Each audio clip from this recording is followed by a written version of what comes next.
1 or 2 times.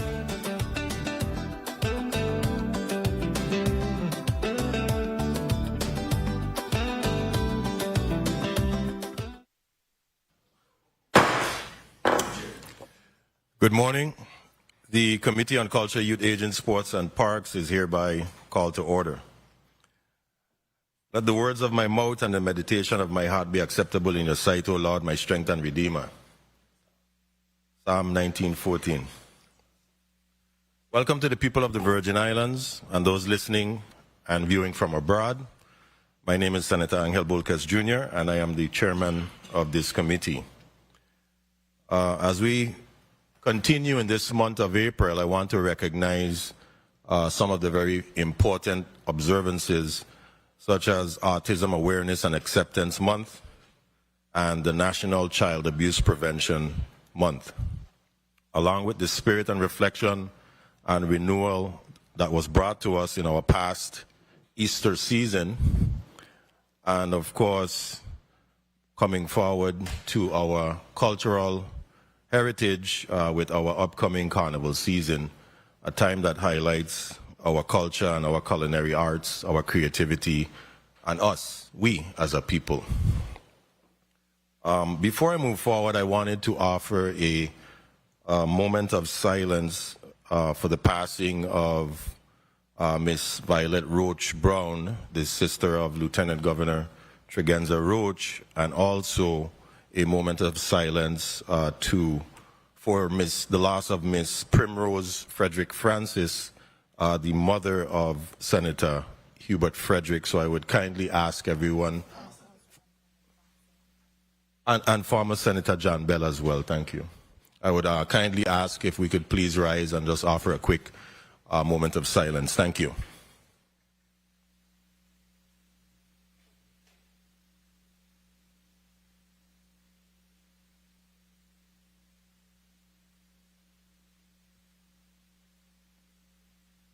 Thank you.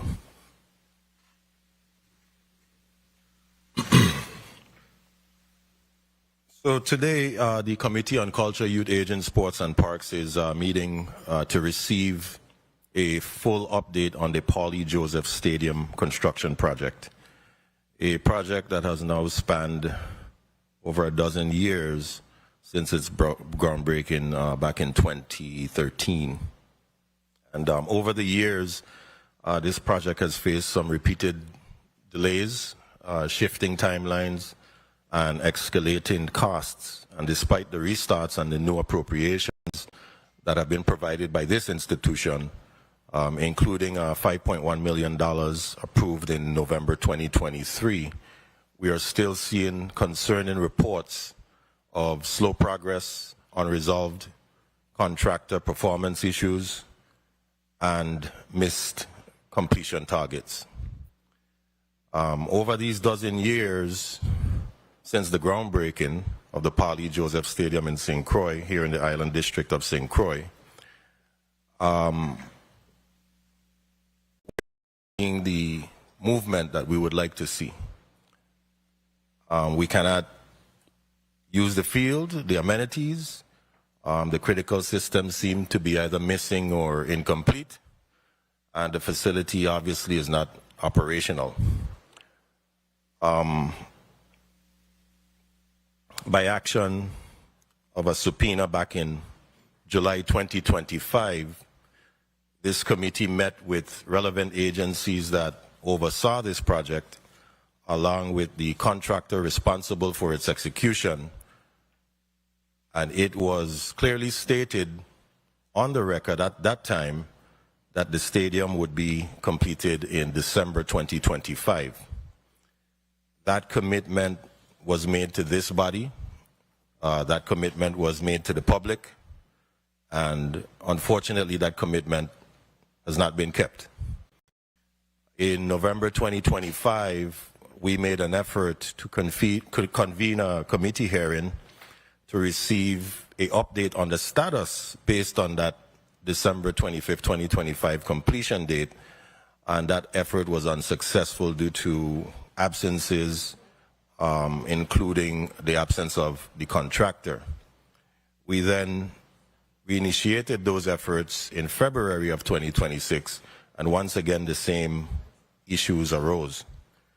And now here we are today on April 20th, 2026, having had to issue another subpoena for the second time to compel the presence of individuals who previously told this body that progress would be made and timelines would be met. This is not how accountability is supposed to work. When commitments are made to the legislature of the Virgin Islands, they must be honored. And when they're not, it is our responsibility of this committee or any other committee of this august body to receive the information and demand answers. Today, this committee expects answers, and we expect them to be provided here, truthfully on the record, with no further delays, no continued back and forth. This committee made requests to the chair as far back as July 2025, and those requests were not fulfilled. We expect a clear and current status of the construction, a full accounting of all contractual obligations with GEC LLC, a complete record of every change order, including clear justification for each extension, which to date has not been sufficiently documented. And we expect a definitive completion date. We expect a definitive completion date. The people of the Virgin Islands have waited too long, for too many years, for this stadium. We have watched more than $32 million of public funds flow into a project that is still not finished. We have been told again and again that this project was close to completion, yet each time the finish line was moved to a later date. We deserve a facility that honors the legacy of Parley Joseph. We deserve the cultural and sporting life that this stadium was built or supposed to be built to support. We deserve the economic activity that the district of St. Croix has been denied for more than over a decade. And most of all, we deserve the truth. That is what today is about. And before we move forward with the roll call, I just want to outline a few housekeeping rules. Please place your cell phones on silent or vibrate. I would ask all testifiers to please consistently identify themselves each time by providing their name and title before making any statements or replying to any questions for our in-house stenographer. I would also ask all present online to please provide consideration to other testifiers by muting their mics. And testifiers, remember again, please state your name and title every time you speak for our in-house stenographer, which is very important. So I would like to ask Madam Clerk, could you please proceed with the roll call? Senator Carla Joseph. Senator Joseph present. Senator Marvin A. Blyden. Senator Blyden absent. Senator Novell E. Francis Jr. Senator Francis Jr. present. Senator Alma Francis Heiliger. Senator Francis Heiliger absent. Senator Franklin D. Johnson. Senator Johnson present. Senator Avery L. Lewis. Present. Okay. Senator Lewis present. Senator Angel L. Bolkes Jr. Present. Senator Bolkes Jr. present. Mr. Chair, we have 5 present and 2 absent. Thank you very much, Madam Clerk. Madam Clerk, is there any correspondence for the record as well? And if so, please proceed to reading them into the record. Thank you. Honorable Angel L. Bolkes Jr., 36th Legislature, Chairman on Culture, Youth, Aging, Sports and Parks. Greetings, Senator Bolkes.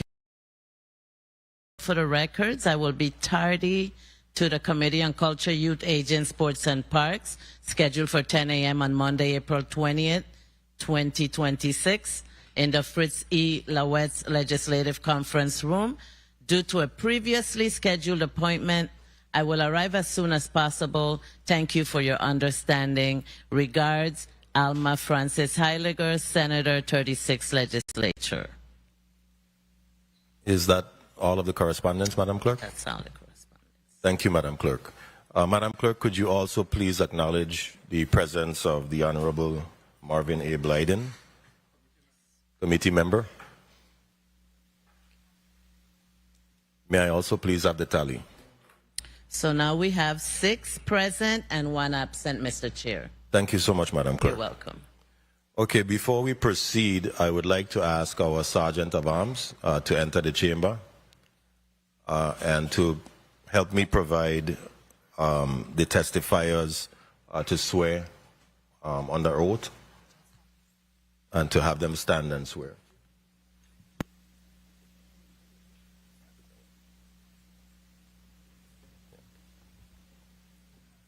Please stand and raise your right hand. Do you solemnly swear or affirm that the testimony you are about to give in this hearing is the truth, the whole truth, and nothing but the truth? Thank you so much.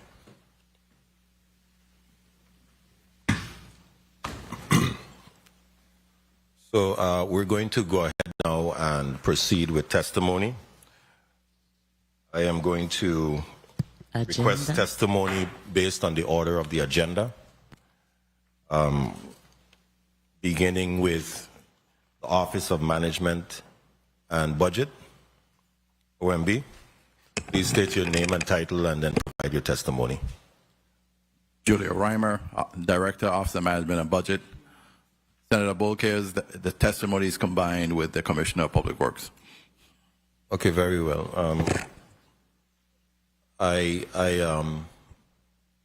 forgot to mention the mic check, so I apologize. So you've already done yours, so let's move this in this direction. Name and title, mic checks. Good morning. Tawana Nicholas, Project Manager for the Poly Joseph Stadium. Good morning. Derek Gabriel, Commissioner, Department of Public Works. Good morning. Lisa Alejandro, Commissioner of the Department of Property and Procurement. Good morning. Vincent Roberts, Commissioner, Department of Sports, Park and Recreation. Good morning, John Wessel, Managing Member, GEC. Good morning, Jean-Pierre Oriol, Commissioner, Department of Planning and Natural Resources. Good morning, Adrienne Williams-Octalien, Director, Office of Disaster Recovery. Okay, thank you so much.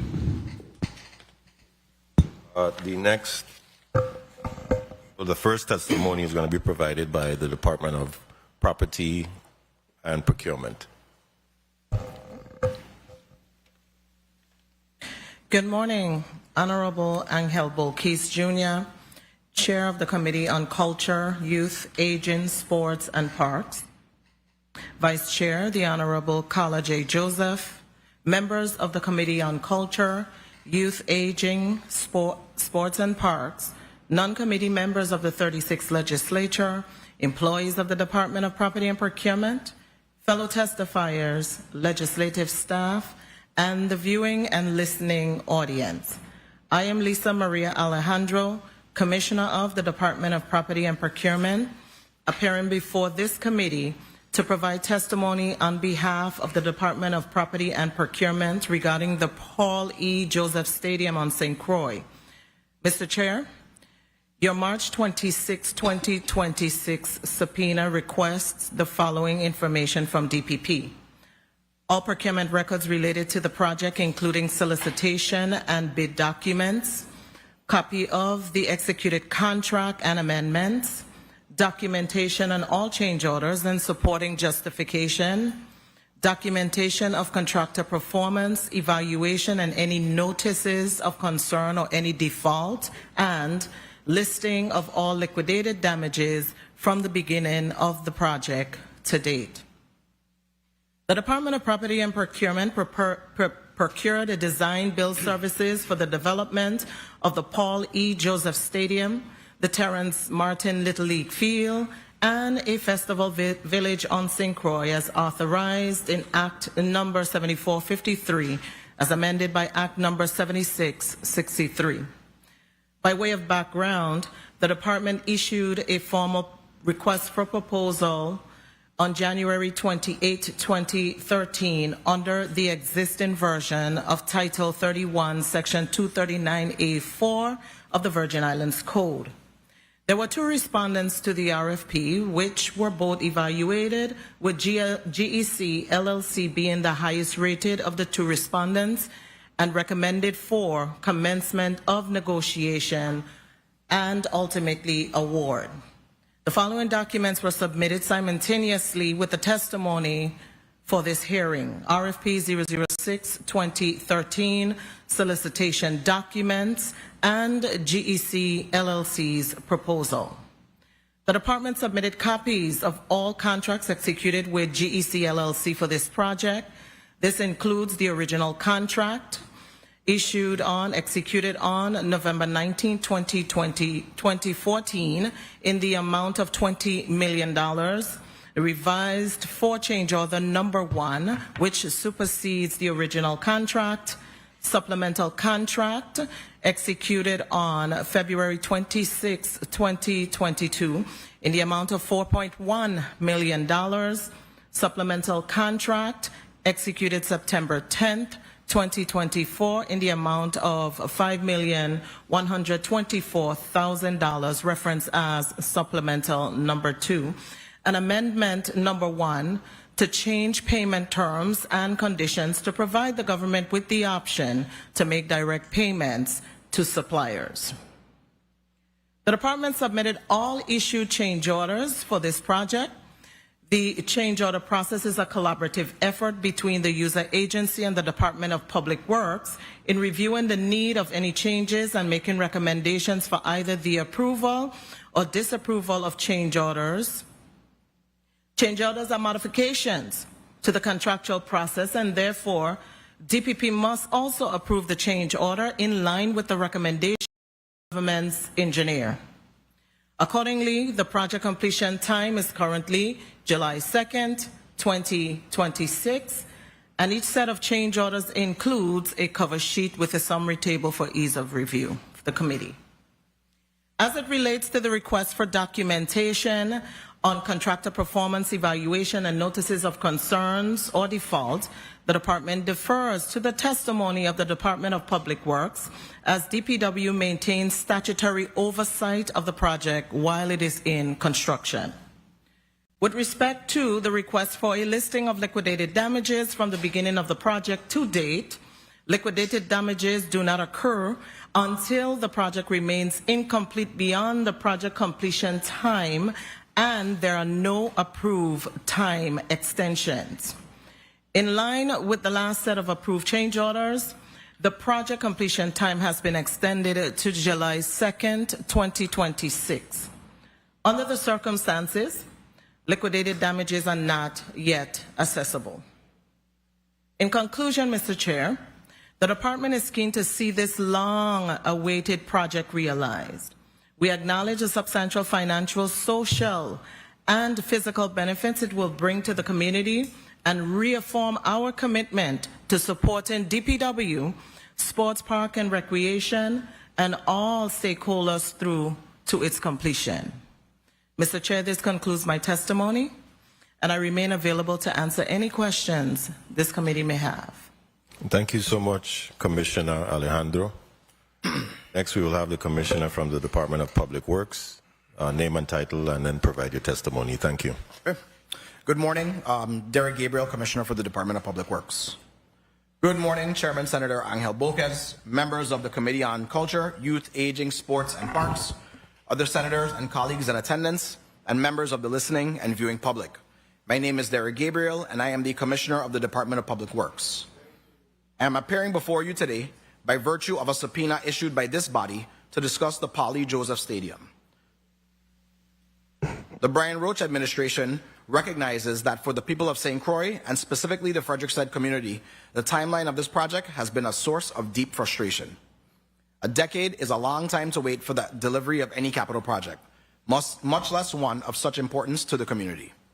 Our goal today isn't just to report numbers, but to provide details on the strategy and the progress of construction. This project spans 3 governors, 4 DPW commissioners, and several years of unanticipated delays due to major design changes inherited by the current project team. But we remain steadfastly committed to finishing the remaining scope items on behalf of the people of the Virgin Islands. Per DPW's mandate, the department has managed this project on behalf of the Department of Sports, Parks and Recreation and the Government of the Virgin Islands since its inception. Pursuant to Act 8326, the department continues to submit bi-monthly progress reports to this body through the Senate President's Office to give updates on the progress of this project. While the core structure and roof systems are essentially complete, the focus has now shifted to interior build-outs and specialized mechanical, electrical, and plumbing installations. The total cost to date for the Poly Joseph Stadium project stands at $32,124,000, with $26,250,097.02 paid to date. Recent change orders include change orders number 26, number 10, and number 3, which have been executed by the Department of Property and Procurement.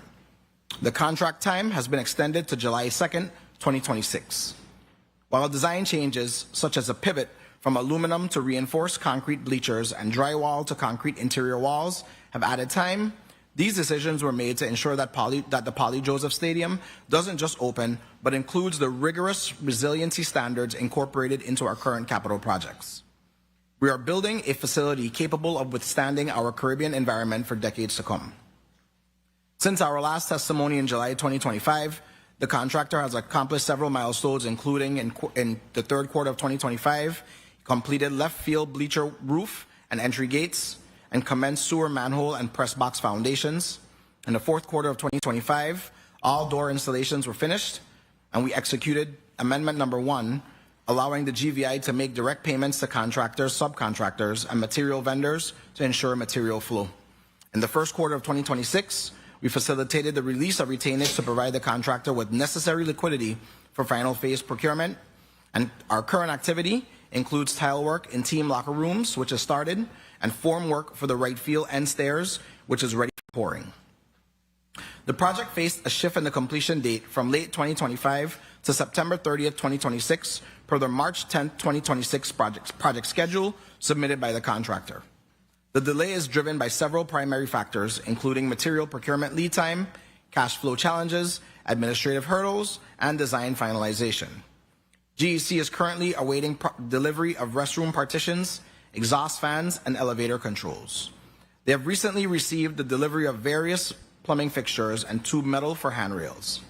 Additionally, a notice of an IRB lien on February 2nd, 2026 temporarily stalled financial processing. However, full lien release documentation was received on February 2024 and payments have resumed. Lastly, outstanding design elements for the press box, generator, and outfield wall are being finalized. The Department of Public Works continues its role as a primary lead for technical oversight, coordinating with the Departments of Property and Procurement, Sports, Parks and Recreation, Planning and Natural Resources, as well as the Virgin Islands PFA. Project meetings have been increased from bi-weekly to weekly to address the delivery delays of MEP components. Also, the department has assigned more resources to assist with project management and reporting. By executing Amendment Number 1, the government has taken a more assertive role in project management, bypassing contractor-level cash flow bottlenecks. We are now paying material vendors directly. This ensures that taxpayer dollars go straight to the steel, tile, and fixtures needed to finish this project, providing a heightened level of financial oversight necessary for this final phase. This amendment to allow for direct material vendor payments has increased the PFA's involvement and has added time to payment processing.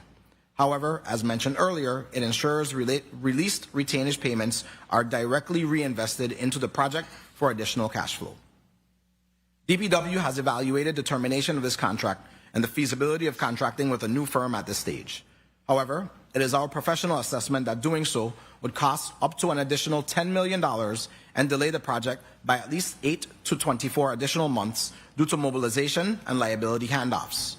As Commissioner, I have made the decision that pursuing completion of the project with the current contractor remains the most fiscally responsible decision until this body signals it is ready to invest significant dollars to allow for contract termination and reissuance of a solicitation to complete remaining scope items with a new contractor. As I have signaled several times, I am more than willing to have frank, closed-door discussions with the members of this committee and other key stakeholders. However, given the sensitive nature of those discussions, they cannot be held in a public forum. Leadership requires bold decisions, and we are ready to meet with the members of this body to evaluate all paths forward to achieve the common goal of project completion.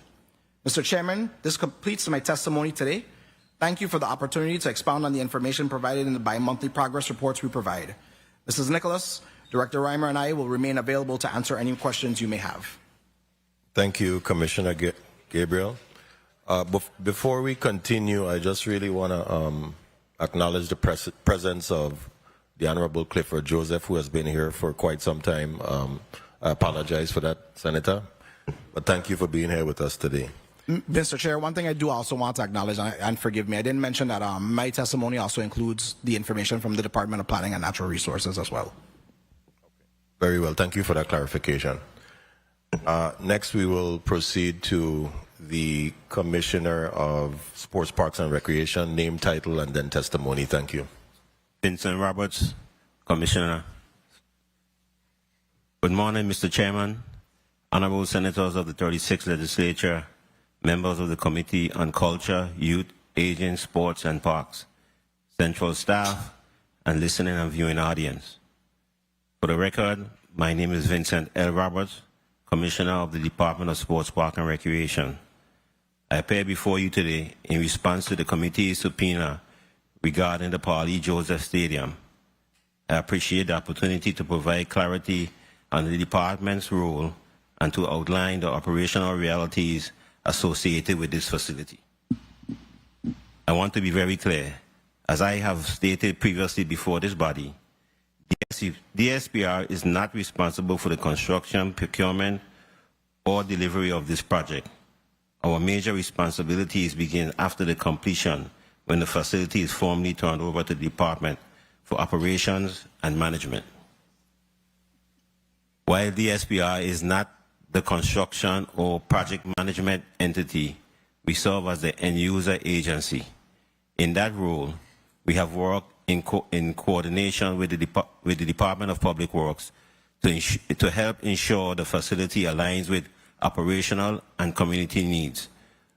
Our involvement has included providing input on multi-use design functionality, reviewing layouts to support sports events and community programming, advising on accessibility and safety standards, including ADA considerations, participating in site visits and milestone reviews, raising concerns when design changes or delays may impact usability. Our focus has been to ensure that once completed, the facility is practical, functional, and capable of sustained use. Upon completion and formal turnover, DSPR will immediately implement a structural operational rollout, including facility commissioning, safety certification, and readiness inspections, deployment of dedicated staffing model, including management, maintenance, and events personnel, implement of standard operation procedures for scheduling, vendor coordination, and event management. A phased opening approach to ensure efficient operations before full-scale use. Based on comparable facilities and our operational experience, the projected annual cost to operate the stadium is between $1.5 million and $2.2 million. These costs are primarily driven by personnel, utilities, particularly stadium lighting and water, field and facility management, equipment, security, and event operations. It is important to recognize that facilities of this scale are high cost to maintain, and that reality must be factored into long-term planning. To offset these costs, DSPR will implement a diversified revenue model. Projected annual revenue estimated to be between $800 and $1.6 million, generated through stadiums intended to function as a multi-use national facility, supporting league play, sports tourism initiatives, facility rentals, cultural events, concerts and festivals, vendor and concession fees, sponsorship, and advertising opportunities. However, I want to be candid. Facilities of this nature are not typically profit generating. Their value is measured by economic activity, community engagement, and utilization, not solely direct revenue. Consistent utilization will be critical to the facility's success. There are several factors that must be acknowledged. There is a risk of operational deficiency if revenue does not meet projections. Maintenance costs will remain consistently high, and any personnel shortage will affect upkeep of the facility and the ability to transform the venue from one event to another. In closing, DSPR stands ready to assume operational responsibilities for the Paulie Joseph Stadium upon its completion. We remain committed to ensuring that this facility is not only open but properly managed, fully utilized, and positioned as a long-term asset to the territory. Thank you, Mr. Chairman. I am available for any questions you may have. Thank you, Commissioner Roberts. We'll now proceed to the Office of Disaster Recovery. Name, title, and testimony. Thank you.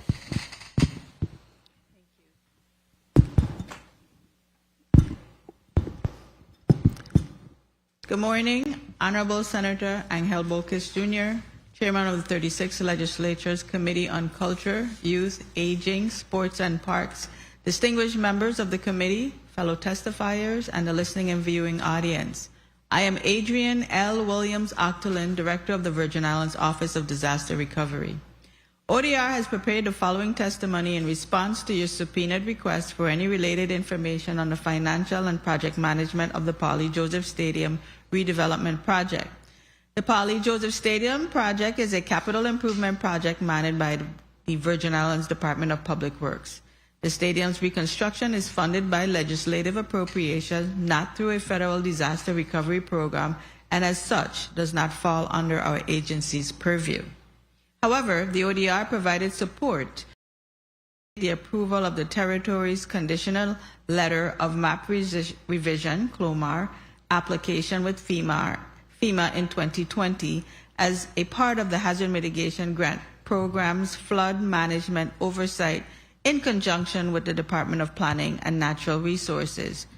To provide some background, after the 2017 hurricanes Irma and Maria, as part of the resulting federal disaster declaration, FEMA conducted a community access visit, or CAV, from July 23rd to 27, 2018. This was the territory's first CAV in approximately 10 years.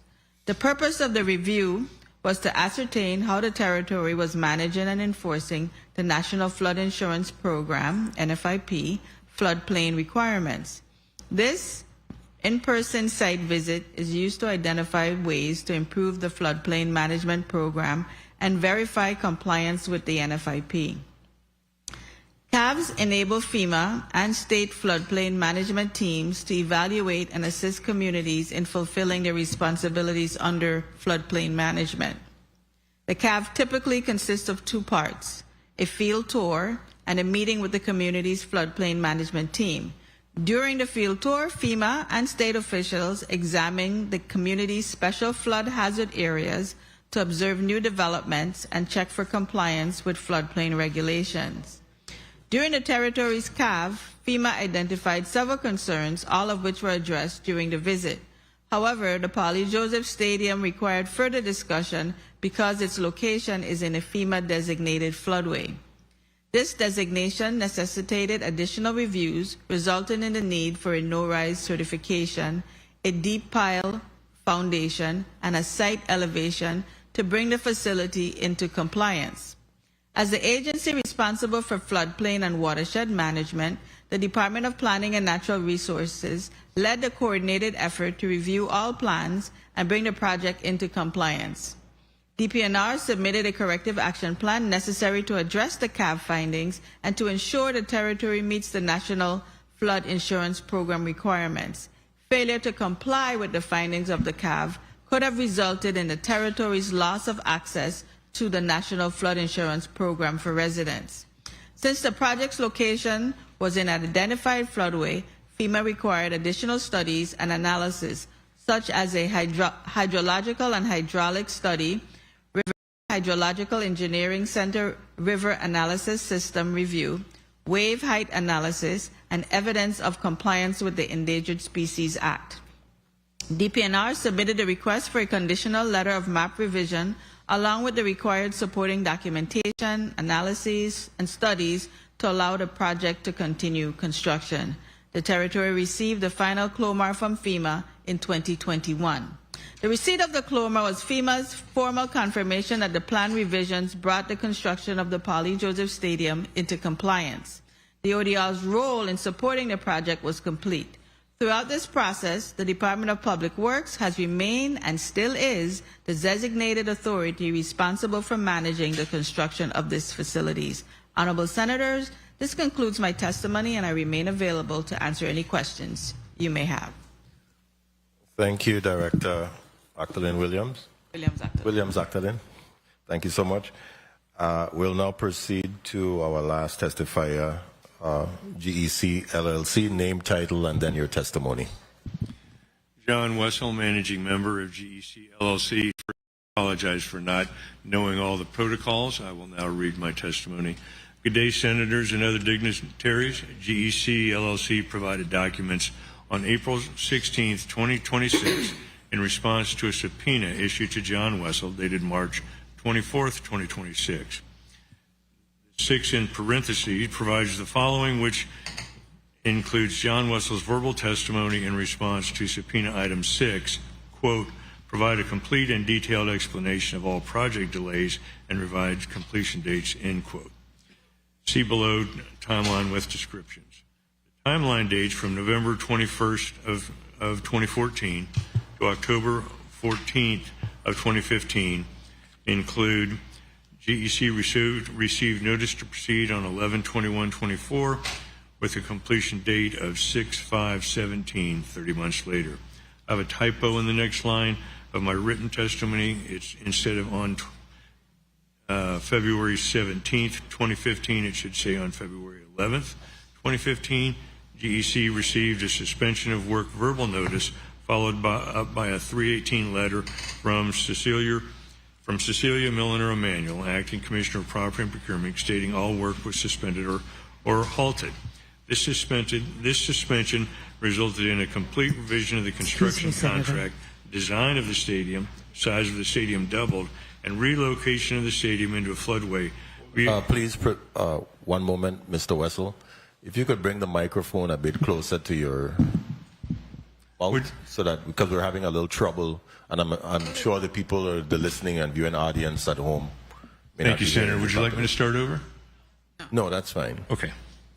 The suspension of February 11th resulted in a complete revision of the construction contract, design of the stadium, size of the stadium doubled, and relocation of the stadium into a floodway via change order 1, which was issued on October 14th, 2015. This resulted in 327 days of delay. From the period, the timeline dates October 14th of 2015 to January 24th of 22. The work resumed on October 14th, 2025, and included the following days: April 18th of 2016, additional geotechnical investigation via change order 3. 6/23/17, the government decided to use a surcharge foundation method, change order 5. On September 17th, 2017, Hurricane Irma Maria eroded the surcharge pile, resulting in delay to 118/18 via change order 6. February 15th, 2019, surcharge method failed because the south end of the stadium never stopped sinking. Change order 10 changed the foundation to driven piles. August 15th, 2020, a building permit application submitted to DPNR with revised design and location. Permit was put on hold pending receipt of a CLOMAR, conditional letter of map revision, to the FEMA floodway map where the stadium was to be located.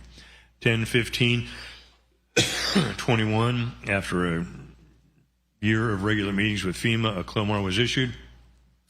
January 24th to 22, after receipt of CLOMAR, the building permit was issued. This resulted in 2,294 days of delay. On August 25th, 2022 through February 11th of 2025, discussions between GVI and GEC were ongoing on how to reimburse GEC's delay costs for the CLOMAR delays. Over a year later, it was agreed that GEC would submit a formal delay claim,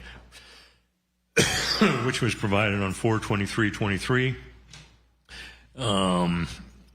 GVI's formal response was provided on October 18th, 2024. A 45% partial payment of the $1.5 million amount was paid on 2/11/25. This resulted in 1,114 days of delay. 8/11 to 4/16/26, because delay funding had not yet been approved, GEC and GVI agreed on a contractual remedy to help get work flowing. Because the PEJ contract is unique, never having used in the same form before or since, a contract clause stating no retainage would be held after 50% of the work was complete had been overlooked. After discussions and agreement on amount due for excess retainage held, the processing of the payments required an amendment to the contract. GEC has been promised payment processing on or before 4/17/26. This has resulted in 249 days of delay. The next timeline is June 5th of 2017, the contract end date per notice to proceed, plus the 3,984 excusable days per the items listed above, equals a May 2nd of 2028 revised contract end date due to delays. The backup documents referenced above are included at tab 6. I'm not going to read those into the testimony. GEC was victim of a ransomware attack in early 25 and lost some of its records permanently. Where records were unrecoverable, it is so noted in tab 6 attachments. Senator, that concludes my testimony.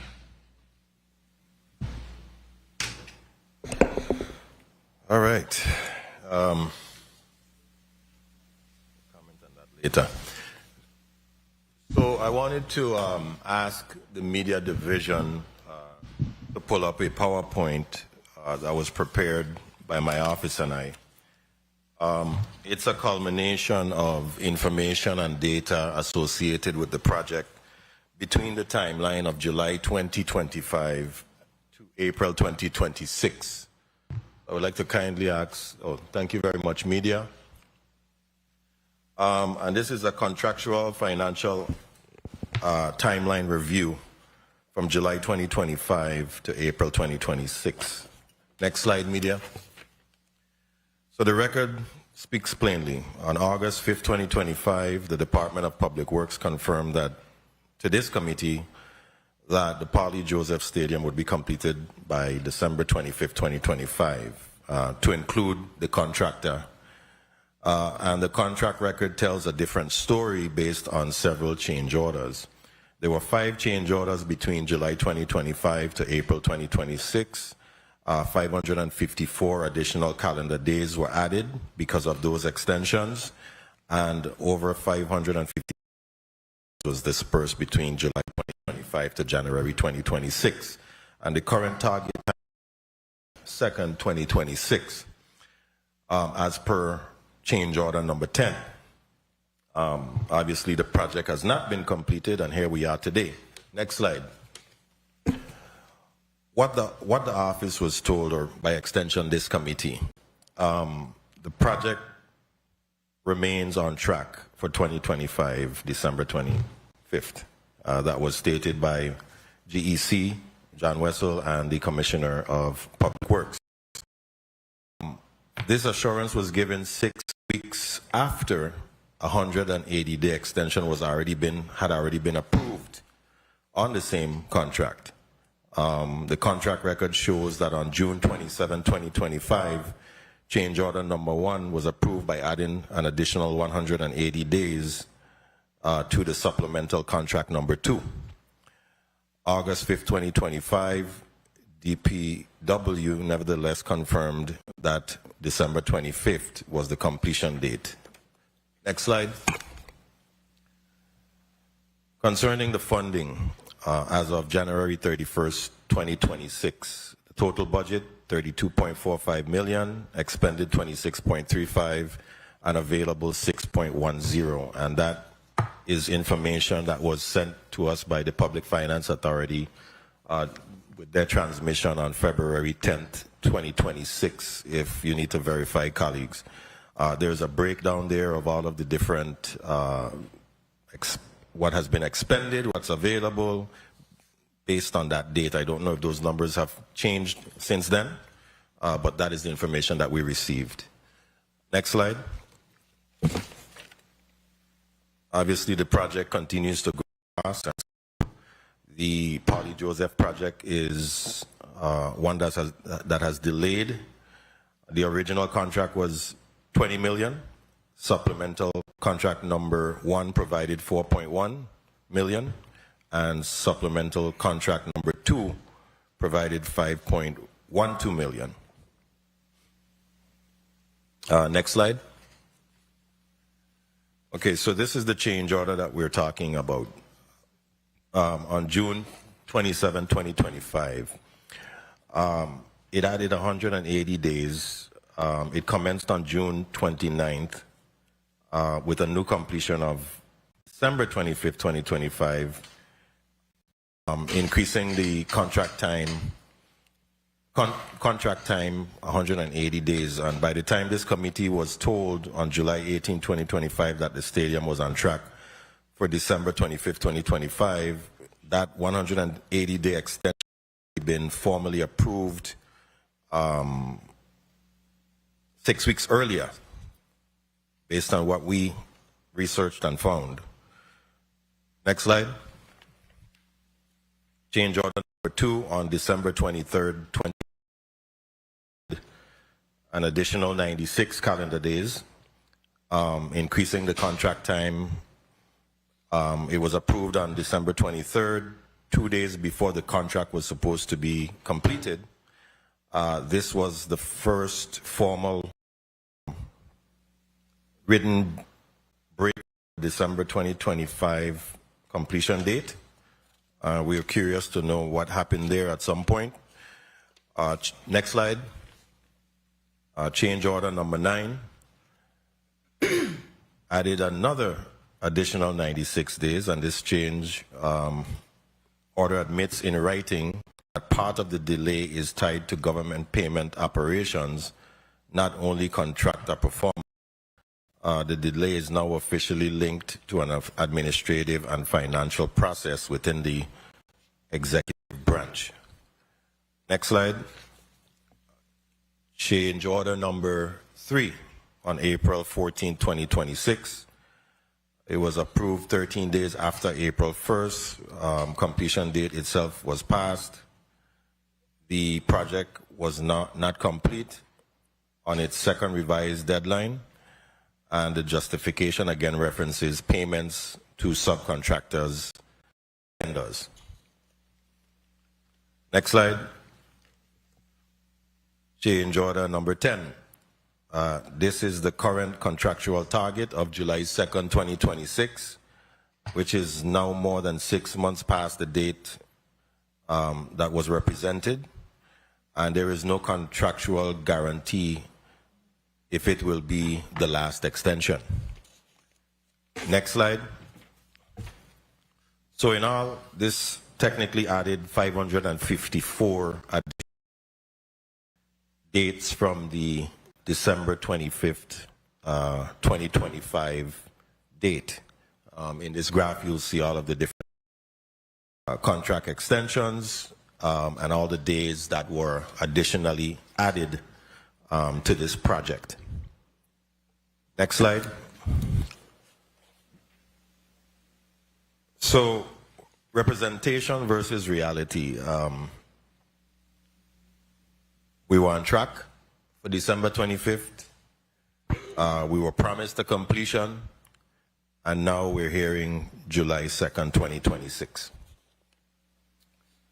Next slide. And payments obviously have continued through this delay. The contractor has received somewhere $1 million between July and January. Next slide. And here is a breakdown of who was paid and when.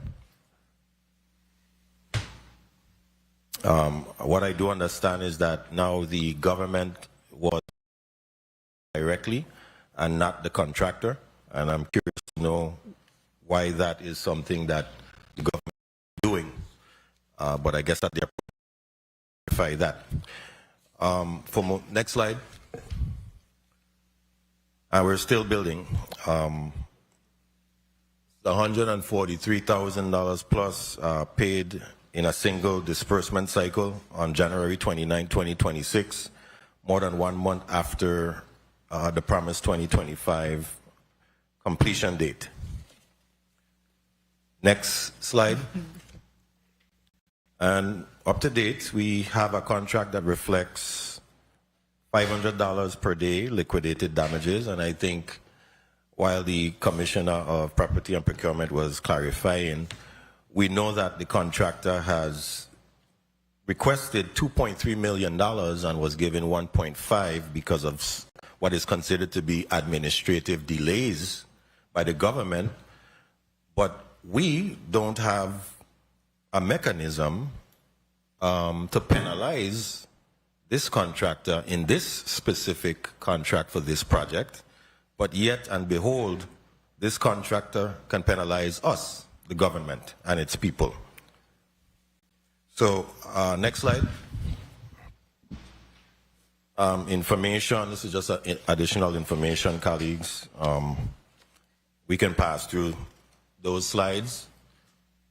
This is just additional information if you want to verify anything. Next slide. Next slide, media. Okay, and basically this is the bottom line. The project obviously has not been completed by December 25th, 2025, and the record shows a troubling pattern of missed deadlines, last-minute extensions that shifted responsibility instead of enforcing it, continued payments despite clear underperformance. At the same time, the accountability measures already written into the contract were never enforced, allowing delays to obviously continue without consequence or penalties. Thank you, media. You may now. Thank you. And I want to thank my for helping me prepare and gather all that information for this PowerPoint.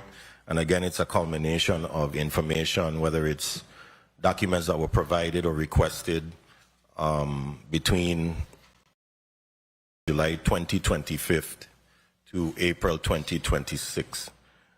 And we are about to venture into a 7-minute first round concerning this, and let me provide you, my honorable colleagues, with the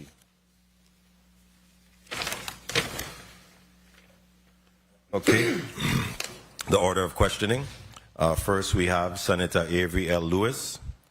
Second, Senator Carla Joseph, my vice chair.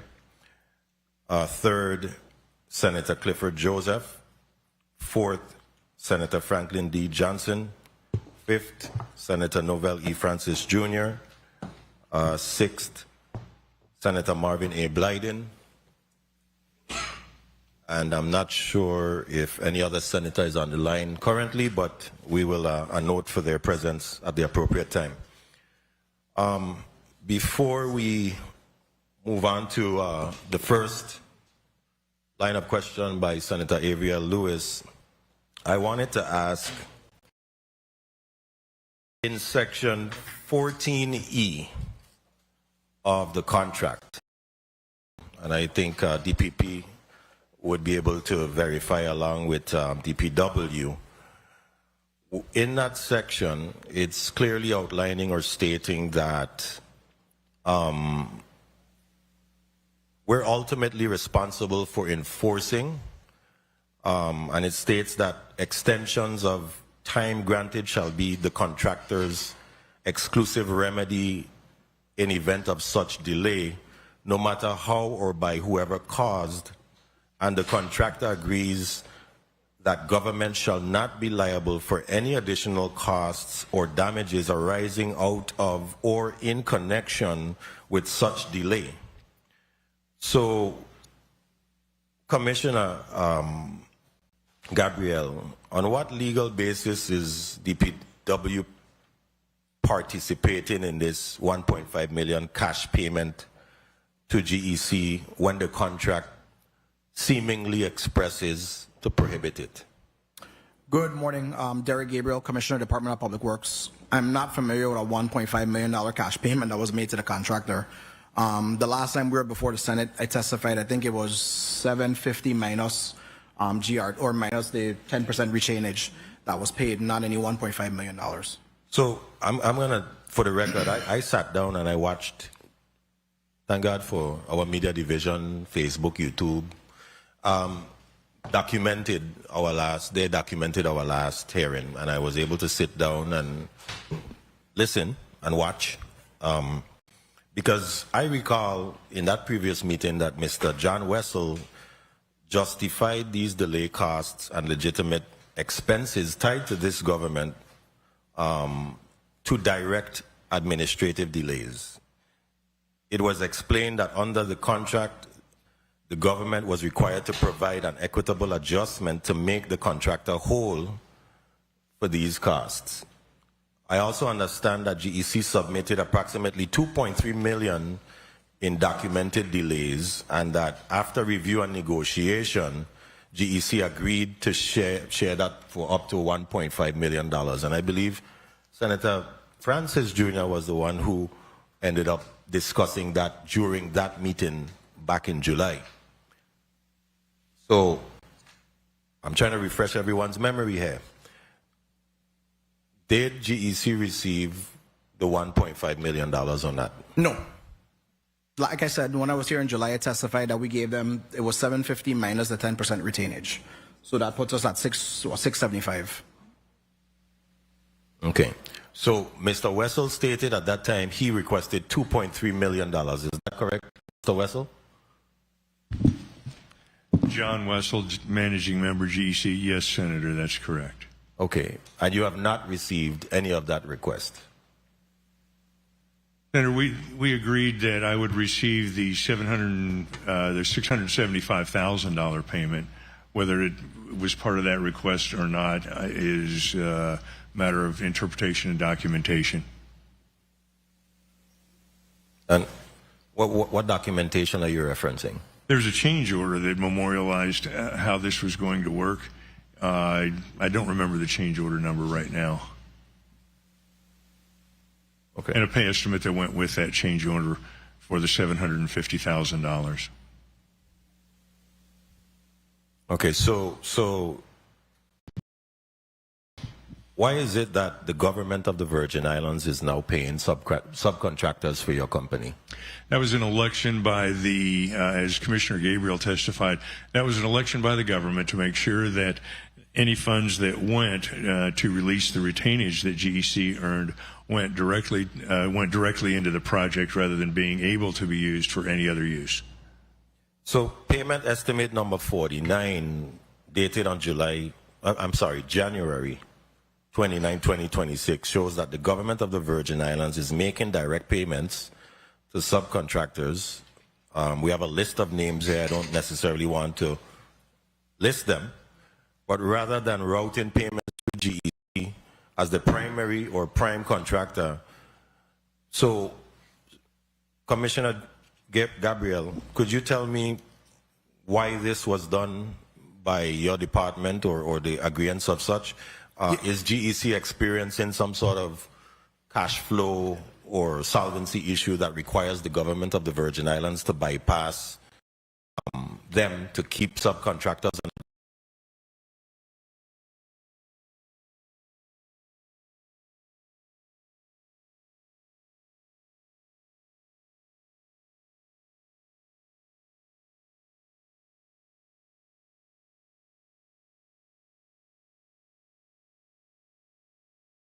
I personally wanted to make sure that any available cash that was being released from the project would be reinvested into the project as I testified. And so that was really the only way, the only mechanism that we would have to make sure that if we release liquidation dollars, retainage dollars, they'd be reinvested directly into the project, and then leaving GEC with any balances remaining. Out of curiosity, is this something that we do with some of our contractors, or is it just specifically this contractor? So this is the first time as Commissioner of the Department of Public Works that we have invoked such privileges. All right. You also stated, Commissioner, that terminating the contractor could cost an additional $10 million. Did you or your department formally evaluate the contractor, or any sort of performance review was conducted concerning this contractor and the project? I want to be careful with what you said. You said performance review? Yes. So we have. I mean, I know we've discussed it as a project team, and I think it's no question. I think John Wessel would be the first to tell you that we're not satisfied by the lack of progress that we've seen on the project.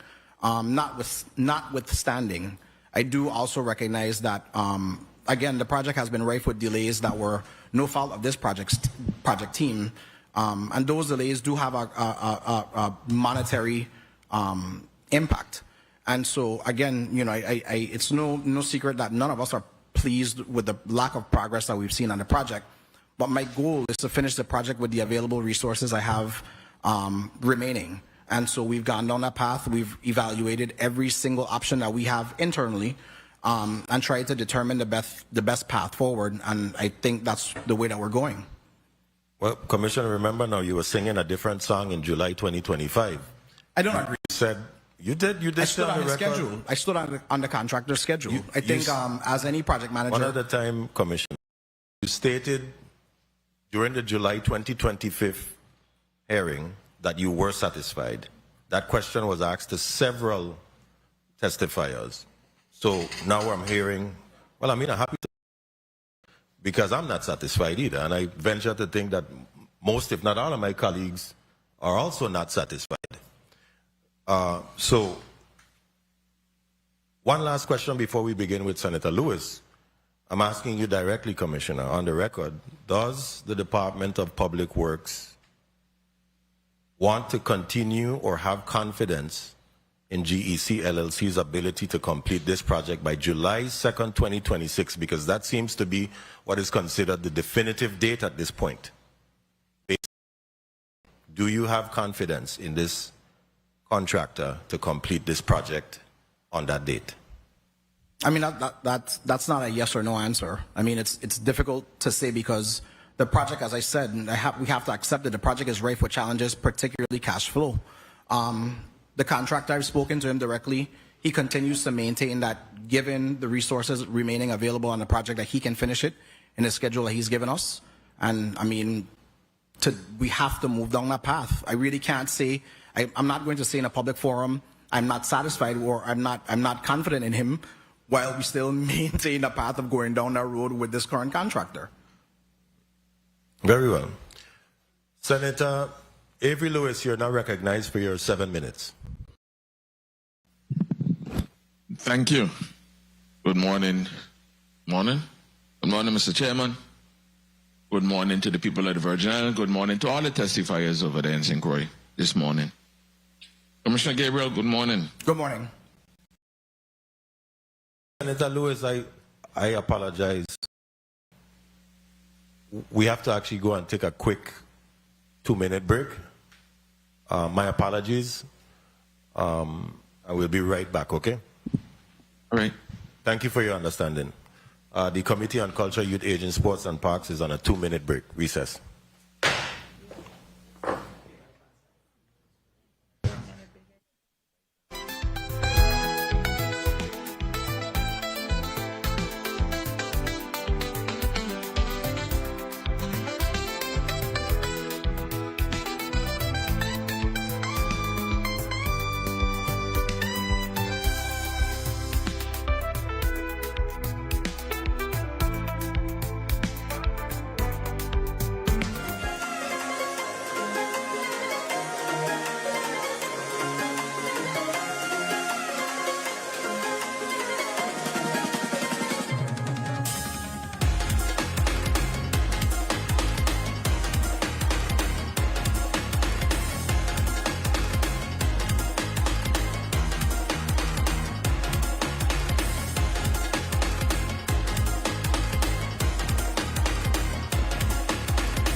The Committee on Culture, Youth, Aging, Sports, and Parks is back on the record. The next line of order of questioning is for Senator Avery L. Lewis, and I want to publicly thank him for providing us with this hearing date today. I appreciate it. Senator Lewis, without further ado, you're recognized for your 7 minutes. Thank you, Mr. Chairman. And again, good morning to the people of the Virgin Islands. Good morning to my colleagues and good morning to the testifiers. Commissioner Alejandro. One moment. Media recognize the microphone of Commissioner Alejandro, and also testifiers, please name, title for the record for our in-house stenographer. Yes, Senator, good morning. Good morning. Commissioner Alejandro, to the best of your knowledge and what all you know about this project, do we as a government have we identified a breach or delay or anything in this contract that would cause the government to take action, whether it's court or legal action, along those lines at this time? Lisa Alejandro, Commissioner, Property and Procurement. Senator, the government can take action for various reasons. In this instance, and based on the discussion that we're having today, our review of the contract, review of the need to extend services at this point and time, we don't see any area where we can just terminate. We can terminate, and I want to make that very clear, for any cause. The government has that flexibility, as well as the contractor. So I want to put that on record as well. But in terms of where we're at, that request has not been made. Okay, but where we're at right now, have you seen all the requests for extensions and so forth? Are they justifiable and meet the standards of property and procurement or your legal team, however the internal decision is made? Well, Senator, I will say that they do meet the standards. If they did not, we would not be approving extensions. We would not be having supplemental contracts. So as far as to your question, they do meet the standards for not terminating. Good. Mr. Gabriel, good morning. Good morning. Commissioner Gabriel, in December, not in December, but last year, it was to the best of your testimony that we would have a stadium by December, end of December 2025. As to date, we don't. What happened? I mean, tell me in layman terms, what happened? Why are we here today? For extension to July 2026, and what does it need to move forward? Derek Gabriel, Commissioner, Department of Public Works. So I think that's a really good question. I think the first thing that we noticed was the lack of material delays to the project. Missed deadlines that we were seeing with certain long lead items that were promised and noted in the contract. Again, as the contractor mentioned in his testimony, he attributed some of those to delayed payments. We did not agree. He also did reference the cash flow issue that has been kind of dominating the conversation. We started to go down the path, recognizing the retainage release was an option that was available to us as the project team. We started going down the path of exploring what that would be like, which resulted in about, I would say, like close to 3 months of paperwork to process the amendment to allow for direct contractor payments. Let me ask this straightforward question. We have a new deadline for July 2026, correct? Yes. You have the money? No. I mean, from my professional opinion, and again, if you ask the contractor, he may feel different. Just given what we've seen in the last few months, I don't think that we have the cash flow sufficient to finish the project in the timeline identified. Good. But so Commissioner, we need to really have this heart-to-heart talk here today. Because if you don't have the money, come July, we still ain't gonna have a stadium. Correct? Yeah, I mean, I think that's fair. I know earlier, I think during the budget process last year, this body, in its wisdom, did pass some money to allow for additional payments in the delay claim, but I don't think those have been made available until the project is finished, which really doesn't do much by putting it in a cage, if you will, because then we can't access it, which again takes us down the path of looking for all avenues to be able to inject cash in the current project. Good. Director Octalien Williams-Octalien, sorry. Good morning. Good morning. Good morning. So, to the best of your ability, do we have, I mean, some of these, the dollars the commissioner is talking about, we need to legislate this money? You're asking this question on my opinion because, you know, I don't... Asking you because I know it's ODR and PFA paying the bills, not OMB. So, you know, that's why I didn't call Julio here today.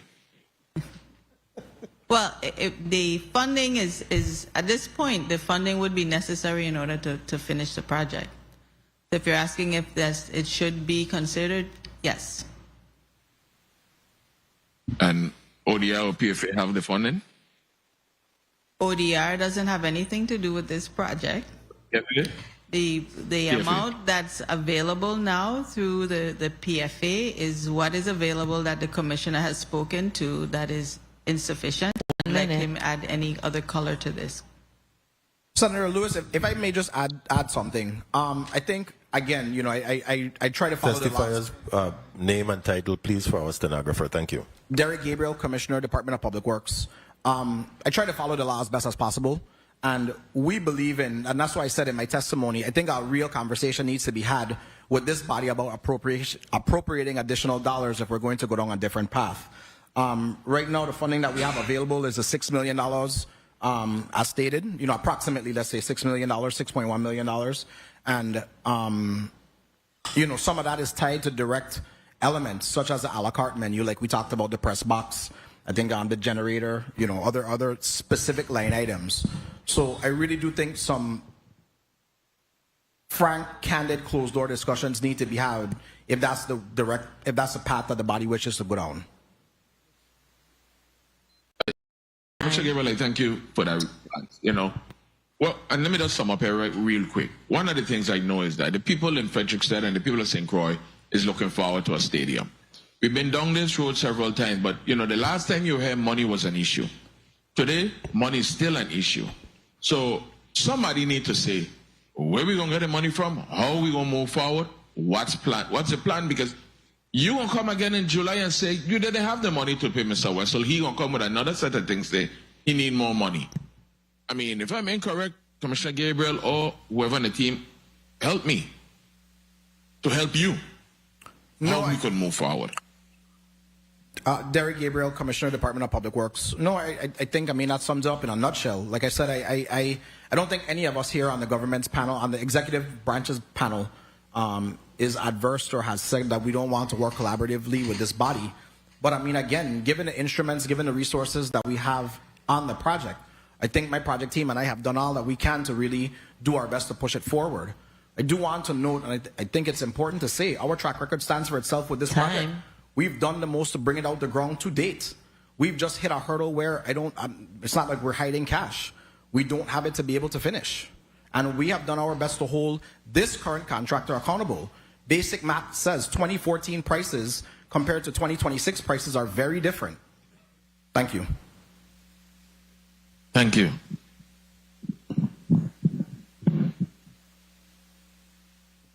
Thank you, Senator Avery Lewis. Senator Clifford Joseph, you're recognized for your point of information.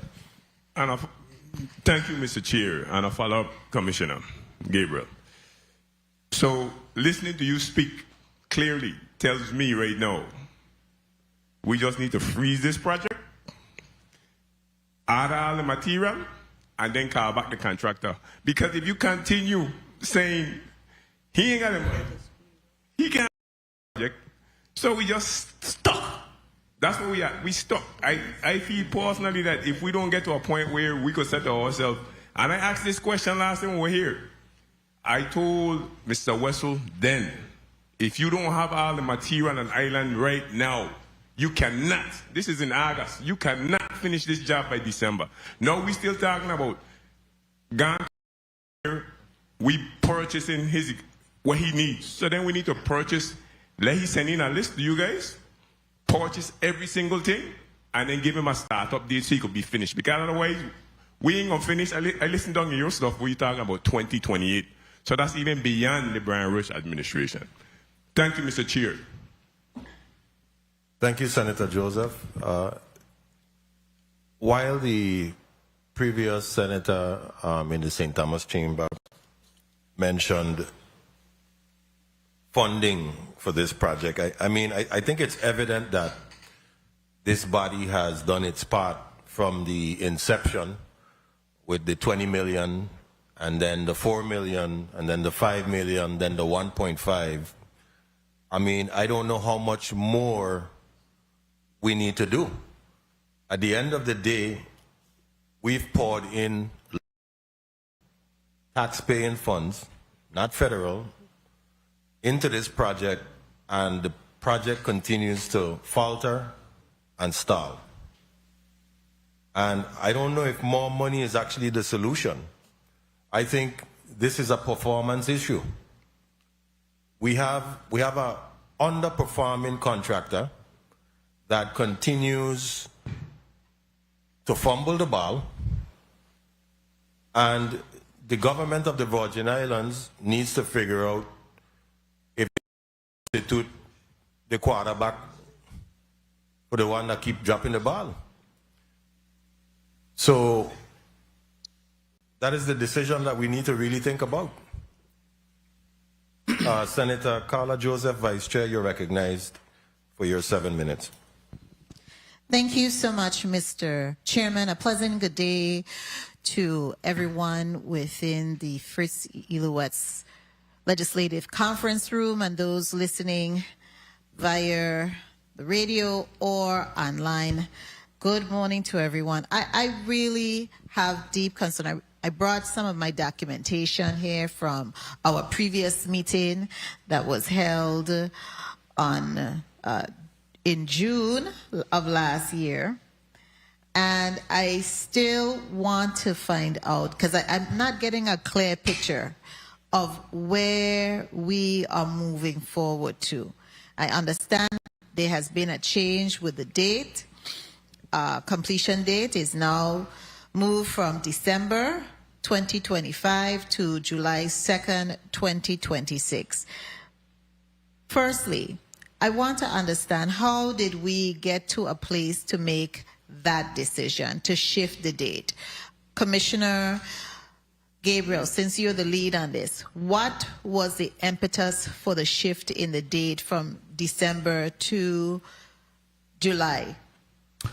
Derek Gabriel, Commissioner, Department of Public Works. So the contractor listed several delays, or I should say, listed delays of long lead items. I know there were several material delays. As we mentioned, there were real cash flow challenges that did occur. After we had already appropriated the $1.5 million, yes.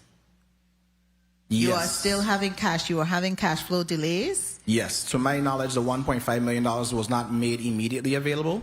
It was cash to be made available after the completion of the project. Yes. So yeah, that 1.5 didn't help the current project. And the contractor before, did he ever alert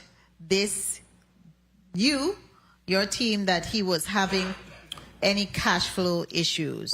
Yeah. When did you get the information? Since I've been commissioner, we've been working on processing payments. Okay. He's been trying to get payments processed. If he submits it today, he would like an approved pay package by tomorrow. Okay. Now let me ask you, in his testimony, and I just want to follow up, in July, the July hearing actually, Mr. Wessel stated that he had current construction phase details and upcoming work plans, which included the concrete wall for the outfield. Was that completed? The concrete wall for the outfield? Mm-hmm. No. Mr. Wessel, what is the challenge in completing the concrete wall? John Wessel, Managing Member GEC. I understand, and I'm not party to the conversations that took place, that the concrete wall was going to require an additional clomar conditional letter of map They revision. need another CLOMAR. That's what you're understanding? That's what I have been told, and therefore stop. okay. DPNR is here. Commissioner Oriol, is another CLOMAR going to be required for the concrete wall to be completed? Jean-Pierre Oriol, Commissioner, DPNR, I believe so, yes, Senator. Okay, now we're talking now another whole letter of delays. So that's another delay. Miss Adrienne Williams-Octalien, are you also playing a role with getting this CLOMAR? Adrienne Williams-Octalien, no, Senator. So let me go to DPW and DPNR. What is your estimated? Have you started the request for the CLOMAR? And just so our public knows, this CLOMAR is due because we moved the stadium? So I want to clarify. An additional CLOMAR would have been needed if we pursued his original design with a concrete wall. We made changes. We looked at the calculations due to hydraulic flow and all that good stuff. We made changes to allow for a non-concrete wall to be in place so that we do not have to pursue another CLOMAR. Okay, so another CLOMAR is not going to be pursued? As long as we don't need a concrete wall. And you're not doing the concrete wall, is that correct? That is correct. And the contractor is aware of that, because it doesn't sound like he was aware of that. He is aware. We asked him to change the design from a concrete wall to a chain link fence to allow a chain link fence. Correct. Okay, so where are we with the chain link fence now? I'll ask Mrs. Nicholas to respond. Juana Nicholas, Project Manager, Poly Joseph Stadium. The chain link fence is supposed to be on order. It has not started construction. And you're saying on order, that means you are purchasing the material and you have placed that order? No, Senator. Who is placing the order? Because we understood from the testimony that DPW is purchasing supplies. So where are we with the chain link? Should I ask the contractor that question? I can answer just to clarify, and then he can fill in. There is Certainly. a specified material list that the government has opted to pay for. Those materials are critical for moving forward. The chain link fence, you can ask GEC for detailed information, but he would be ordering them on his own. Mr. Wessel, can you collaborate or verify? John Wessel, Managing Member of GEC LLC. First, I was unaware that the 1.5 million had been approved by the Senate. And therefore I was unaware that it was conditional on completion of the project.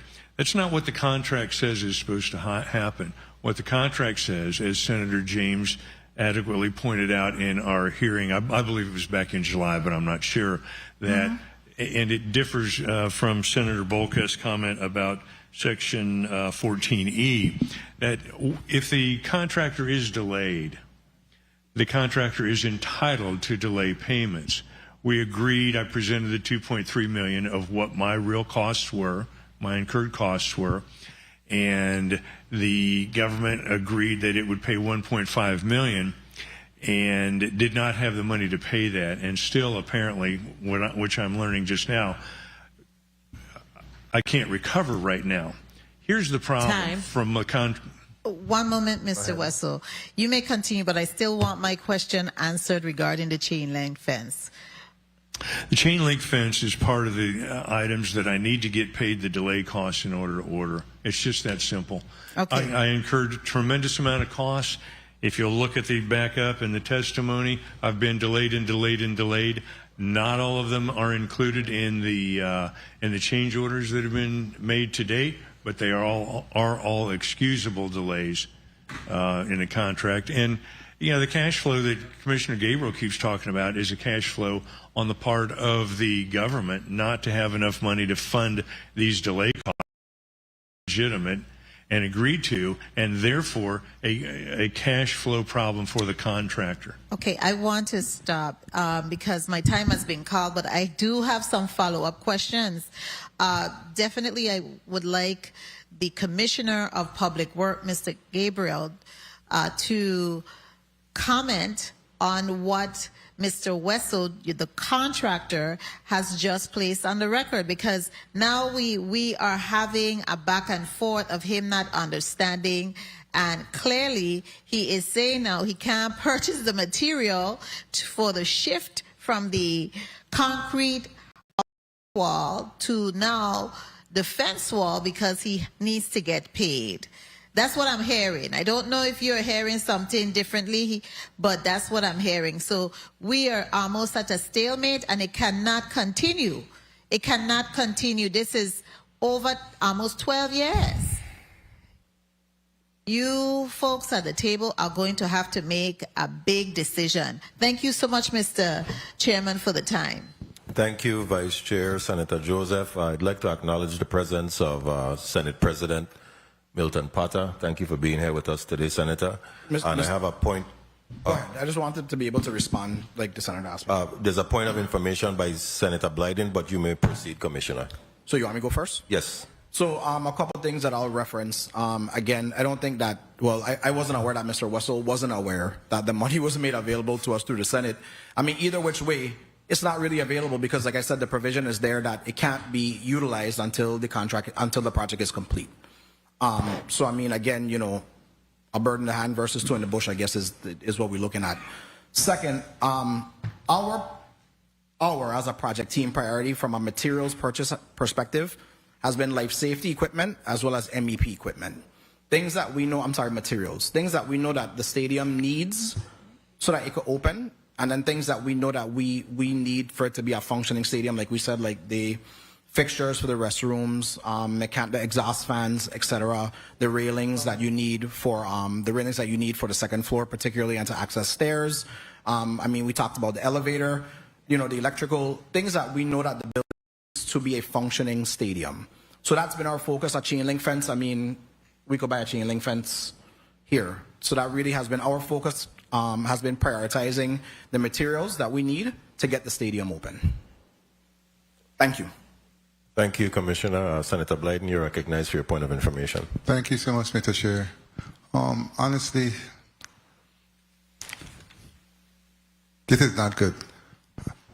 The reason why we are here today, because we have had the same conversation back and forth with one party saying they don't know or there's no communication back and forth. Here it is, something as simple as a chain link fence that was in a change order from a concrete to chain link fence. Is there any documentation stating in terms of the chain link fence to the contractor? Yes. I'm sorry, Derek Gabriel, Commissioner of the Department of Public Works. Yes. I just want to add a caveat that it's not as simple as it sounds, you know. Correct. The concrete wall came with a certain price tag. Of course. And when that design element was changed, it even reduced further the amount of available cash that was there for the contractor. So when you remove $1 million item and you now go to a chain link fence, that has an impact. And it's not to say that John Wessel wasn't aware of that. I've been personally attending project meetings on site every couple weeks, and I know that was discussed as a main project item. So I don't want it to seem as simple as it sounds, and I don't want us to misconstrue the facts that are available. Okay, through the chair, can I get a copy of that document, please, along with all other pertinent documents relating to what's going on in this situation? And before my time, and thank you so much, Mr. Chair. I'll wait for my time to really dive into the questions I have, because I have a lot of questions. Thank you so much. Thank you, Senator Blyden. And I just want to chime in before we go to Senator Clifford Joseph, because while I understand what the commissioner is saying, I apologize, Senator Johnson has a point of information, then we'll go to Senator Joseph. However, while I understand what the commissioner is saying, I still have some exception to it, because we continue to downgrade this project. We continue to downgrade this project. This facility, once upon a time, hosted Major League Baseball teams, to include the New York Yankees. Okay? So while they are in their winter months wanting to go to destinations where they can work out and practice, nice, warm, tropical areas, we've lost that opportunity for a dozen years or more.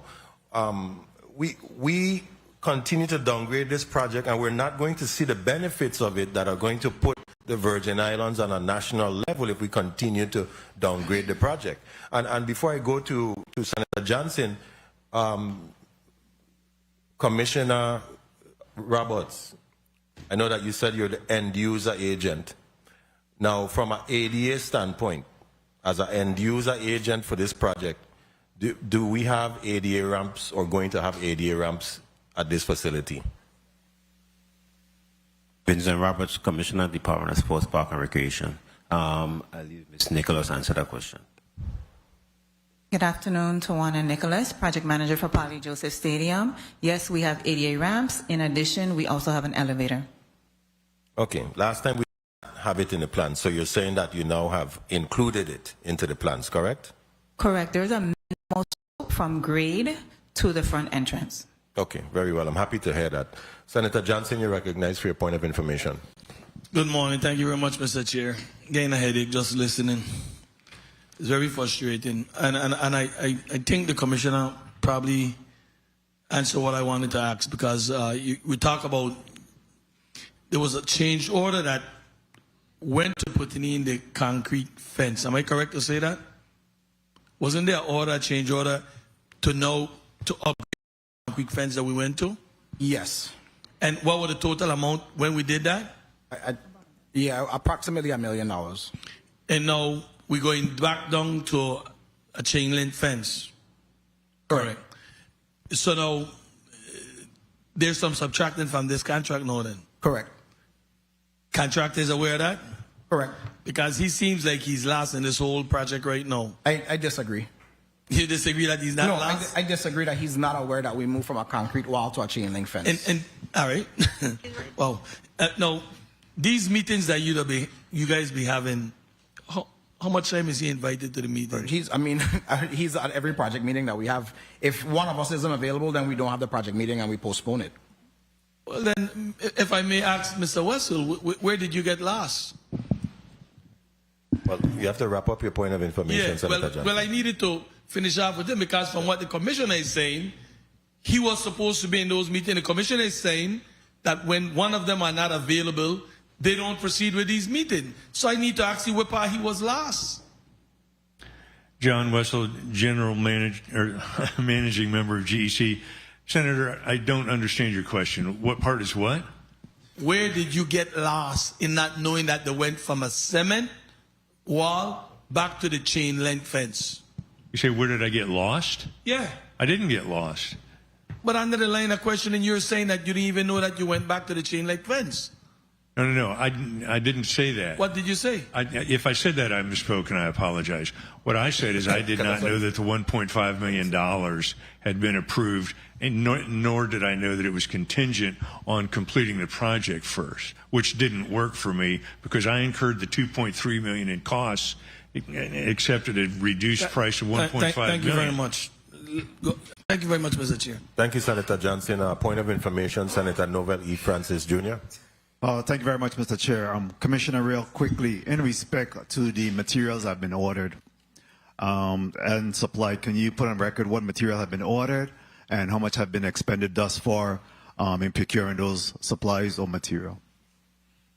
Give me 1 second, Senator. Just let me pull it up.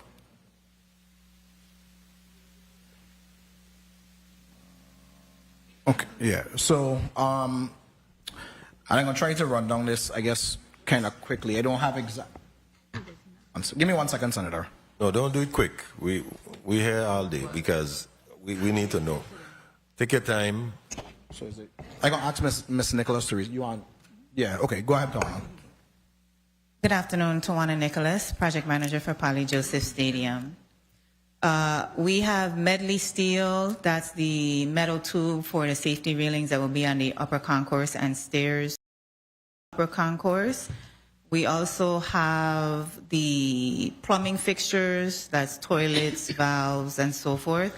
All of those materials are on site or verified at GEC warehouse. The next set of orders is pending receipt of payment to GEC. That is the elevator, some additional steel split unit for the elevator room, and some electrical wire. What will be approved this week are electrical fixtures and other electrical accessories. And that is it. Cost. Total cost to be approved is $500,000. What has been paid already, $200,000. Does that quell your Nobel? Okay, thank you. Point of information, Vice Chair Carla Joseph. Thank you so much, Mr. Chairman. I have another question relative, and it's regarding materials. GEC in their statement in July indicated they had to purchase an addition of, or they were in the process, or they may have been on site, a generator. Was that generator ever purchased? Are we still online? Mr. Wessel, the addition, you said upcoming work plans, the addition of a generator, was that done? John Wessel, Managing Member, GEC. The generator is still incorporated in the contract. It has not yet been purchased by the government because we're still in discussions with the electrical engineer of record and the Department of Public Works and WAPA to all of the details required to incorporate the generator into the contract. My notes reflected that it was supposed to be purchased by mid-October because I was taking some notes there. And so that was never done. That was upcoming work plans. I'm going systematically with my questions based on what was represented by the contractor. So you folks here need to make a decision. Thank you so kindly. Thank you, Senator Carla Joseph. Senator Franklin D. Johnson, you're recognized for your point of information. Thank you very much. And in following up, the last time Mr. John Wessel was here, you told us that you had the elevator to in your facility, in your warehouse. Do you have that elevator? John Wessel, Managing Member, GEC. I did not ever tell anyone that I recall, or the record will show, that I had the generator in my possession. The generator is on St. Croix. I did not say elevator. I said the elevator. I'm sorry. The elevator is on St. Croix, and it is ready to install once this payment that Mrs. Nicholas just referred to happens. I need to ask the Commissioner of Public Works, have any of you guys seen this elevator that he's saying is at his site? Derek Gabriel, Commissioner of Public Works. I'll ask Mrs. Nicholas to respond.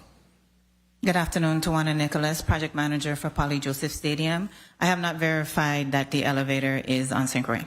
Well, I'd like to ask y'all, when y'all leave here today or tomorrow, go down to his site, because he, on that oath the last time, said that he has the elevator at his premises. That's what you said, not me. Thank you very much. Thank you, Senator Johnson, and I would second that as well because I recall that being stated on the record as well. While I'm happy to know that we now have some ADA ramps, because the last time we spoke about this notorious elevator, there were no ramps on the facility. But I wanted to ask a question concerning what I see as repeated billing by GEC to the government of the Virgin Islands. I see multiple payments across different years. In this case, I'm going to talk about the pile foundation and the mat slab work. I'm seeing over many years that we have the same type of billing, periodic estimate number 19 in 2019, periodic estimate 20 in June of 2019, periodic estimate number 25 in 2020, periodic estimate number 28 in September 2020, and periodic estimate number 48 in 2025, all for this pile foundation mat slab work. Could you please explain to the committee why we're seeing what looks to be or is perceived as repeated billing for the same type of work? John Wessel, Managing Member of GEC. Yes, Senator. The contract calls for progress payments based on completion. So each month, there were 400 and some piles. So when we had, let's say during any given month, we had 2 of the piles installed, that would have been a billing for 50% of the work. If we installed another 100 in the next billing cycle, that would have increased it to 75. So that explains why, because of the progress payments that are required under the contract, and pretty much typical for all Virgin Islands construction contracts. That's why there are multiple payments for that work. It gets paid partially as it progresses. Okay, very well. So in 2019 and 2020, there were several periodic estimates for these piles that you speak of. However, the most recent one is in 2025, which is periodic estimate number 48. So could you kindly explain to us what have you erected on that property that would require for you to charge for piles? Because from what I've seen, I don't recall any other building being built on the property. Senator, I'm not John Wessel, GEC Managing Member. I'm not familiar with any recent billings for pay estimate 48 for piling work. Okay, so what were the piles associated with? In 2025, periodic estimate number 48. John Wessel, GEC Managing Member. I'd have to see periodical estimate 48. I can't recall. I would need to look at the physical pay estimate. I may not be a construction engineer. However, my understanding is when you have piles, it's to erect walls or parts of a building. Is that correct? John Wessel, Managing Member, GEC. Piles are installed according to what the engineers require. If you will bear with me for a moment, I believe I have pay estimate 48 here, and I can look at exactly what you're referencing, and perhaps that will help us clarify. I would appreciate that very much. And while you look for that information so that we don't belabor, we're going to give you just a few, and I believe Senator Clifford Joseph is next. Senator Joseph, you may proceed, and I'll await the response from GEC LLC. Thank you, Mr. Chair, for the time. Good morning. Let me make sure. Good afternoon to the testifiers, and good afternoon to the listening public. My line of questions, I'm going to start back at the Commissioner of Public Work. Commissioner, for the public and myself,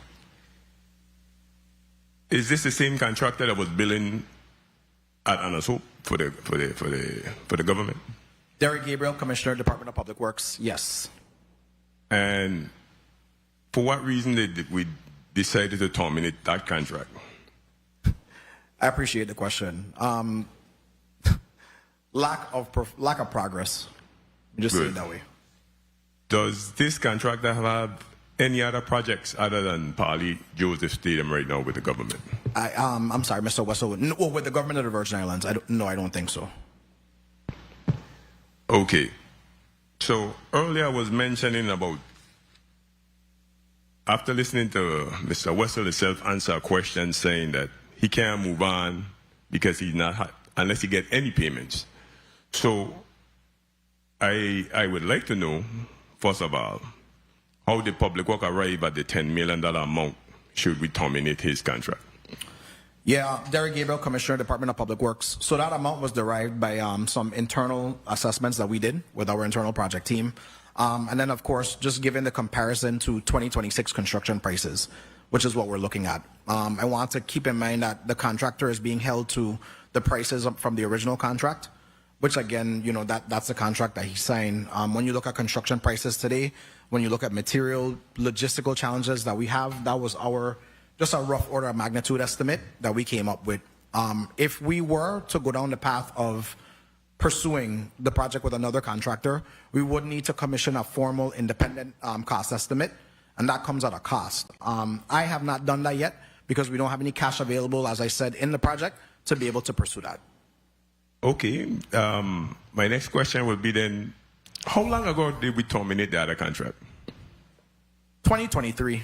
Honorable, I know it was, I think, late 2023 is when we terminated the Vitron. And to date, as you can see, no progress has been made, and I learned painful lessons with that one as well. So, I mean, we're just getting to the point of executing a contract and being able to get a new contractor on, and that's almost 3 years later.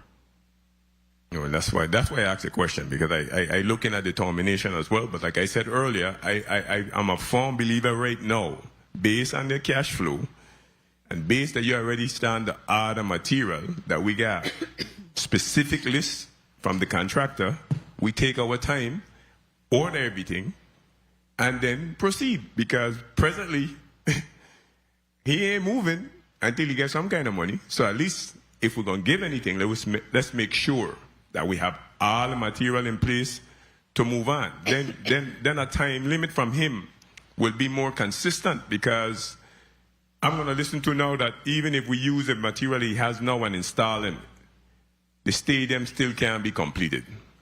Would that be a fair statement?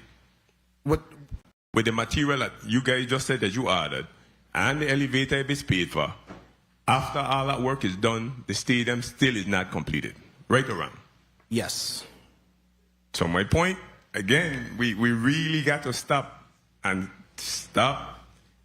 make a new assessment of where we're going from here. Because clearly, I don't see this project completing before Brian Roach come December. I don't, because material is still a challenge. And I'm listening to the price raise, and I understand, because I own property. You go in the store, you know, different from the supermarket. Everybody in the board now going to the supermarket see the price increase. If you don't go in a hardware store, the price them increasing as well. So I telling the public. So I'm saying to ourselves, if we stop right now, have a agreement. So, like again, the Senate doesn't negotiate contracts, so I don't want to be here negotiating any between procurement and Mr. Wessel. But I'm just saying, practically looking at where we at and the speed and ratio that we're moving at, that it look like we ain't gonna get no breeze blowing on our sail no time soon. So I think in the same time when the sail ain't gonna be up to go, the rally can't go up, because Mr. Wessel just made it clear he ain't moving until he get money. John Wessel, is that a fair statement? John Wessel, Managing Member, GEC. That is a fair statement, but I don't agree with all of the other things that you said, because when these materials arrive, it frees up $700,000 worth of labor work that can be performed immediately. And that can then be built on the progress payments that I just spoke of regarding the foundation. So the issue isn't just materials. The materials that are being bought are funding just for materials, not for installation. So the installation, and that was funded with retainage money that GEC had earned and had not been released to us. We agreed that that would be the smartest way to do it. The contract now would allow for exactly what you're saying, is to allow other materials such as the fence or the perimeter fence to be purchased. 1 minute. And installed by GEC, earning the amount of money that was able. So we don't have to wait until all the materials are here. Now that the materials are coming in, and about the final tranche of the materials to be approved, that will allow GEC to go back to work and perform the installation of those for quite a large amount of money. Again, you said that you need money in order to move. I'm saying to you, we want to make sure you have all the material, because a completion date is what we need. We don't need another start to stop. We want you to start and operate till it's finished. That's how we're gonna get to the end. We can't get to the end by starting and stopping, because that's what we've been doing from 2014 or 2015 until now. 2023, when they removed the other contract from you, they really should have think long and hard. Then maybe the same conversation might have been going on. Where are we to get into the end? Because again, you can't get to the end without the material. You have the personnel in place to complete the work. John Wessel, Managing Member, GEC, yes. And Senator, in response, my answer of not going forward unless I had the money had to do with exactly what you're saying, and that is buying materials. And the contract now allows for that, using the same mechanism that was used for the materials that are coming in now. So that could do exactly what you're suggesting, and I think it is probably the best method to go forward that I've heard so far. Thank you. Thank you for the time, Mr. Chair. Thank you, Senator Joseph. I wanted to pick up on a few things that you mentioned because, to Senator, I apologize, to Commissioner Gabriel, previous Senator asked you about the cancellation of a contract with GEC for a different location. What has stopped you from severing ties with the contractor for this specific contract? I mean, obviously you were not, yourself and your leadership team were not happy with whatever was taking place on that project, but what has prohibited you from severing ties to this project? Yeah, I'm sorry. Derek Gabriel, Commissioner for the Department of Public Works. I think the Vitram building presented a very different project. Each project is unique and different. With the Vitram project, if you notice, I've never come to this body tax for $1. I was able to do that with federal dollars. And wherever that delta was between what we had available on the project versus what the new project was going to come with came on the FTA side, where we went and we were able to talk to them and figure out how to reprogram federal cash to finish that project. This one, I don't have that luxury. And like I said earlier, it takes some very difficult conversations behind closed doors so that we could say, hey, this is the dollar figure, and we determine if that's the path forward. I think that really was a big difference. I knew that I could finish the Vitran building with some of the federal grants that we had available to us on the Vitran side. Whereas on the Poly Joseph side, I mean, I know we're not supposed to question, but you tell me where the cash gonna come from. Thank you. Director Rhymer, how are you? Good morning. How are you doing? I'm good. I need to know from you, do we have any resources available from the executive branch that would be able to be appropriated to this project? From the local government side, no. Okay. But you've obviously seen the numbers to and fro concerning this project. I've seen them because, of course, I sit on the PFA board. Yes. Yes. Mm-hmm. Yes. And, as a numbers man yourself, what is your opinion concerning the amount of money that we've already poured into this project with local funding and the viability of actually completing it without having to go into a next, 10 million, 15 million, or whatever is being bandied about here today? You're asking my professional opinion on where we are with the project? No. I'm not doing that. I know that you know where the money is for the executive branch. I'm just trying to find out from your perspective, your vantage point, what can be done, because I can't pretend to decide anything for my colleagues. I know that I'm fed up, personally. I cannot speak for any of them. But it is difficult for me to want to fund this project with the current contractor. So I'm asking your opinion in the sense of what resources are available in the executive branch to assist with this project. For me, probably the source, you have to go back to where you went initially, which is either bond proceeds or the Community Facilities Trust. But the thing is, you have to decide what projects are in these funds currently and which one you're going to defund to actually fund this project to completion. So that's where you have to sit down, like the commissioner said, in a closed room and say, hey, can we walk through the funding sources? And here's the projects that exist on the Community Trust Fund 1 and what's left on bond proceeds that have not moved or have been completed excess funds there. And then decide, here it is, what we all can agree on, what we do to move forward. Because at this point, it seems like we're at a point where it's either you guys appropriate money or we continue to drag this on for the next 6 months, 8 months, 6 years. I don't know how long it's going to be. That's an engineering function. But for me, to continue beating this dead horse going forward, we need to figure it out. Go in a room and have the conversation and come up with a decisive position. And thank you so much for that very well-rounded response. We're going to move forward now to Senator Franklin D. Johnson for his 7 minutes. You may proceed, Senator. Good afternoon. Thank you very much, Mr. Chair. Good afternoon to my colleague. Good afternoon to the viewer and listen audience. And good afternoon to the testifier. Mr. John Wessel, how many men you have working at the stadium as we speak here today? John Wessel, Managing Member, GEC. I do not have any men working there because the government No, that's has okay. been... Good. Stop right there, please. I'd like to make complete answers. No. One at a time, let the senator finish his thoughts. My question before was responding. simple, and you answered it. You said none. I'm fine there.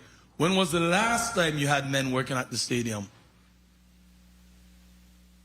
John Wessel, Managing Member, GEC, off and on for the last few weeks. That's not true. I passed by that stadium. I live in Frederickstead. I got picture up to February 20th, the last picture I took. There isn't a soul walking in that stadium. I've been there before February 20th when the last contractor took his heavy equipment because he said it's just sitting there and he have money to make. I travel there. So don't come in here today, you're under oath. Don't come in here with these stories. Because I'm not the average person, I ain't checking on this project. I check on this project just about every week.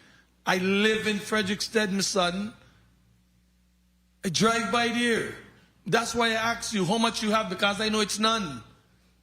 And I can show you a picture. The last one I took was February 20th.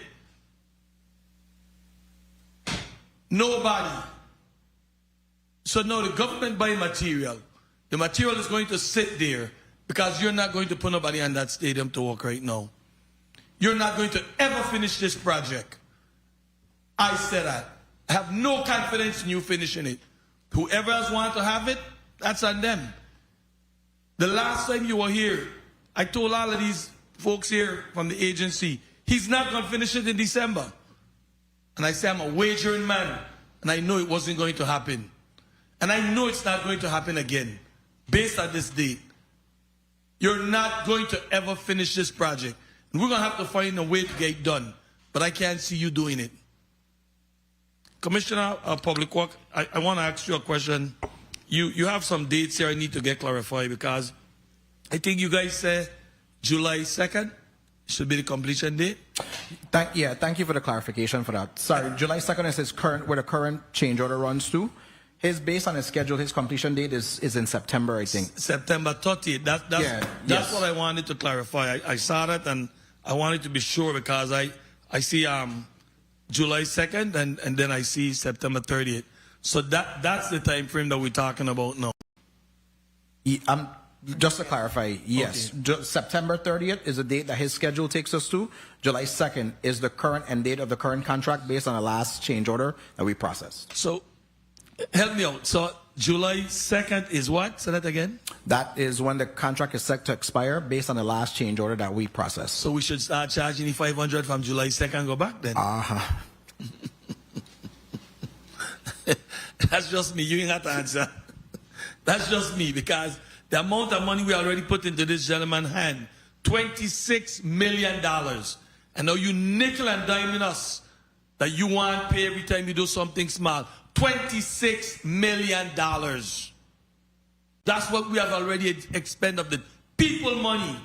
And now you want to come here nickel and diming us about, well, I need to get some money before I do some work. Get real, my son. $26 million ain't a little bit of money.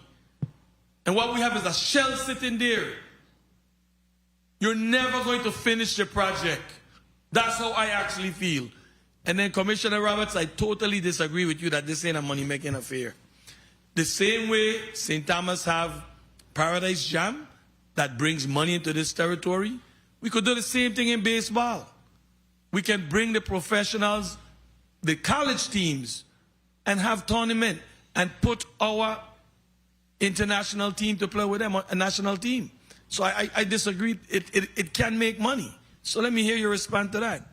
Vincent Roberts, Commissioner, Department of Sports, Park and Recreation. I didn't say it wasn't a money-making. You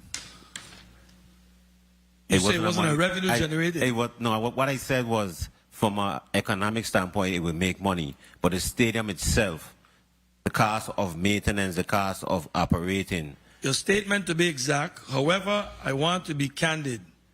Facilities of this nature are not typically profit generating. Correct. Baseball stadiums across the wall is profit generating.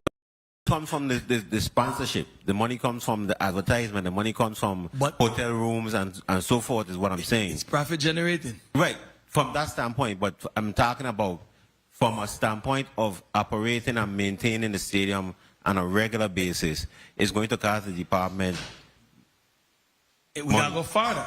And that's why we sometimes need to look at major league team that might want a park to use for spring training. We have to go out the box. I agree with you. It's going to cost the department a lot of money if you stay maintain and running it. Sorry. We got to step out the box. We can't stay sitting in the box and expect for something to do that they can't do. So from that standpoint, I will agree with you. But we have to step out the box. We have to find ways to make sure that the money that we spent into the stadium, we can find ways and stepping out the box and wait for it to generate funds and bring funds to this territory. Well, that's the intent is to be able to draw, bringing people, sports tourism and so forth to generate funding.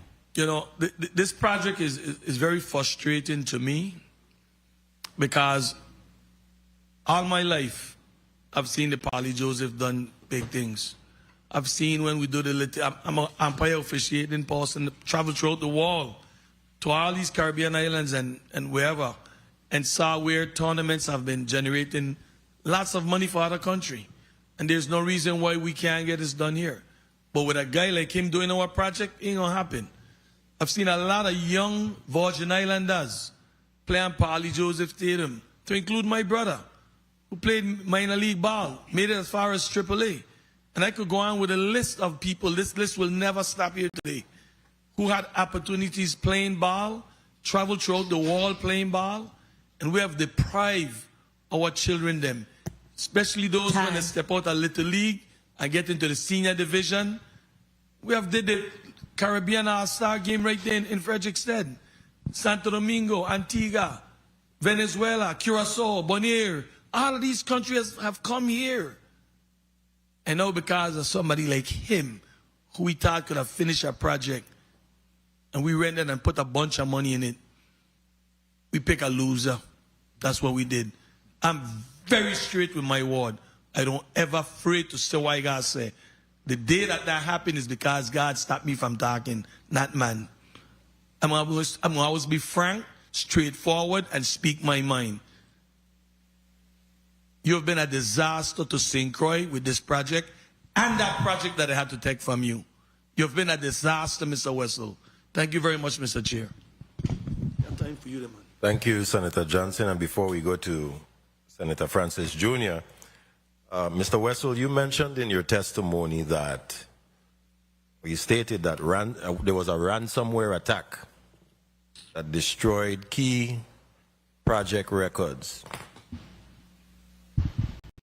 And I must state for the record that I was I was extremely dissatisfied with your testimony. I was expecting a lot more than you provided. But you mentioned that there was a ransomware attack that destroyed your key project records. And how can this committee now verify that your information concerning billing, without your information providing the billing information that we requested? Point of information. You know, the ransomware attack you stated was in 2025, and you lost payroll records, job cost records, accounting receivables, subcontractor payment records, construction schedules, submittals and planning documents. How are we supposed to proceed if we don't have all the information that we need? John Wessel, Managing Member, GEC.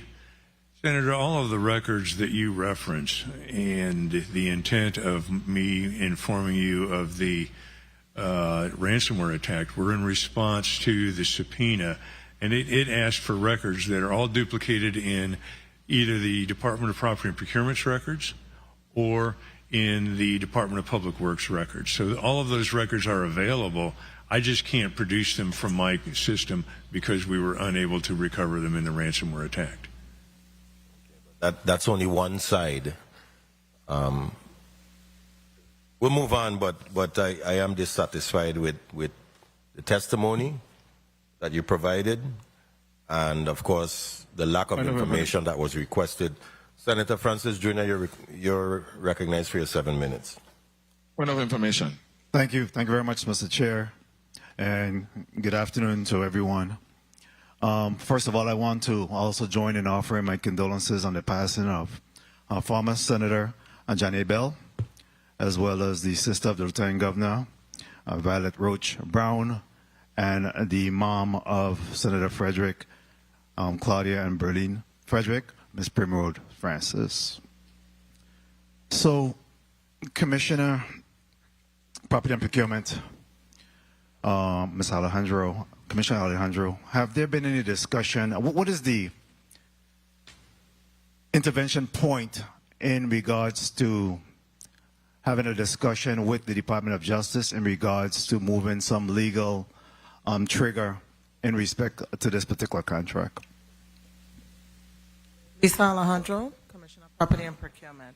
So, Senator, as it regards to any legal pursuit, it would have to have first of all, we would have received from the Department of Public Works and those managing the contract that there's some dispute. It is your testimony at this point that there have been no discussion in respect to Public Works or any of the other oversight entities in regards to the challenges they're experiencing and the possibility that in fact there may be a need for legal intervention in this matter? No, there have not been. There has been management, of course, discussion with regards to progress, etc., but not from a legal standpoint. That the Department of Justice, and I want to believe this body also reached out to the Department of Justice on this, and it was returned based on the contents that was received to the chair. Okay, so based on historical perspective, based on the lack of productivity, based on the lack of progression, based on the track record that we're seeing, we're still not to the point that we believe that there may be some challenges moving forward on this particular contract. Well, I can say, Senator, if it is the government's position to pursue it in another light, then discuss outside of this forum. But as far as legal challenges based on default in any manner, that would have to be something that is brought to the department's attention, as well as the Department of Justice, and investigation into those matters. Thank you very much, Commissioner. Commissioner Gabriel, in respect to in your testimony, you talk about leadership requiring bold decisions. Would you agree that that bold decision rests with you? I think that, Derek Gabriel, Commissioner, Department of Public Works. I think it's a collaborative one because I do think whatever decision we make, there's a financial implication as well as the community benefit that also needs to be weighed. When I did, just for clarity, I just want to say it. When I did Vitran, it took us over a year to come to that decision. And we did have some of those conversations you talked about as far as what needs to be done to be able to support the termination of a contract. So can you share with this committee and this community in respect to what gives you the confidence based on those very same issues that I spoke about? Lack of productivity, lack of progression, track record, and historical perspective that this project will be completed within the timeline that has been established. So I want to go backwards, and I said it, without cash infusion, I really don't have confidence. But as far as continuing with this contractor, until other resources are made available, I have to, as a Commissioner of Public Works, exhibit some sort of, I guess to go back to it, confidence as long as we're working with them, right? It has to be a symbiotic relationship once that contract is in place. So based on the timeline of the July 2nd that you mentioned in regards to the last change order date, which is 73 days away, do you see that as a possible timeline? No, no. And again, the schedule he submitted does say September 2nd, but if we see a significant amount of progress, then my stance is to extend the contract at that time. So September 30th, 163 days away. Do you see the project being completed within that timeline?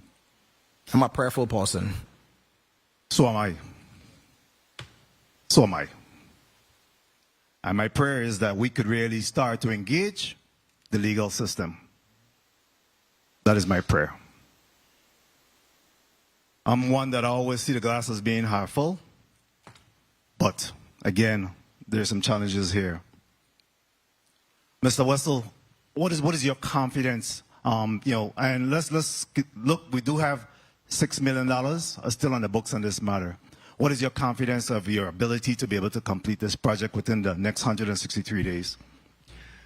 John Wessel, Managing Member of GEC. First, I'd like to make a point of clarification. When I was here in July, I did not testify that I would finish the project by December 25th. I testified that I would finish the project by December 25th, provided I was paid according to the contract documents, which didn't happen for the reasons that Commissioner Gabriel has discussed. If I am paid according to the contract documents, and if we follow the path that Senator Clifford Joseph had suggested, which I think is a great idea, then I am extremely confident that I can finish by the September 30 date as amended by excusable delays according to the contract. So the government has opted to purchase the material and supplies, correct? 1 minute. Please, John Wessel, Managing Member GC, please restate your question. The government have committed to purchasing the materials and supplies as required for the work to be done. Do you have the labor funding or cost to be able to pay for contractors' installation of these supplies, material? John Wessel, Managing Member GEC. The government has procured, as Mrs. Nicholas testified to, a certain list of materials that includes basically the interior finish out of the Paulo Joe Stadium. Should the government elect in its sole discretion, as the contract now allows, to buy the rest of the materials, that would go a great way to accomplishing two things. One, making sure those funds go exclusively to the materials, and two, giving GEC work that it can work on and earn money with. Do you have the funding to pay for personnel costs, the payroll? John Wessel, Managing Member GEC. So long as I am paid according to the terms of the contract, yes. Point of information, please.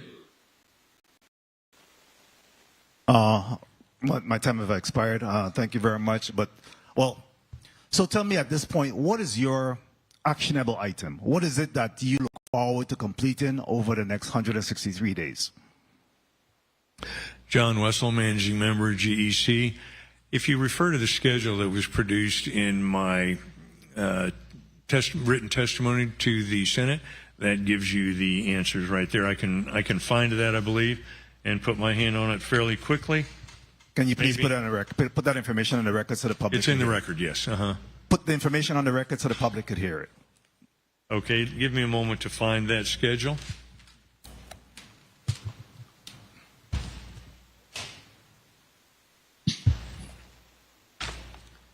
Also, Mr. Wessel, you never got back to me about number 48. So please keep that on your list of things to do.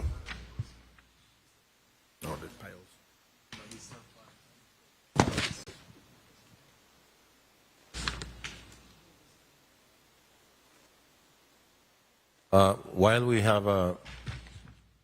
we're waiting for Mr. Wessel, I want to acknowledge the presence of Senator Alma Francis Heileger.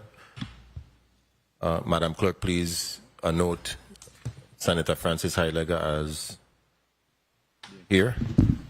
And Mr. Wessel, are you prepared? And then we'll come to you, Senator Lewis.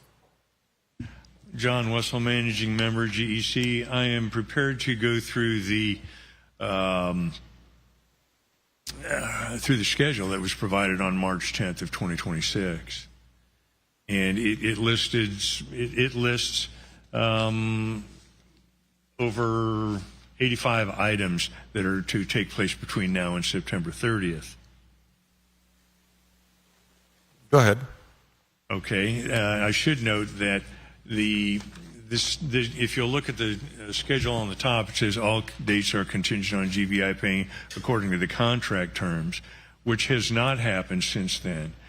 It is in progress with the challenges that Commissioner Gabriel and Mrs. Nicholas have discussed. So this schedule will get pushed. There's no question about it, as I stated in response to Senator Francis, that so long as the payments are made and the contract is extended according to the term of the contract, then yes, I can do that. So it includes plumbing labor for the restrooms concession, locker rooms, generator and comments to be received from the government of the Virgin Islands, adding of a generator, railing installation at the stairways, which is in progress already at my shop, doing earthwork required by the Clomar for the drainage swale on the 10-foot swale, the west side swale, additional grading, building a bat and helmet rack, adding a press box, which is mostly formed in place and just needs some electrical parts to be put in it before it's ready to pour. The service drop installation at the site, which is pending some final answers from the Virgin Islands Water and Power Authority. Tile installation will be performed, and the public restroom electrical rough-in, and that's the 2 weeks after work progresses once we receive the payments that are due and have not yet been paid. In response to, may I continue, Senator, to answer your question about the pay estimate 48? Yes, periodic estimate number 48, what could seemingly be perceived as multiple billing. Yes, John Wessel, managing member of GEC. I looked at pay estimate 48, and I'm finding it again as we talk for just a moment. There was no work in pay estimate 48 for pile work. There was work in pay estimate 48 that is called something that is called management during construction. If you will go to the worksheet, I'll hold it up so you can look at it. It is on line B, line 1C, which is for $2,827.93. That is the only work that was billed in this foundation section of the schedule of values. If you'll look down at lines 2C. And that's the pile foundation. Pardon? Pile foundation. Yeah, the pile foundation. The pile foundation was 2C and 2D, and there's no work that was completed on that during pay estimate 48. I'm not sure where you're seeing something that says that it was. So, periodic estimate has not been completed. John Wessel, managing member, GEC. The work in the periodical estimate number 48 for the pile foundation, which is in section B, line 2C, was previously completed prior to pay estimate 48 in September 23rd, 2025. There was no billing for pile foundation. It was completed long before that. And the same thing for line 2D under section B. So why are we, if I may, I need to interject for a second, because why are we seeing what is could be seemingly perceived as billing for what looks like the same item?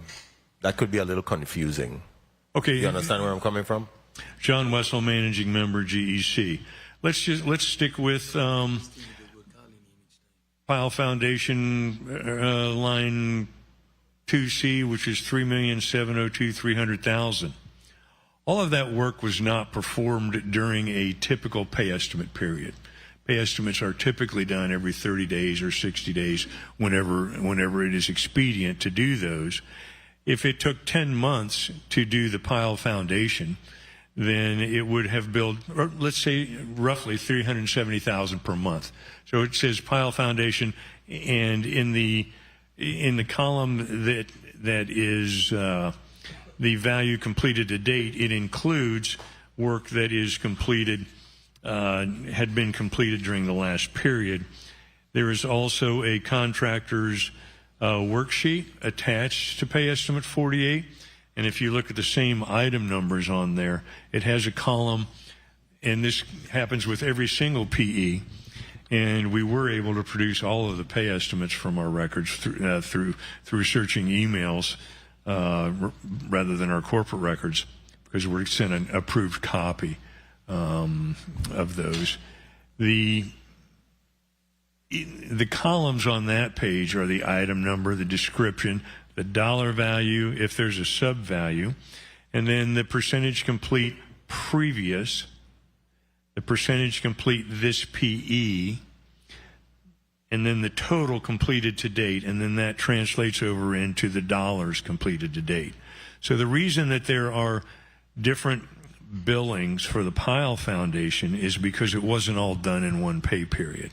There would be numbers in the completed previous, numbers in percent completed this PE, numbers represented the dollars completed previous, and the percent completed previous, and numbers in the column that said dollars complete previous.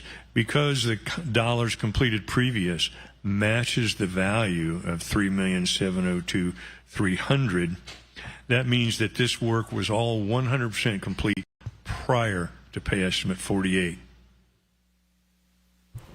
So why is there a need for pay estimate 48 specifically? John Wessel, Managing Member, GC. Why is there a what? Why is there a need for pay estimate 48 specifically if in fact what you're saying is that all of the work had already been completed? John Wessel, Managing Member, GEC. If you go down to the... No, time out, Mr. Wessel. I just need to understand. If you're saying that all of the work had already been complete, then why estimate 48 for the same foundation piles? Explain that to me. John, excuse me, John. Wow. You need some water? Could someone please provide Mr. Wessel with some water? John Wessel, Managing Member, GEC. There is no work being billed for the Pyle Foundation in Pay Estimate 48.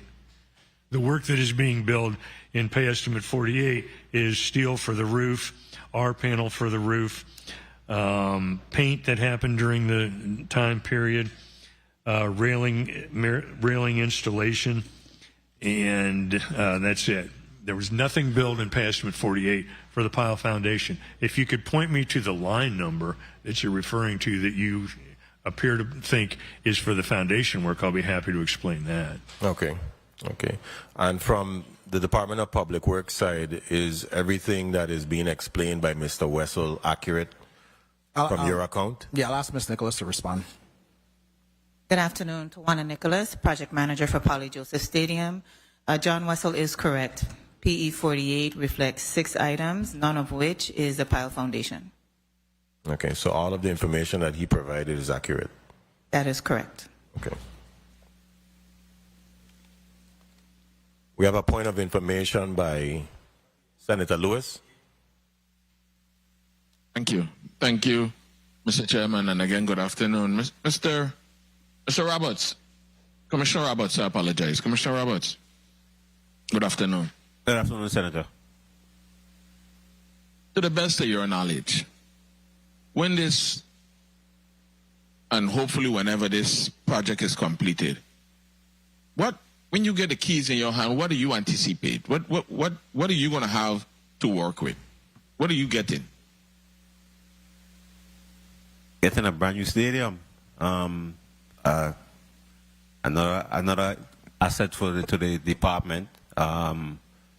Actually, what we plan to do is to move some of our employees, some of our staff to relocate at that facility so we could have, so we could service the western side of the island a little more. 1 second, Mr. Roberts. Is the project going to meet the standards of what we're seeing on the mainland with different parks and so forth, with all these change orders, we're moving from a concrete fence or chain link fence, concrete walls, sorry, to chain link fence, you know? Is it going to be to the standard where we say to our competitors on the mainland, come home, we have a state-of-the-art stadium, or we still behind the 8 ball? So that's at times in this government, when we purchase things, one second. At times in this government, when we purchase and get things, it's like we always got to get a one that everybody getting rid of, or we don't get the best bang for our buck. And, you know, I don't know, we are cutting corners now to finish this project. So are you going to get a stadium or are we going to get an event park? Like, what's happening? Thank you for the question, Senator. So we are getting a state-of-the-art facility. The changes that are being made is not going to affect the initial plan or the overall goal of the stadium. I think it's just some of the items that are being removed or replaced is so we could get across the finish line. But as far as the functionality of the project, the functionality of the stadium is still going to cover all of those. Thank you. And that's the point I'm trying to get. When we get across the finish line, are we going to be competitive? Are our children going to be in a state-of-the-art stadium where they could say, well, listen, man, like, I ain't in Wrigley Field, but I'm close. Just asking. Thank you.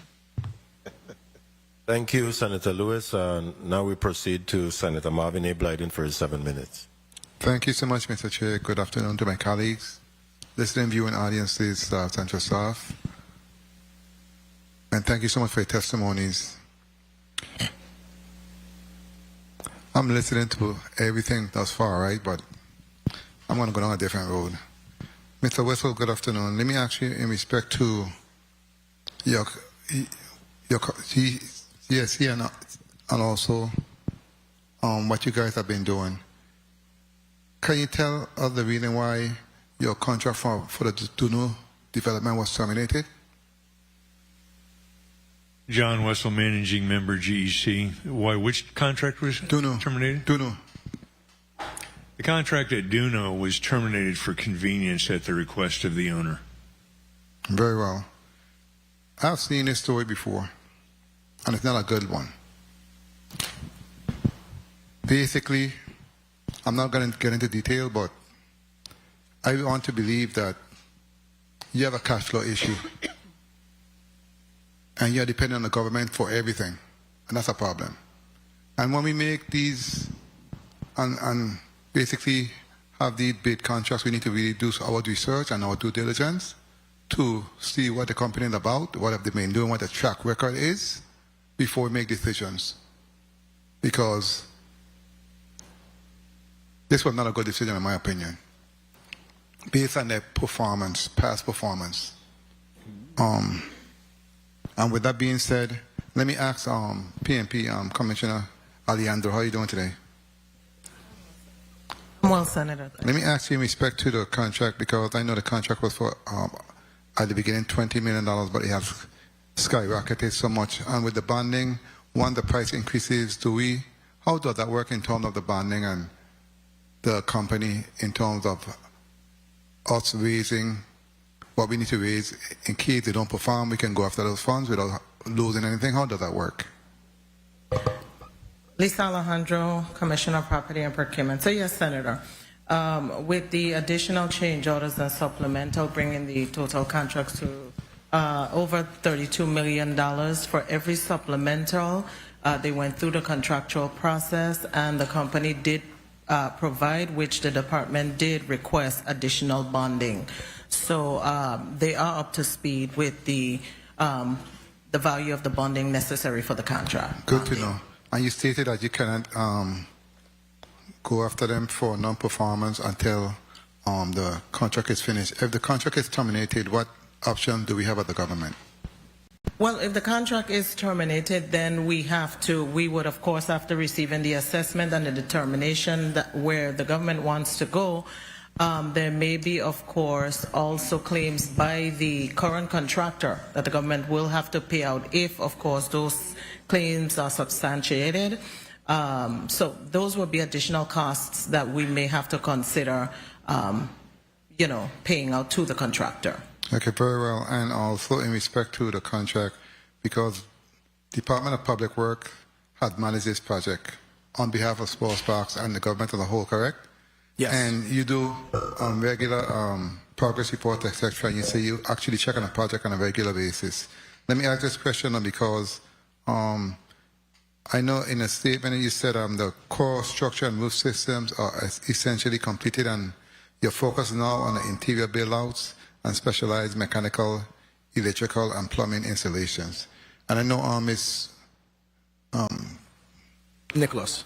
Tawana Nicholas, I don't want to call you by first name. Ms. Nicholas spoke about $200,000 price tag in terms of extended steel, plumbing fixtures, elevator, AC wiring, etc.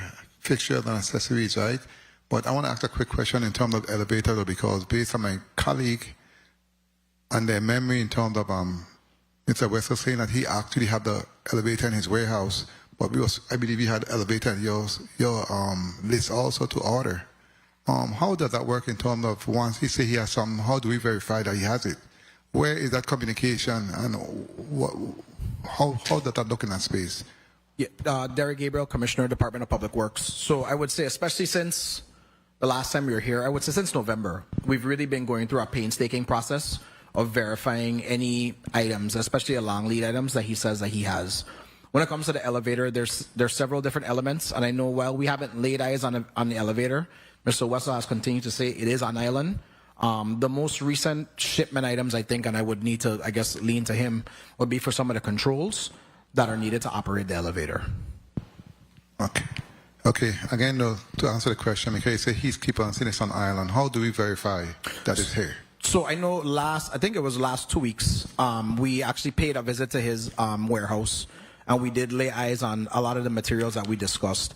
Like I mentioned in my testimony, we have put more resources in the way of assistant, let me say, project managers. And so they are also going to be doing more verifications as he lists items for completion. Now, and again, I could expound on it on the chair's time, but I want to just say that we never contemplate going through these intricacies to be able to approve periodical estimates, which leads to us not approving them in according to contractual terms.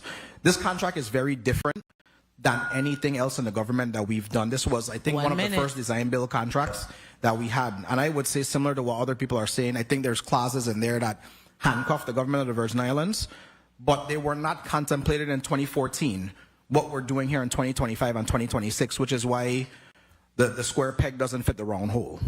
So you're saying it was not a well-executed contract on our part? I think there are clauses there that contemplated sunny day relationships. And I think where we are, given how some things have gone, I don't think any of the CLOMAR process was contemplated. I think it has changed the character of the project and the tone and tenor of the relationship. And you're stating for the record that it's going to cost approximately $10 million extra if we go a different direction.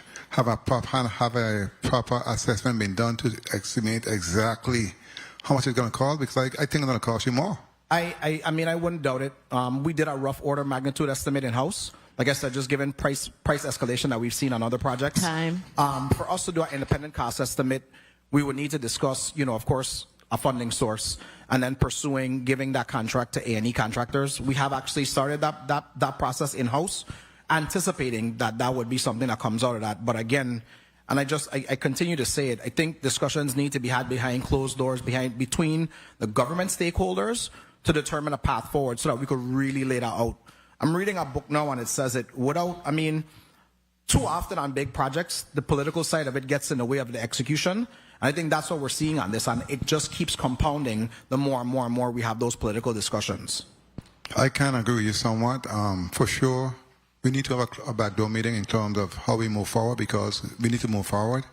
And in closing, Mr. Chair, if I may, in respect to why I'm saying what I'm saying, in terms of me looking to go in that direction, because a year have passed since GC was terminated from the DUNO project, and if you see the kind of work and progress that have been done in a small time frame,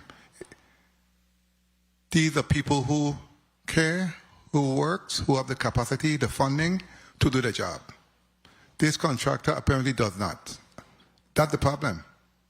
So we need to find a way to dissolve this relationship, this contract, get what's ours in terms of going after the money that's owed to us, assess how much that's going to be, assess how much it's going to cost to do the project moving forward and move forward, and find a way to see how we're going to get the funding.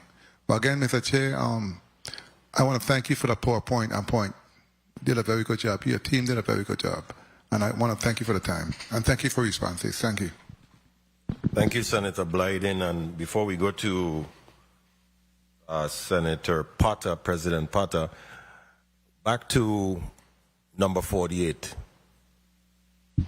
The Terrence Martin Field and the Crucian Christmas Village. I'm seeing 2 charges here for administration during construction. Could you clarify those charges? John Wessel, Managing Member of GEC. Senator, the pay estimate has line numbers in the column on the left. Very well. If you could refer to that line number, I'll be able to answer your question more specifically. 1C and, well, 1C for both under section C and D. 1C under section B is for, under what? Section C, Terrence Martin Field, item 1C, and then section D, Crucian Christmas Village, item 1C.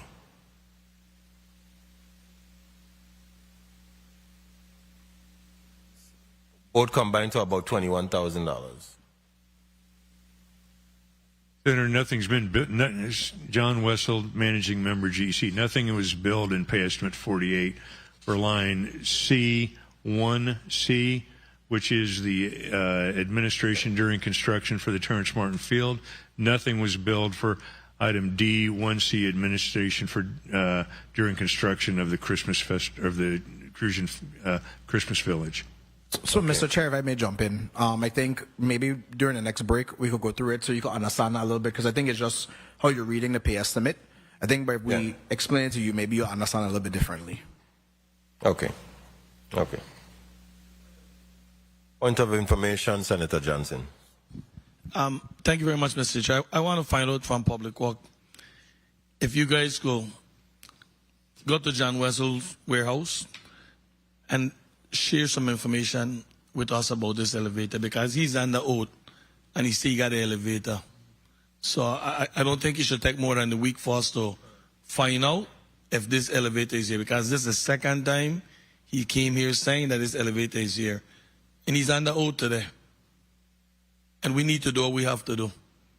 So is that a feasible time for you guys to be able to respond to us by the end of the week, verifying if that Yes. Thank you very much, Mr. Chair. Thank you, Senator Johnson. Senator President Milton Potter, you're recognized for your 7 minutes. Thank you so very much, Mr. Chair. Good afternoon, colleagues. A special good afternoon to the testifiers who are before us today to discuss an issue that has really been a huge point of stress and frustration, not just to us, but I'm sure to all of the testifiers who are here before us today. The project shows a failed initial design, a contract that was not construction ready, a government that paused, changed, and expanded scope midstream, a contractor operating without full records, a timeline that exploded from 30 months to over a decade. And it's really shocking when you really think about it. The original completion was slated to be June 5th, 2017. Now we're looking at 2028 or thereabouts. Just in terms of the project foundation and design failure, I'm going to ask Commissioner Gabriel this question. Why did the project, to your knowledge, Commissioner, I know this project started before you came on board. To your knowledge, why did a project require a complete redesign after construction had already begun? Derek Gabriel, Commissioner, Department of Public Works. So the original intent of the project was to build it on the original Poly Joseph footprint. It was really a simple tear down and then renovation on the existing footprint. When that was changed under the previous administration and the entire footprint of the project changed, it really fully changed the characteristics of the project, thereby requiring other design elements from the contractor. But then as Director Williams-Octalien mentioned in her testimony, when you added the delays from the FEMA project, from the FEMA Clomar process. As we went through that process, that really also changed the tone and tenor of the project. I mean, like I said, one example for me, we always were going under the understanding that there would be a concrete wall, right? That's what everybody wanted to see at Poly Joseph. Now that we're at that phase and given the calculations that we see on the flow rates, we knew it was easier to be able to just do to allow for proper flow rates. Simple things like that. And again, that really has, I'm not assigning blame to anybody, but just the change of the characteristics of the project and the expansion of the footprint is what brought a lot of those design element changes. Again, remember, it's a design build project. So that meant that every time the government of the Virgin Islands made a design change, the contractor was responsible for providing those designs. Why did the foundation system have to change multiple times? Man, including after evidence that the ground was still sinking. I mean, you want to try it out? Well, so I'll say that. And I think both Mrs. Nicholas and Mr. Wessel would be better appropriate to answer it. But again, I know when we expand it, right, the soil profile didn't allow for the foundation that the current or that the previous design had in place. So when we changed it, and again, he mentioned, I mean, we did stuff like soil testing and all this stuff. We had to drive piles to be able to support the foundation for that grandstand. If you will remember, there were also elements that the Brian Roach administration removed, like the VIP pavilion and all this other stuff that added to some of those design changes. I think, am I right, guys? Yeah? Oh, go ahead, sorry. Tawana Nicholas, project manager for Poly Joseph Stadium. So in an effort to save additional design costs and to prevent from delaying construction, even though the Brian Roach administration reduced the scope and work, we left the pile foundation to remain the same. Okay.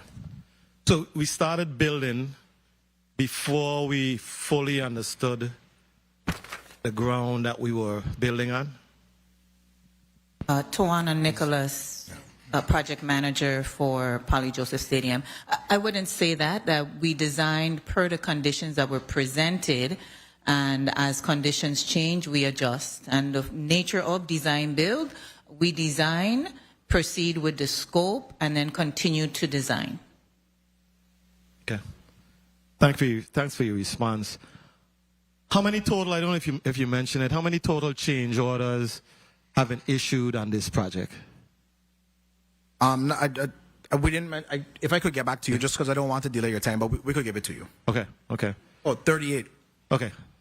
30? 38. 38. But keep in mind, that's a record. I'm sure, Commissioner, that is the record here in the U.S. Virgin Islands, right? You know, that's a lot. But I mean, keep in mind there are two separate contracts. There's several contracts. So I mean, three separate contracts. So every time one is changed, you're kind of looking at least two change orders, in some cases three. Okay. Commissioner, you wanted to say something? Yes.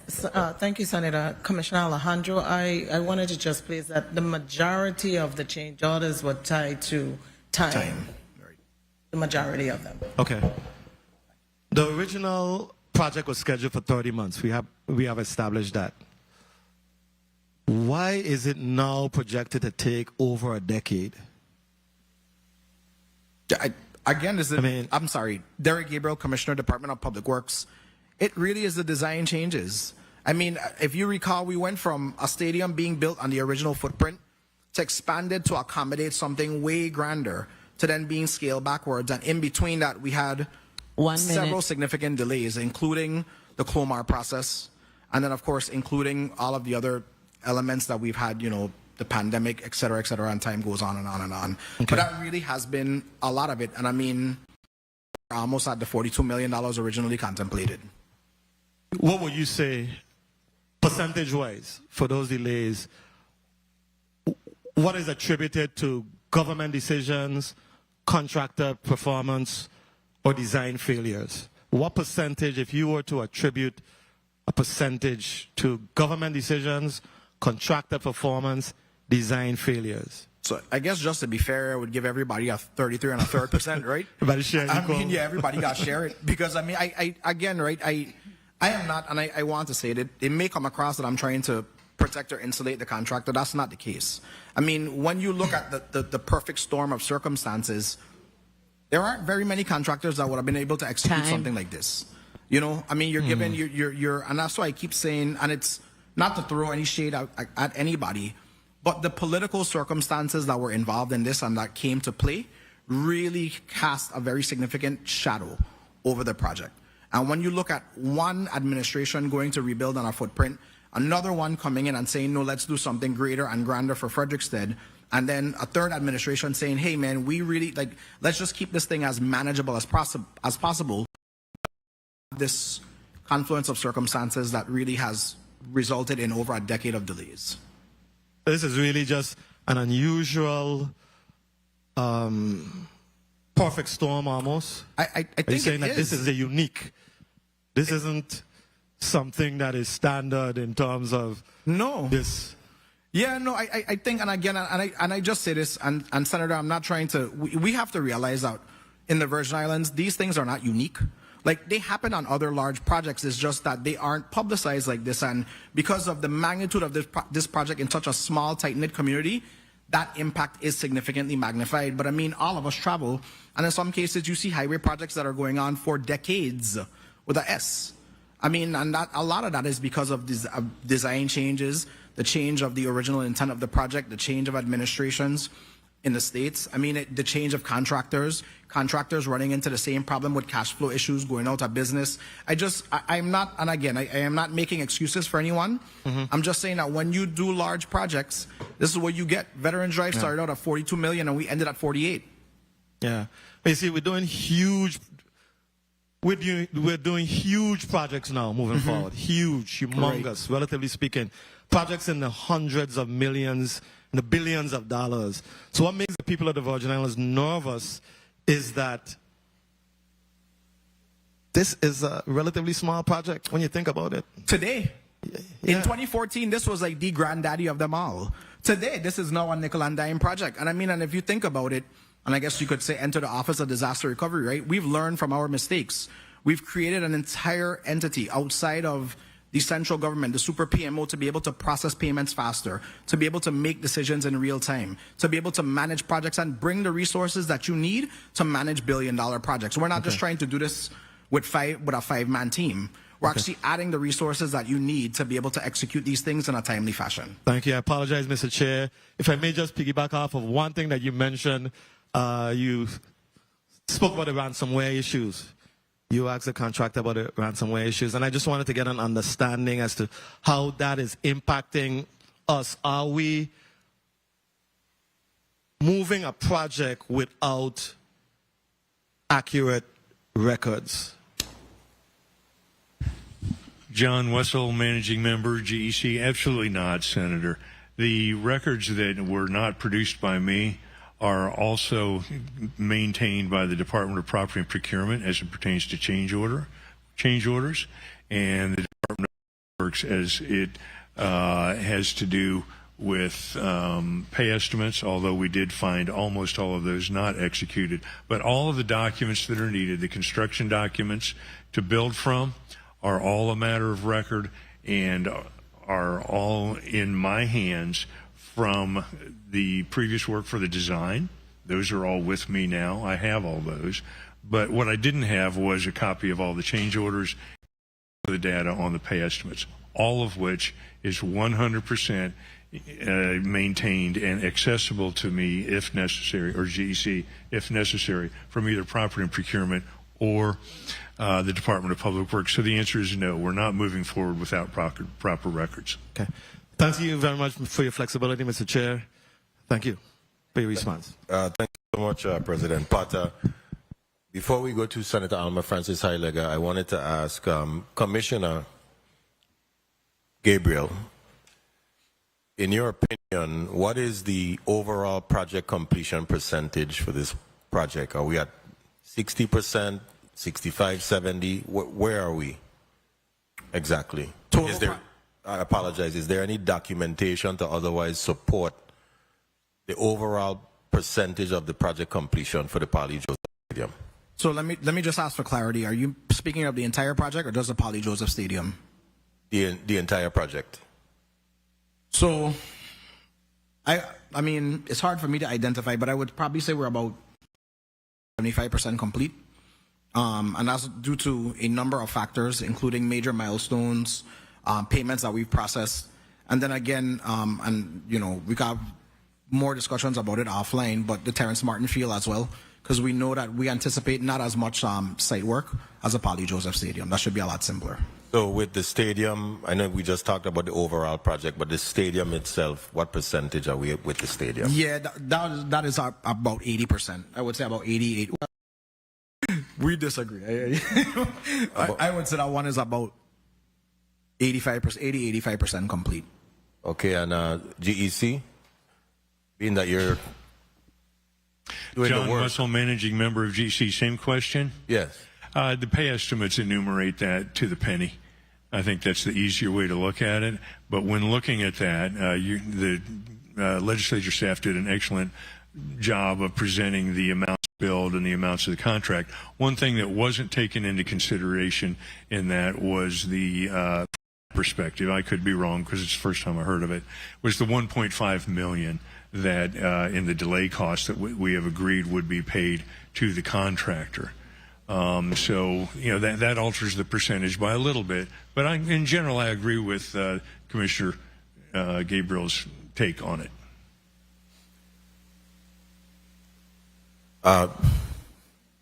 Mr. Wessel, I will remind you that the last time you were here, we did discuss that 1.5 very thoroughly, and it's on the record in the last July 2025 hearing, and maybe I would encourage you to go back and listen to what was said in that hearing as well.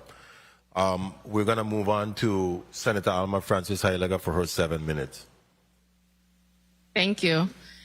Good day to my colleagues. Good day to the people of the territory. Good day to the testifiers, everyone who can hear the sound of my voice. When I first heard that the Polly Joseph Stadium was going to be rebuilt, I was very excited for my sisters and brothers over in St. Croix, because I am a firm believer that any opportunity we have to invest, especially in our young people involved in sports, athletics, and I think they're just as important as all the other aspects that we try to teach and educate our children on. But this entire thing has turned into a whole mockery. I've been in here since 2021, and I'm actually bored of having this conversation at this point, because it doesn't feel to me like it's really getting anywhere. I'm hearing people talking about going to court, but I'm going to be honest with you.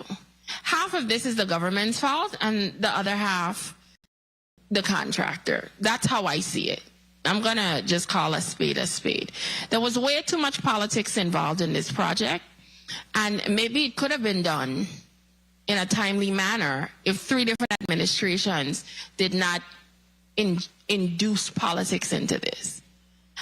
As it relates to the contractor side, I see it kind of both ways, to be honest with you. I want to ask the contractor, Mr. Wessel, every single time I look at the photographs of Polly Joseph, and when I've been in St. Croix, I might drive by. That doesn't look like a $26 million project, nowhere near it. And that's the type of money that's already been infused. So I don't want to judge it based and say, oh, $26 million. I'm a logical person. I know I have to take away your profit margin, because out of that $26 million that was paid, you had to have some kind of markup in order for your business to make a profit. So while we hear 26 million, I know X amount of million had to go to you as a business, number one. The second aspect of it, where my concern is, I want to know directly, what was the cost to change those designs? Because I'm trying to see exactly, after you subtract your markup, and the rest of the money was left, what exactly was the cost of those designs going from the original bill to now moving it and building something larger, and then another design reducing a little bit? Tell me those numbers. John Wessel, managing member GEC LLC. The cost cost was a twofold thing. One was the dollars that had to be paid to the architects, the engineers, the electrical engineers, the geotechnical report people. Okay. And go ahead. I know we paid out. I just want to know a dollar amount. You don't have to give me a breakdown. Do you know the dollar amount? John Wessel, Managing Member, GC. Senator, the best way I can enumerate that is to tell you what the number that had been agreed to for the revised design under the MAP administration, and my recollection, I'd have to look it up to be sure, was $43.5 million versus $20 million. So it went from $20 million to $43.5 million, an increase of $23.5 million. That's not the question I'm asking. I'm trying to get a breakdown of where we are and what the value of the project as it is right now based on the payout. I'm hearing there was already a $26 million payout. I heard there's roughly about another $6 million in order to be paid out to complete this project.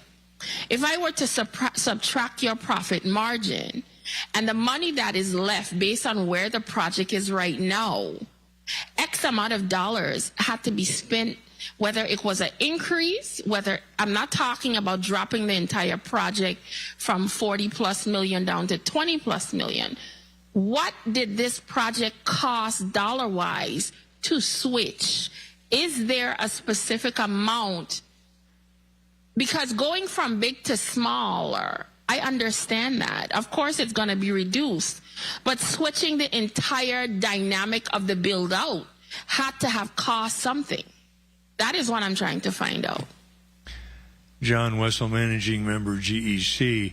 At the end of the day, the cost after all of the changes were made and before the $1.5 million has been added to the contract, it went from $20 million to 32 point whatever it is now, plus $1.5 million. So those are the costs to the government of the Virgin Islands for this project. So roughly an additional $12 million, you're saying? John Wessel, Managing Member, GEC, from 20 to 32. Yes, that's roughly 12, plus the delay cost of 1.5. Yeah. Okay, understood. The other thing I want to ask has to do with the time frame, because I was here to that hearing when we were discussing if X amount was paid by a certain time, it could have been done in December, and you're saying you never received those funds. My question is, and I know what's happening here, because there are many businesses that don't want to be left with the bag. And let's be honest. And while we might be calling it nickel and diming, a lot of times when businesses put up money up front, sometimes the government never pays them, or sometimes it takes years to recoup that money. Not everybody is willing to put up $6 million on a hope and a prayer that they might get it back when they're supposed to. So I clearly see what's happening here. The contract says, give me X amount and I will continue to build. They're saying, you don't give me anything, I'm not doing anything. But the problem is what's being stuck in the middle between the standoffs and the politics is the people of this territory. And I cannot see how that project is the way it looks. I honestly do not believe for the $6 million, which of course you still have to take your markup out of because you got to make a profit. For whatever balance is left, I cannot see that being completed for the money that's left. I don't believe it. So I understand you said there were some 85 items that you guys spoke of to get to this completion. And I want to speak to Mr. Gabriel directly. I think at our time, Mr. Chair, could I just request to yes, please ask proceed, this last Senator. question? I appreciate you. Mr. Gabriel, this 85 item list, and I know you said you're a praying man, so am I, but I'm also not unintelligent. We could pray, but God also says help yourself. So I am not nowhere near unintelligent. And what we are dealing with is between a rock and a hard place. And for the money that's left, I don't see that being turned into any world-class stadium. I don't see it. I don't see it. So my thing is this. If the monies are paid out and this 85-item list comes to fruition, it is your belief, or is it Property and Procurement or whoever has to sign off on the final say? Do you honestly believe that Paulie Joseph to be exactly for this $32 million final payout exactly worth that dollar amount? And that is what I need to know, because this is for the people of this territory. Will they be getting the bang for their buck, $32 million worth?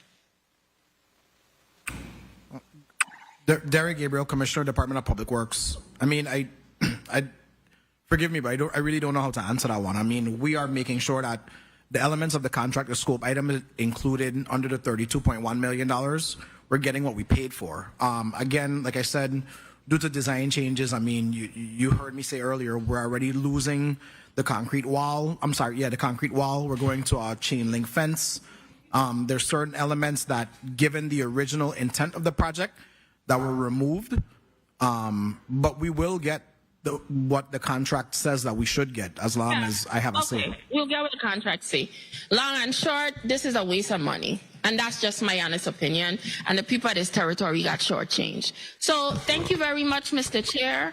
You know, please, I don't need to be dragged into these meetings over and over and over to be getting these type of, in my opinion, mediocre results. If we're not about it as a government to either pay people and hold them to the fire if they don't do what they're supposed to do, this is the end result. So thank you very much, Mr. Chair. Thank you, Senator Alma Francis Heilega. Right now, the contract is nearly fully paid out. There's 6.1 million available.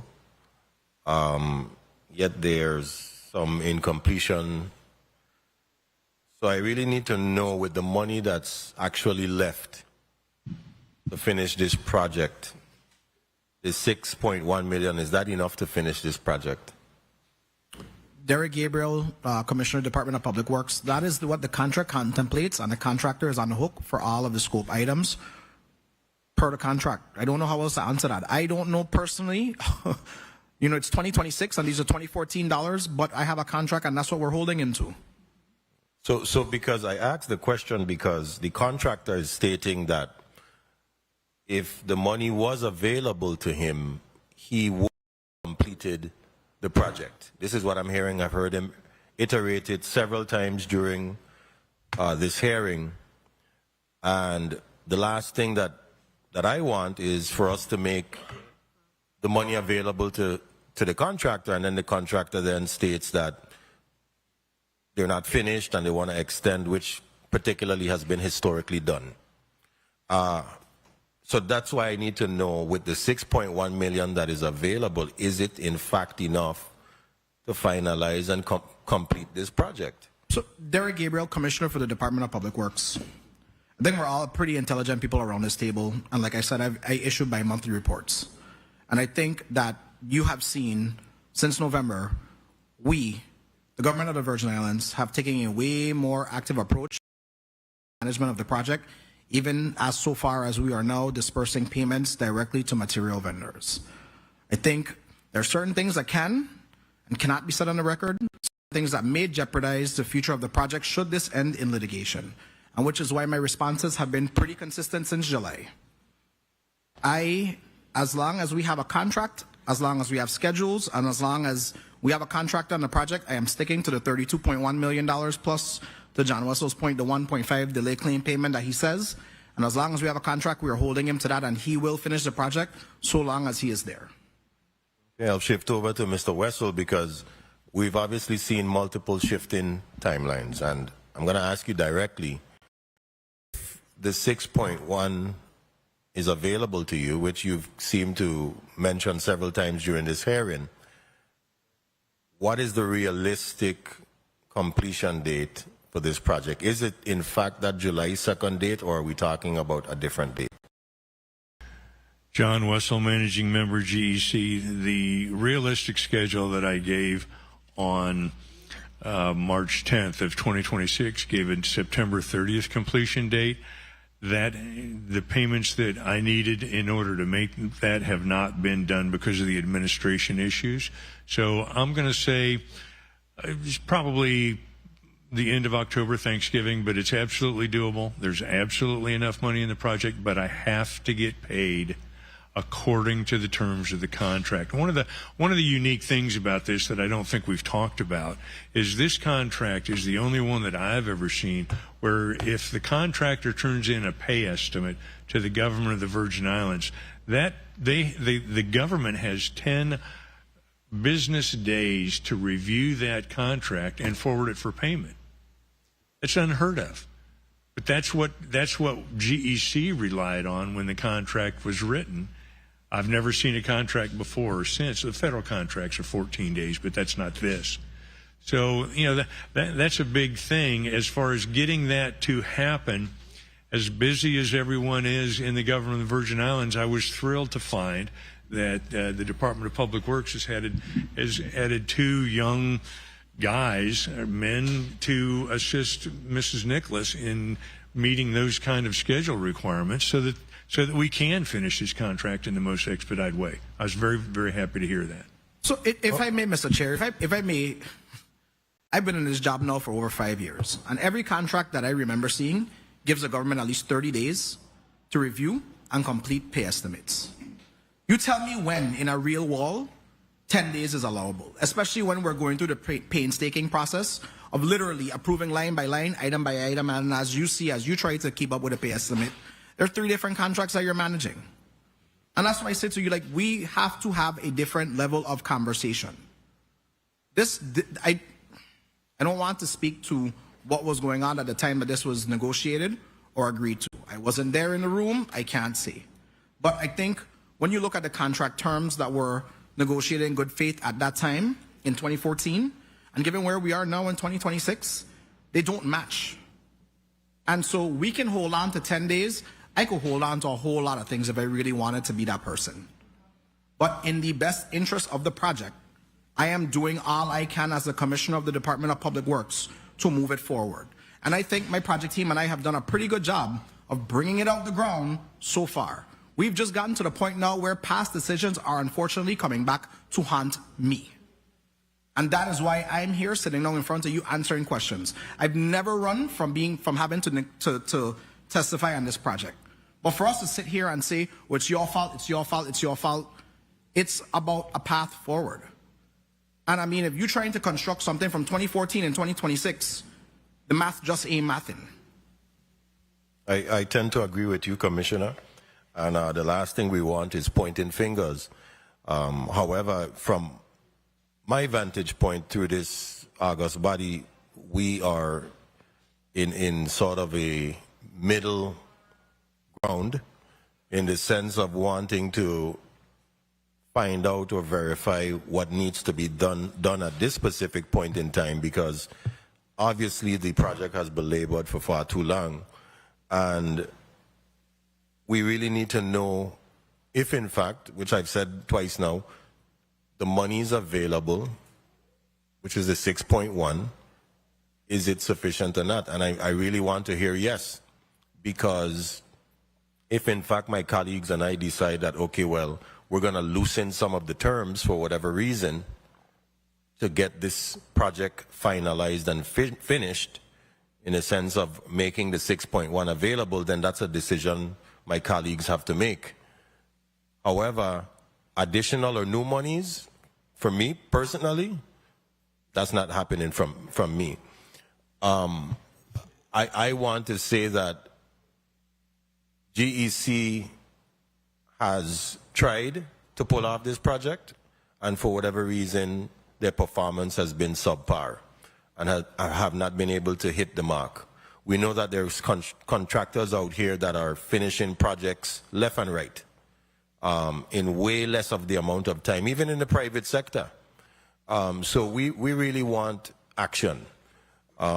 And I want to know what specific work remains to be unfinished. I think that's the 85 items that we've been sort of discussing off and on.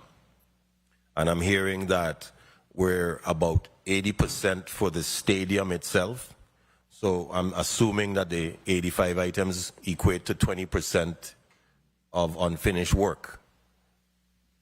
And I need to know if we walk out of these chambers here today with an understanding that we are going to finalize this project, and this body, for whatever reason, I'm only one person, decides to accommodate and support the availability of the funds that are in fact available, not to be confused with new funding, if we're actually going to get the stadium. Mr. Wessel. John Wessel, Managing Member, GEC. The answer is yes. The funds are enough, particularly now that I have understood for the first time that the 1.5 million had been appropriated, but not until the end. Mr. Wessel, let me say something, because I find it hard to believe that the Commissioner of DPW, the Commissioner of Property and Procurement, would not have told you the conditions of the funding that is in fact available today. So let's not point fingers again, because I know that they would have not kept relevant information like that from you. Okay, let's not do that. Managing Member GC. Senator, it's possible that I received it and just don't remember it or didn't see it. I am, just as you say, I'm not pointing fingers. I just don't recall ever seeing that the 1.5 million had been approved, and therefore that it had been approved contingent on completion of the project. Can you, could you give me the act number for that, and I can look it up and have it in my records, please? I will have the commissioners provide you with that. I don't have that readily available at this time. Thank you, Senator. What I want to do, ask you, and before I move forward, I want to acknowledge the presence of Senate Vice President Kenneth Gittens. Also, what risks could delay this project yet again? What risks do we, yes, Commissioner, are there any risks right now outside of what we've already discussed that could further delay this project? We really need to understand the environment that you're operating in. This is your area, but it's a critical time and moment with this project, and we really want to complete it. So what risks, from your vantage point, could delay this project yet again? Yeah, Derek Gabriel, Commissioner, Department of Public Works. I think the biggest risk is the things that we've talked about today, right? Maintaining cash flow. I think there's elements that we're still working through that, as Mr. Wessel said, I do own. Some of them have been sitting with us for a while to be able to approve. A lot of it, the biggest risk really is contractor performance, I would say. I mean, I think if we are getting, if we're seeing the milestones that Mr. Wessel discussed and they're moving, then I think both Ms. Nicholas and I, as well as the rest of the project team, would commit to getting those approvals done. I know, and I will accept and acknowledge, I should say, that there are certain things that we have, it has taken us a little while to get back on. But again, I think everybody around here knows this isn't the only project that we're managing. So there are a number of things that we accept that we're at fault for. We do try to process payments as quickly as possible. I think that really, like I said, contractor performance, but under that, the sub pieces, if you will, are making sure that we're able to meet the material deliveries like we say. One thing that Mr. Wessel hasn't said, and he'll probably point it back to payments, but if you say you're going to deliver something on April 17th, it should be here on April 17th, right? Sometimes we have a few delivery delays for whatever reason, not my problem. There are times where we have items that have to be pushed because, as he mentioned, we haven't approved pay estimates. But again, I think those are the biggest risks. Now, I would say, and I think all of us here agree, if we were to pivot in a different direction, that list of risks that you're managing exponentially grows. Exponentially grows. So, and that's why I say, there's things that we need to, as a Government of the Virgin Islands team, really wholeheartedly sit down and evaluate so that we could come up with the best path forward. Okay, thank you for your response, and we're now going to move forward to Senator Giddens for his line of questioning. Senator, you have 7 minutes. You may now proceed. Thank you, Mr. Chair. 7 minutes, that's it? We've been waiting more than 7 years for this project. Now, my first question I wanted to know, and good afternoon to all. Who actually negotiated such a contract? No penalties for the contractor's failure to deliver the project, but yet still there's penalties for the government of the Virgin Islands whenever it falters. Who negotiated such a contract? So I'll answer. Derek Gabriel, Commissioner for the Department of Public Works. This contract was finalized and signed under the De Young Francis administration, in the closing months of the De Young Francis administration. Understand the administration, but who negotiated these? So there are signatures on these contracts. So contracts are typically signed by the Commissioner of the Department of Property and Procurement, as well as the user agency commissioner. I think at that time it would have been Commissioner McMillan. So all due respect, then I should be hearing from the Commissioner of Property and Procurement, because I really want to know who signed off on such a contract. This Alejandro, Commissioner, Property and Procurement.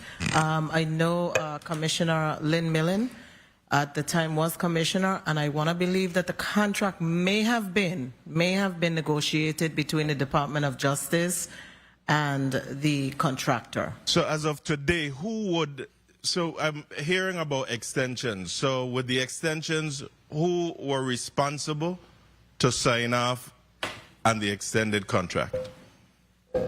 So it's a collaborative between the Departments of Public Works, the user agency, and Department of Property and Procurement. Commissioner, again, all due respect, please tell me who. I don't like this thing. Those 3 persons, sir. Who are they? Commissioner of Public Works, Derek Gabriel, myself, and it would be also Commissioner Hay Roberts. When was the last extension signed, and who granted that?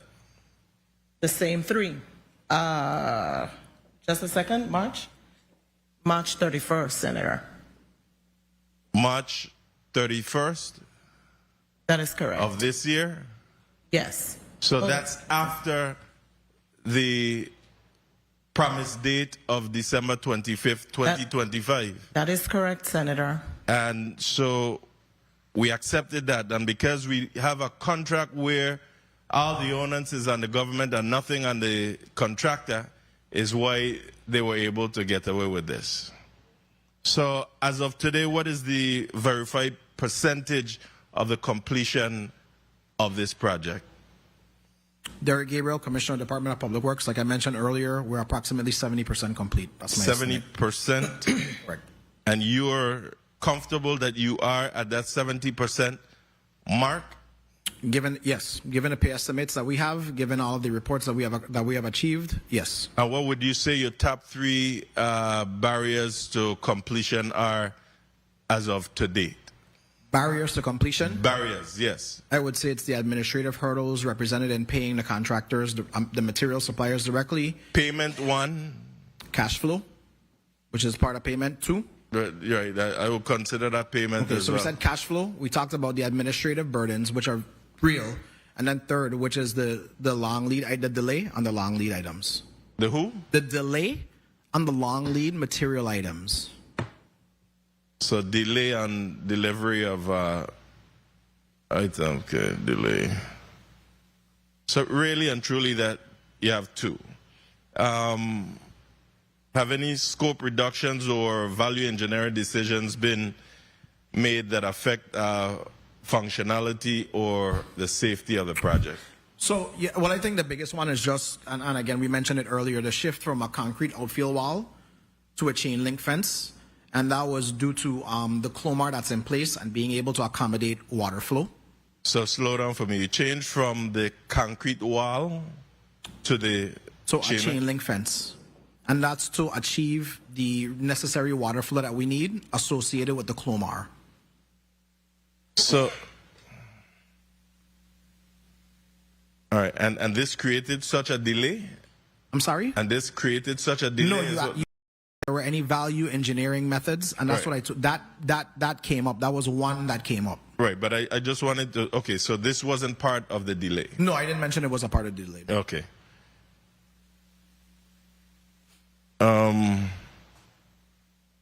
What is your department's on-site oversight frequency? And what deficiencies have been cited since the last hearing? What deficiencies have been cited? Yeah. So, what's your frequency as well in checking on this project? We've shifted from biweekly to weekly project meetings. Biweekly to weekly. Correct. We try to do at least 2 of those on site if we can, pending availability. Whenever we have on site meetings, I do travel to St. Croix so that I am on site. We have shifted. Like I said, we've shifted recently. We've added 2 additional assistant project managers, and my directives to them were to be on site every day, whether activities were being done or not. So during these oversight visits, have the department issued any notices of cure or anything? No, not or performance warnings, anything, any indicators? I think so. There's in writing, no. In writing, no. But 1 minute. Off the top of your head, anything that you all see that were of concern? Yeah, that I mean, you would have discussed. Yes, we've discussed. I'm sorry. Yeah, we've discussed a lot of major milestone items have, like I said, shifted to the right from a schedule perspective. There are major things like I think forgive me, but the left field and right field stairs. I know there was some that had slipped. There were some plumbing elements that slipped that we did that I personally noted to him. So going forward, can we, at least in writing, that if you go down, you make your inspections and you see these deficiencies, that you have them in writing? So without opening too much of Pandora's box, I would say that we have shifted to a very different project management model. So that would include daily report. documenting? Correct. Okay, because that's what I'm looking at, proper documentation. Yes. Now, what is the readiness status of utilities, drainage, access roads, and safety systems down there at the field? Mr. Chair? So Thank you. we're working on those. I know a lot of the ones that we intervened with was a sewer, making sure that there was a sewer connection.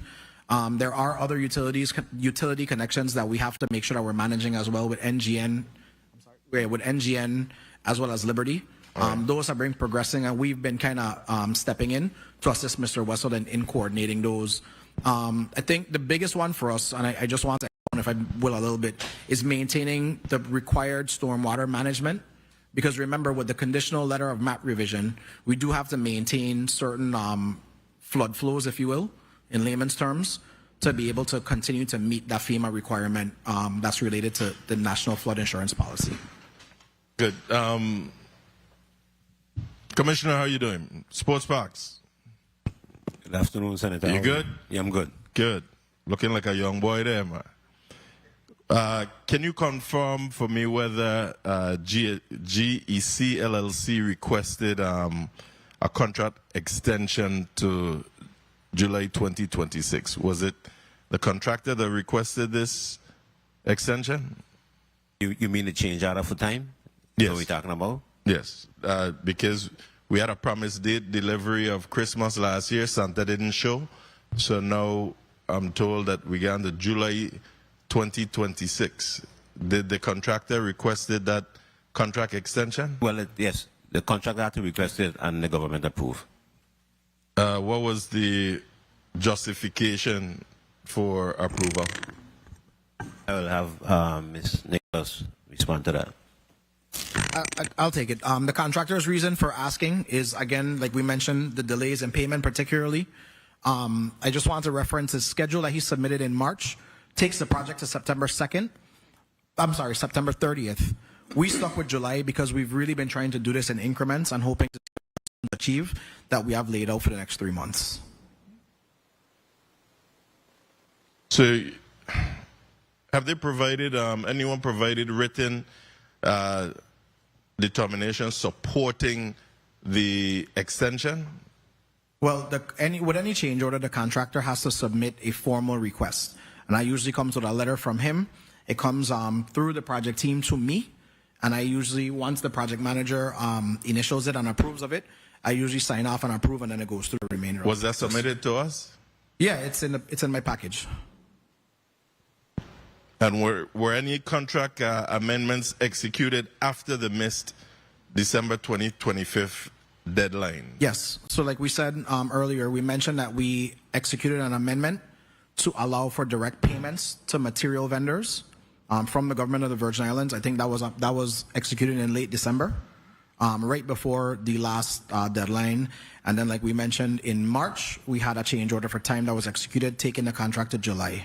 So Commissioner, Property and Procurement, what due diligence would you say was conducted on the contractor capacity and past performance before the award extension? Lisa Alejandro, PMP, Commissioner of Property and Procurement. So I can only speak to what we do now, Senator. The records do show who were on the evaluation committee at the time, and understanding during that time, it may have reflected the same. Presently, we do ensure that Public Works is on all of our evaluations, but I cannot speak to how that evaluation was conducted in 2014. Thank you. ODR Director, how are you doing today? Doing well. What federal funding streams, if any, are tied to any of the two projects, the Polly Joseph and the Randall Doc James racetrack? There is no... Any federal funding streams at all? None. None? Okay. Have there been... Okay, so...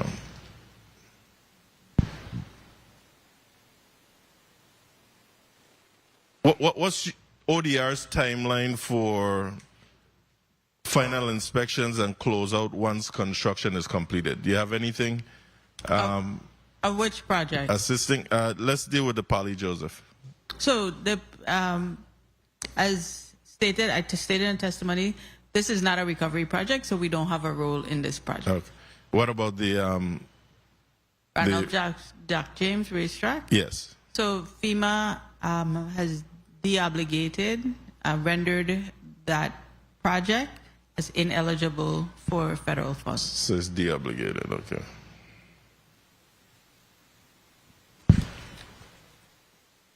Thank you. And lastly, Mr. Wessel. Besides late payments, what else you would say caused the delay of this project from the December 25th, 2025 delivery date that you stated before? John Wessel, Managing Member, GEC. Nothing. Nothing else?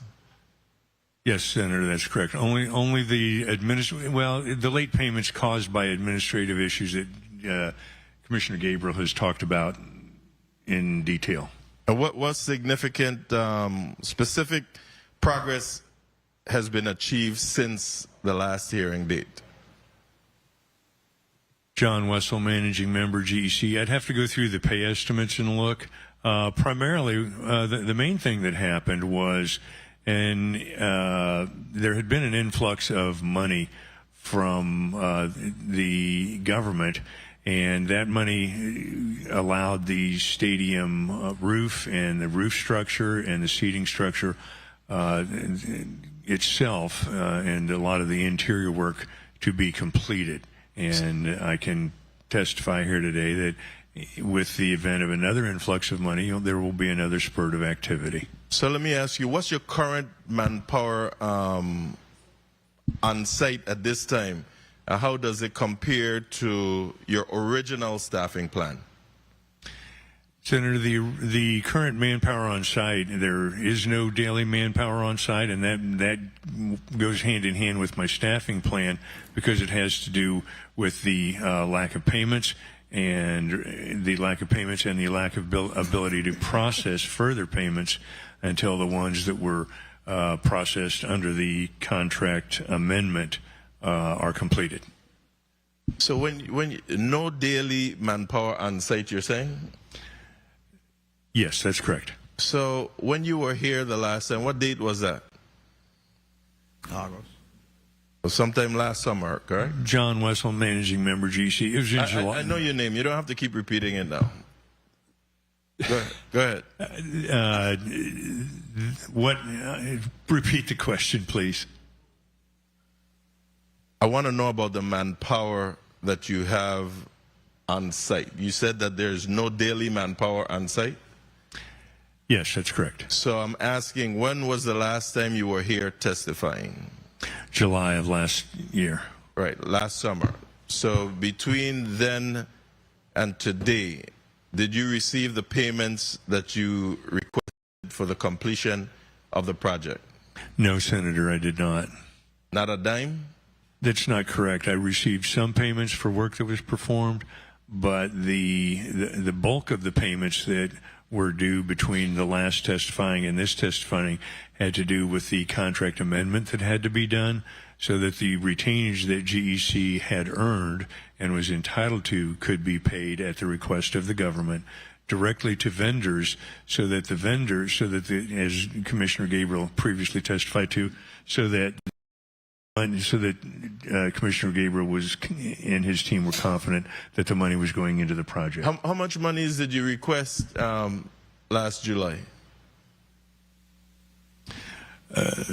It actually was, I think it was somewhere between $500,000 and $600,000. It was in August that money was $500,000 or $600,000. How much did you? $500,000 or $600,000? You said. Yes, Senator. How much did you receive of that five? Of the $500,000 or $600,000 that was requested in August, we have received, I think, Tawana or Mrs. Nicholas said about $200,000.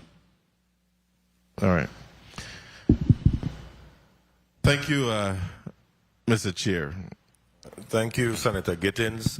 Colleagues, we're going to take a 5-minute break so that individuals can relieve themselves, and then we'll be back with a rapid round of 2 minutes, and we'll wrap up after that. So the Committee on Culture, Youth, Agencies, and Parks is on a 5-minute recess.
The Committee on Culture, Youth, Aging, Sports and Parks is now back on the record. Colleagues, we just wrapped up our first round, and what we're going to do now is go into a quick 2-minute rapid round, use it or lose it. Same order of questioning, and we're going to begin in the St. Thomas St. John district with Senator Avery Lewis. Senator, for your 2 minutes. Thank you, Mr. Chairman, and good afternoon to my colleagues. Good afternoon to the people of the Virgin Islands. Commissioner, one thing I see here today, we had a whole exercise here today, and, we asked a lot of questions. We made some good pointers. And, I'll just use my last set of minutes here to say my understanding of this project. I just believe that from then the project started based on what I'm seeing now going on and all my experiences with ODR and all these projects and so forth. We built Virgin Islands. That, number one, this project from inception was grossly underfunded. 30 seconds. And it was, I don't know if it was priced correctly based on what I'm seeing here and going on now. I know inflation counts for a lot. And, from 2014 to 2026, a lot have increased. I've seen the work of this contractor. I've seen that you have to be relieved different places. And, I'm not one to take bread out of people's mouth, but hopefully moving forward that the government see that this is a track record of this contractor moving forward. One thing I'll say here today is that I do understand Commissioner Gabriel's point that some things could be said on the record and some things just leave for us to have the big boy conversation behind closed doors. And I look forward to that because I could see here today, and I know for a fact that we're going to leave here today without really any concrete answer. We, as a body, as leaders, need to lead and lead from the front and make a decision what we're going to do as members of the 36th legislature to make Parley Joseph Stadium a reality. And before I close, I'd just like to say to Commissioner Alejandro, I'd like to say that I think at some point in time, we will have to have a heart-to-heart talk with the legislature and with the different agency heads, because we bring in all these infrastructures online, and we need to have a master plan of how we're going to maintain and take care of these new facilities as well. Thank you, Mr. Chairman, and thank you, everybody, for your time and indulgence here today. Thank you. Thank you, Senator Avery Lewis, for those statements. Now we move forward to Senator Carla Joseph, Vice Chair. You're recognized for your 2 minutes. Thank you so much, Mr. Chairman. I have to just mention that I really believe this project can be completed. We just have to make sure that we are doing the best we can to ensure that this and all of the projects are monitored well, and if they are not living up to the expectation, you have to cut the losses and move on. That's my position, how I look at it and my perspective. I am not known for keeping things going on and that it's not completed. And it's not completed because of cash flow. It's not completed. We're not paying the contractor timely. We've shifted scope of work and placed the facility on a different place. And I say we, the government, persons in leadership. So it's how we are going to move forward and hold people's foot to the fire. Now, I wanted to ask a question because I was looking through the previous statement from PFA regarding the amount of monies that have been expended and the amount of money that has been expended since they reported it to us on July 10th and what we got here recently on February 10th as well. And there was a $557,091.79. And these are the sources of funds. It was the 2003 gross receipt tax bonds, the 20 14C gross receipt tax bond, 2 funding from the Community Facilities Trust Fund, and then the Internal Revenue Fund. The 2003 gross receipt tax bond is there's no more money in that available, and that was 1 million. So I just want to find out from you. My question is, how much have you spent since that report? My amount came up to $557,091.79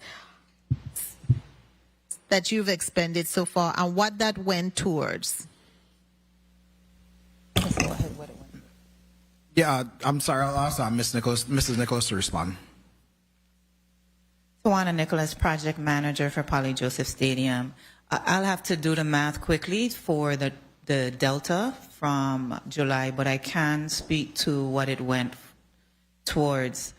In July, we had 2 pay-apps. Generator design, they started some manhole relocation work, the press box, the bleacher roof, right field and left field, door installation. That took us towards the end of the year, and as stated in earlier discussions, towards the end of the year, we looked at distributing and paying directly the material vendors, so that would be the last 2 pay apps that would theoretically add up to the 547. Okay, 557. 57. Okay, so I did the math for those PEs that you have here, and it came up, and this is outside of the one to pay the vendor, which was $143,285.32. So I did my homework and I did the math based on what Commissioner Gabriel had submitted here for the estimates, the potential estimates, the periodical estimate, and it came up to $360,735.72. So we're looking at maybe a difference. That sounds correct, Senator. That sounds correct. So okay, what you have there is work in the field, and then the 200K would be the material distribution, which would bring you about your 557. For the 5, okay. So that's how you came up with the 557. So you've been drawing down on the money that was actually allocated, and you haven't touched the 1.5. Is that correct? That's that correct. We appropriated. Okay, just so that we're clear. All right, thank you so kindly. Thank you so much, Vice Chair Carla Joseph. And just a quick reminder, name and title when responding to the inquiries of the senators. Moving forward now to Senator Clifford Joseph. You're now recognized for your rapid round. Yes, good afternoon. Thank you, Mr. Chair, and good afternoon again to the listening public. And since we have a few commissioners in the room, I'm going to ask this question: Is the administration committed to completing this project prior to them coming out of office? I'll take that response, and I feel comfortable on behalf of the Brian Roach administration saying that we are committed. We recognize that there are things that couldn't come up, but we are committed to finishing this project before the administration ends. I thank you for the response. And who been monitoring the project since the last time we met? So that's largely been myself, Mrs. Tawana Nicholas, as well. Like I said, we recently added more project managers, assistant project managers, to assist on the project. What's the last date that you did any check to say, well, what was done last? About 2 weeks ago. The Tuesday after Easter Monday, I was on site. Anything to report that's completed? No, I mean, nothing substantial. Like I mentioned, I know the work continues on the stairs. The work continues. I think the roof is complete. The bleacher roofs are complete, and then work is ongoing in the restrooms and the locker rooms as well. Well, again, thank you. And I can stand my ground from earlier today. I still recommend that you say a meeting might be needed outside of the cameras. And it might just be, but I think we need to focus on the contractor submitting everything he needs We want to make sure we don't pay for all the builders and the whistles. So when you give him a date, you're going to blow your hand, and he's going to blow back his whistle when it's all over. Because I feel like that way, there is no excuse in between where he is not completed. Because now it's on him.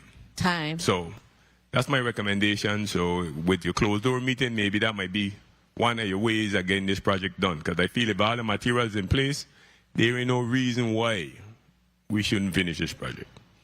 Thank you for your response. And thank you, Mr. Chair, for the time. Thank you, Senator Clifford Joseph. Senator Franklin D. Johnson, you're recognized for your rapid round. Good afternoon. Thank you very much, Mr. Chair. I really don't have any question, but I would say to the commissioners, Public Work, Property and Procurement, and Parks and Rec that we definitely need to have this sit down because we need to find an end game to this because he ain't gonna finish it. I appreciate you guys' effort, but it's like taking tooth from an animal that don't have teeth. Because he ain't got no skin in this game to finish this project. When you're gonna have a company that it spends so much of government funds, and today he's telling you, well, if I don't have the money to pay the workers, I can't get the work done. That's a sad situation for me. He got some serious financial problem, and this board ain't gonna be on us all the way to finish this project with him. It is what it is, but this is what it is. Can I ask any of y'all the last time y'all went to that project and actually saw people walking? My last picture was the 20th of February.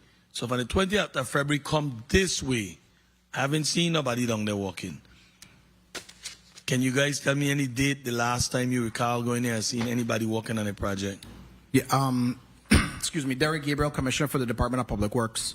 So I know speaking for me, the last time I really saw like substantial movement, I want to say, I know when we were there in November, there was real progress going on, there was real work going on. 30 seconds. And then I think in January, there was like after the festival season, there was also some workers out there trying to finish the last elements of the bleacher roof.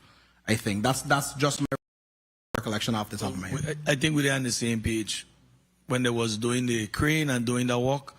But when I went there, February 20th, normally when I go, if I don't see nobody, and I got some pictures with walkers, so I could look for that. But right after we had that meeting with him, after, if I could wrap up, Mr. Chair, after the ceremony for Ms. Claire Roca, right after that, there was substantial workman there, work was going on, and I was pleased with what I was seeing. But then, as I said, from February 20th, the last time I took a picture, was the last time I took any picture, but from February 20th to today, he ain't had nobody walking down there. And one of the days that I went, one of the contractor had a heavy piece of equipment. He said, I'm pulling out. Work isn't going on here. My equipment could go someplace else and make some money. And he had his stuff up on his rig, and he was pulling out. And if he ain't paying people, they ain't coming to work. And as we sit here today, there's a lot of employees that work for Mr. Wessel that haven't been paid. I meet them on the street all the time because when I go by, I speak to them. And when I see them, there's a lot of folks that you haven't paid. So even if we get the material and we get you the money, you might not even get people to come to work for you.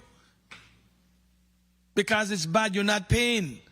Who's coming to work for somebody that don't pay? You're going to have a very difficult time getting people to come to work. Long and short about that.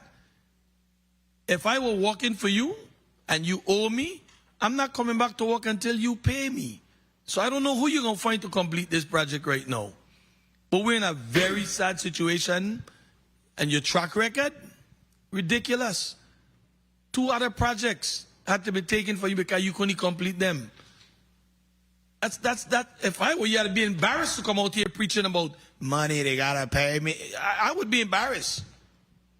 $26 million we spent. And today you nickel and dime to put a couple guys to work to get a project going. There's some material there right now, but you ain't gonna do no work until you get money to pay them.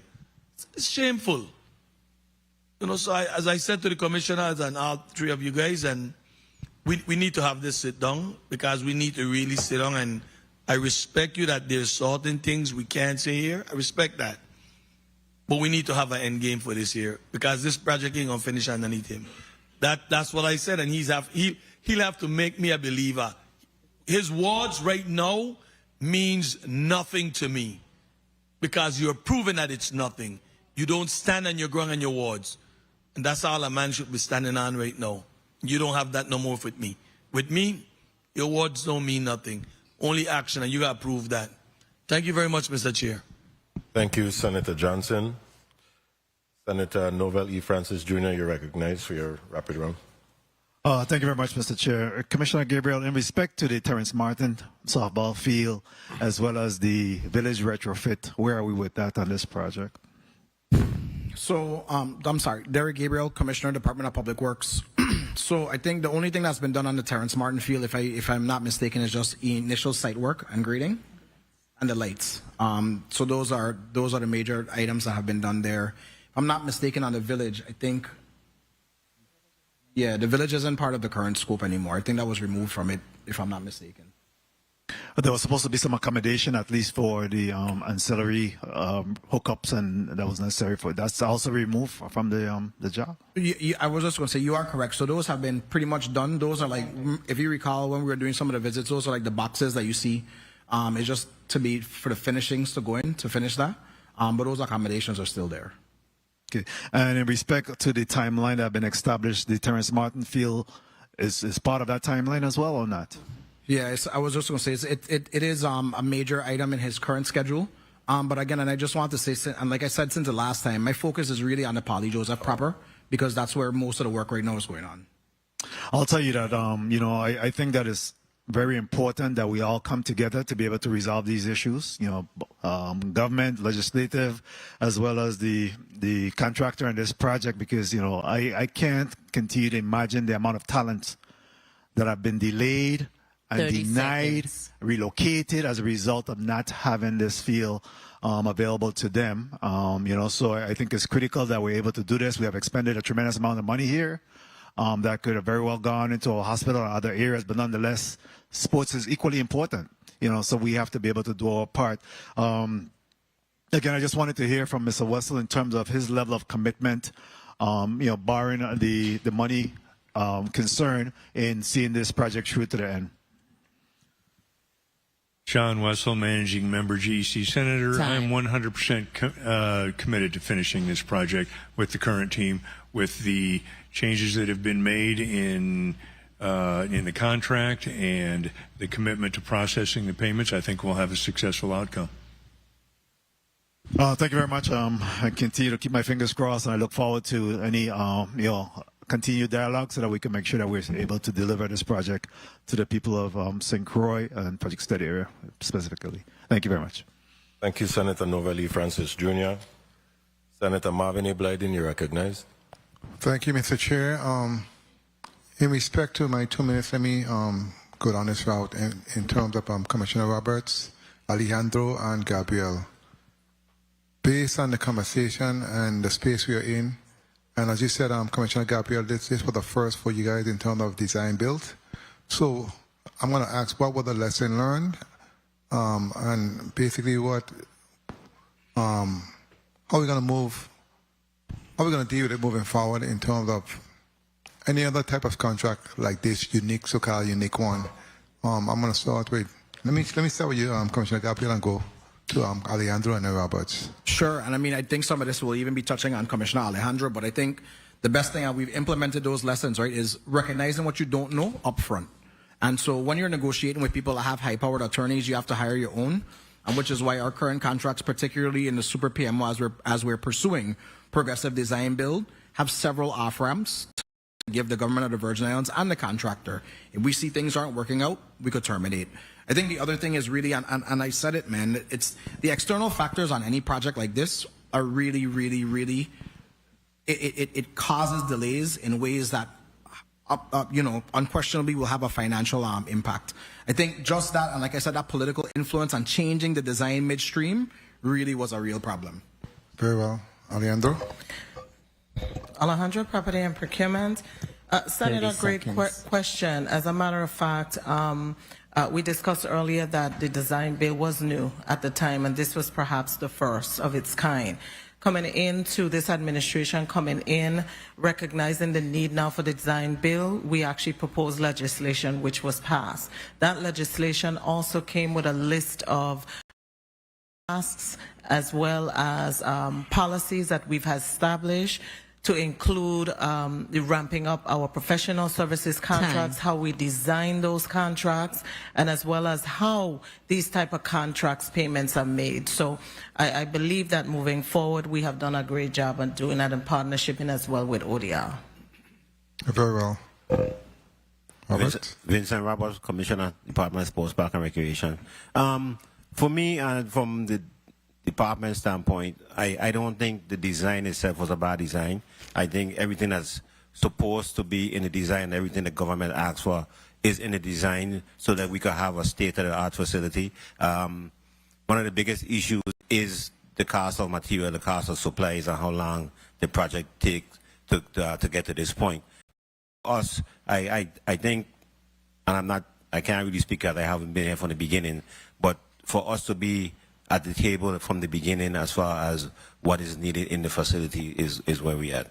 Okay, very well. Thank you for your honesty, and Mr. Chair, I look forward to having a backdoor meeting moving forward, and I look forward to seeing this long overdue contract completed. Thanks again for the time, and thank you for your responses.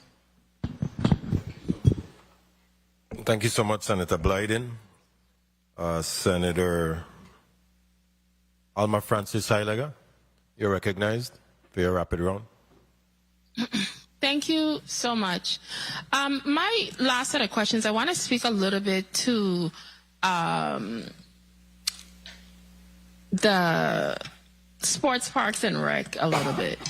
You spoke a little bit about $2.2 million that is potentially going to be the upkeep of this. What is being done in preparation of this? Because if this, by a strange miracle, happens to be completed by this year, according to what is being shared here, if everybody pays their part, what type of preparation is Sports Park and Rec doing to not only deal with maintenance? We talk about how we could potentially bring in other baseball teams, bring people in, so it's a revenue generator. What are you guys doing to prepare or reach out to individuals, or how is that working? Because, you know, as a government, all I'm hearing is we potentially might be taking on another $2.2 million to be paying out of the general fund, unless we have or we are making preparations to help offset this cost. What are you guys doing? Thank you for the question, Senator. Vincent Roberts, Commissioner, Department of Education. So one of the biggest things was the estimates and the projections, which was included in my testimony. 1, 2, proper training for staffing. 3, we need additional staffing, material, supplies. When you're talking about a give me a second, Vincent. You're telling me about monies we got to put out. What my question is, what are we doing specific to plan to bring in revenue? We all know you did share that people might be moving there. Of course, they're going to have to get trained. It's a new facility. I'm talking about revenue generation. According to what we're saying, we would have already coughed out some $32 million for a project that I need to figure out how are we going to make some money back on this project. Yes, it's great for the community, but it still has to have some sort of revenue generator. Many of my colleagues earlier said that it could bring in money.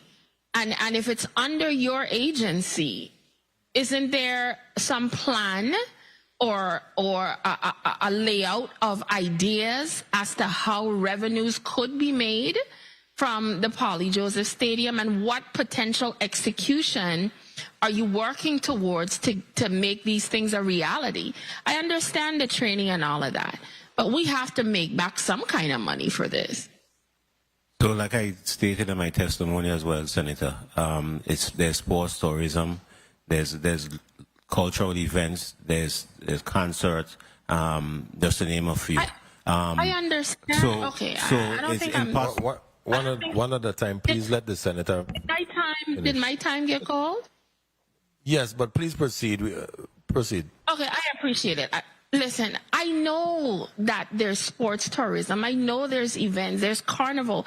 I'm saying, what are you and this agency doing to prepare for that? Are you reaching out and starting to market this to outside baseball companies? Are you starting to make those connections? Carnival is going to happen here locally. We know that.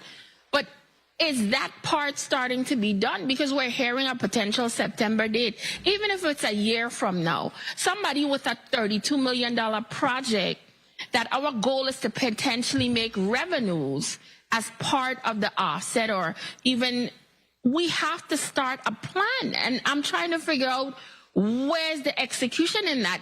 Saying to me that tourism could happen and baseball, we already know these things. What is the plan that's being executed to bring these things? Are you reaching out to the teams? Are you reaching out to Little League in different states? Like, what type of plan is happening? That's what I'm trying to find out.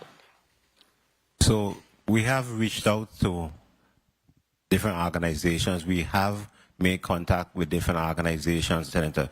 We attend a conference named the Teams Conference every year. We have a lot of people that's ready to come to the islands, but we can't set no dates until this project is completed. Oh, I didn't expect you to set dates. I wanted to know if a plan was in place. So you're saying to me you guys are already reaching out and having those conversations so that when it's built, they would know, like, okay, this is another facility that we could be utilizing on the island of St. Croix, and revenues could potentially be coming in. That's what you're saying to me. That's correct. And most organizations and most people are 2 years out. So any discussion you're having is going to be 2 years out. So if we're in 26, we're looking at 28. Exactly, and that's why the conversation should be happening now. Okay, thank you so much, Mr. Chair, for the additional time, and thank you to the testifiers for sharing your answers. I'm a little bit saddened that this has taken this long, and our sisters and brothers in St. Croix, in my opinion, are being disenfranchised. But, you know, I'm going to go with what Commissioner Gabriel said. He's a praying man, but God also helps those that help themselves. So thank you very much, Mr. Chair. Thank you so much, Senator Alma Francis Heilega. And before we go to Senator Giddens, does the facility, specifically the field, meet national requirements based on size and scope? I guess I'll take it. Derek Gabriel, Commissioner for Public Works. So it meets the AAA standards, if I'm not mistaken. Okay, and what does that mean for those who may not understand what the AAA standards are? AAA so the standards that are approved for AAA baseball, I guess that would be like right before minor league. That is the specifications that the field was built to. I don't know if Commissioner Roberts wants to add anything. And what was it rated at prior to the construction of this project? Does anyone know? I don't know. Okay. So I guess I could answer that, Senator. Basically, when it comes to baseball, you have two dimensions, which is Little League, which is 60 feet. And every baseball and a whole after that is regulation, which is 90 feet. The difference will only be the size of the outfield, and that could vary from ballpark to ballpark. So whether you say AAA or majors, our ballparks have different size outfields. Okay. Very well. Thank you for the clarification. Senator Giddens, you're recognized. Thank you, Mr. Chair. So, Mr. Wessel, what guarantees can you provide us today that the revised timeline at least will be met? John Wessel, Managing Member of GEC. The guarantees that I can provide are that Given GEC's long history here, in spite of some of the comments today about our lack of performance anywhere, GEC has never been charged liquidated damages for late work. GEC has completed every project it's ever been on, with the exception of the Vitran project. And GEC is committed to do that. We have the resources, provided we are paid according to the terms of the contract. That's a big thing that we have to have, because GEC already spent $2.3 million as a result of just the Clumar delays that it has not recovered, and that's a hardship for us. But going forward, we have the resources, and the team is on the same page so that we can finish it. All right. Again, last time you said you wanted like 5 to 600 million. I think you got half of the 500, and I haven't really seen any significant work down there since. So I'm still a bit leery. But let me ask the administration: is the administration considering abandoning or materially altering the project at Polly Joseph Stadium? 10 seconds. Has been hinted before. Derek Gabriel, Commissioner for the Department of Public Works. I would need more clarification to be able to answer that correctly. Time. Are you guys okay? Forget about abandoning, but that's kind of the impression that we got before in a meeting. So is it the administration's position to alter this project anymore between now and July? No. No. Good. So what corrective action plan will be in place to ensure that this new date will take place? Derek Gabriel, Commissioner, Department of Public Works. So I think we've identified a number of issues. A number of measures that we implemented. Like I said, weekly project meetings, added more project team members. We are even, like I said, scrutinizing payments to make sure they go directly to material contractors and other suppliers. I think to this point, we've done everything that we can from a corrective action plan perspective to put our best practices in place to ensure that the project gets complete.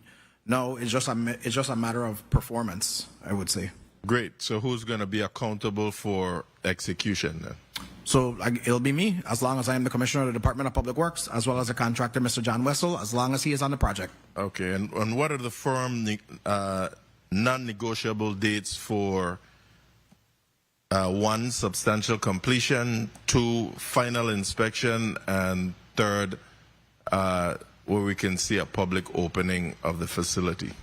So I would need to go back to the schedule to look at that. I mean, there are certain things, like we said, there's a number of milestones that Mr. Wessel has committed to. We are still holding him to those. I think July 2nd, and I know it's right, I feel like everything is right around a holiday, but July 2nd is a very important date for us because we need to determine if we're going to extend the contract from there. I mentioned earlier, we are trying to do it in 90-day increments. So there's a number of items, like I think the outfield stairs, the railing installation, completion of the bathrooms and locker rooms, or completion of the bathrooms and the ventilation as well. So is there a unified project dashboard that you can provide us, say, on a monthly basis so that we could see where this project is going? I don't. We don't. This project came around before a lot of the tools that we have implemented now. We don't have the wherewithal to put it on some of those platforms. We do have the project reports. I do submit the bi-monthly project reports to this body, and those have all the pay estimates that are processed within those 60-day windows. So there's no dashboard that you would even go by? Me, I go by the periodical estimates. I go by our project reports that we have. Like I said, I do attend the project meetings myself, so I am on site. That's the information that we use, which I think is the most relevant information. All right. Thank you for your responses. All I ask is for us to finally complete this project this year, please, without any delays, so that not just the people of St. Croix, but the people of the Virgin Islands, and even those who we want to invite here to partake in the usage of the ballpark, that they can come, and we do so in due time. Thank you again for your responses. Thank you, Mr. Chairman. Thank you, Vice President Gittins. And that wraps up our rapid round. And I believe that this all boils down to performance. And I guess the big question of the day is, what if it happens again? And we know that we were told December 25th, which is Christmas, and maybe by design, July 2nd, because I don't think you want to mess around with Emancipation Day. It wouldn't have been good for anybody. Proceed, Senator Giddens. Thank you, Mr. Chair. So through the chair, one more time, because I did ask you about the non-negotiable timelines, but you stated that the July 2nd date somehow seemed to be the date when you'll determine whether or not there needs to be an extension. So July 2nd is not the date targeted for completion. No, so to clarify, the schedule that we have takes us to September 30th. September 30th. July 2nd is the period of performance, the end of the period of performance, given the current contract amendments. So I say that because, at that point, we'll have to evaluate as a project team whether we're going to entertain another change order. So September 30th will be the date to the substantial completion date? Correct. Okay, so when you get that report, July 30th, June, yeah. It'll be early. I mean, late July June. July 2nd, you'll be advising this body as to the update? Yeah, so like I said, we do commit, and forgive me, I can't remember if it's even or odd numbered months that we submit the reports. But we submit reports that are pretty transparent. The reports by law include all the pay estimates, any project reports that we have. They show completion. So we'll all have the same information together to make a determination with a path forward. Okay. The thing is I want for the people of St. Croix especially to also be updated, but they need to be updated on things that they can understand, not all the technical stuff that they're not understanding. Understood. Thank you. Thank you, Mr. Chair. Thank you, Senator Gittins. So definitively, that is the date, September 30th. According to the current contract schedule, yes. Okay. However, you will determine on July 2nd if, in fact, you need to extend. We'll determine on or about. We'll need to determine before then so the contract doesn't expire. Okay. Look at me learning. Today we've met, and I want to ask both DPW and GEC, with all things considered and discussed here today, what does the next 30 days look like? Starting with the DPW Commissioner. Yeah, I'm Derek Gabriel, Commissioner, Department of Public Works. For me, it really is just maintaining the current consistent project flow that we have. A lot of it, and I'm not trying to assuage, or I'm not trying to remove myself from it, but a lot of it is really, number one, us processing payments timely, making sure that he gets those done once they're submitted. But number two, a lot of it is on performance, right? I don't anticipate putting my guys out there to urinals or toilets. As far as I'm concerned, we have a project team. They are out there every day. My goal is just to make sure that we have everything to be able to process payments in a timely fashion to keep momentum going. Like I said, I think on April 7th, we did have an on-site project meeting. I added more resources. I gave them very strict directives to have on-site inspections every day, whether or not there was anybody on site, so that we can also detail, right, the progress or lack thereof as we move forward. Again, I'm sure when Mr. Wessel is there, he's going to say he can only move as far as cash allows him to. So that's why I said my goal is to make sure that we have a better cadence and we are addressing any low-hanging fruit as far as processing payments in a timely fashion. Mr. Wessel? John Wessel, Managing Member, GEC. I concur with Commissioner Gabriel's answer. Okay. So, colleagues, we've exhausted our time, and before we go into closing statements, there are a number of things that I want to request to the Commissioner of Public Works. My office and I have requested on several occasions to come out to the Pali Joseph Stadium. We have not received an answer to visit the facility since our last hearing in July. Is there any way that myself and any of my colleagues who would want to visit the facility, are you able to set up a date for us to go out there physically and to include with the contractor to visit the facility and go through a site visit? Sure. I mean, I would recommend, we have, like I said, weekly meetings and then bi-weekly meetings on site. So I would encourage those to be around. Maybe we could do it on one of those project meeting dates. That probably makes the most sense. I could probably recommend that we do it like in early May.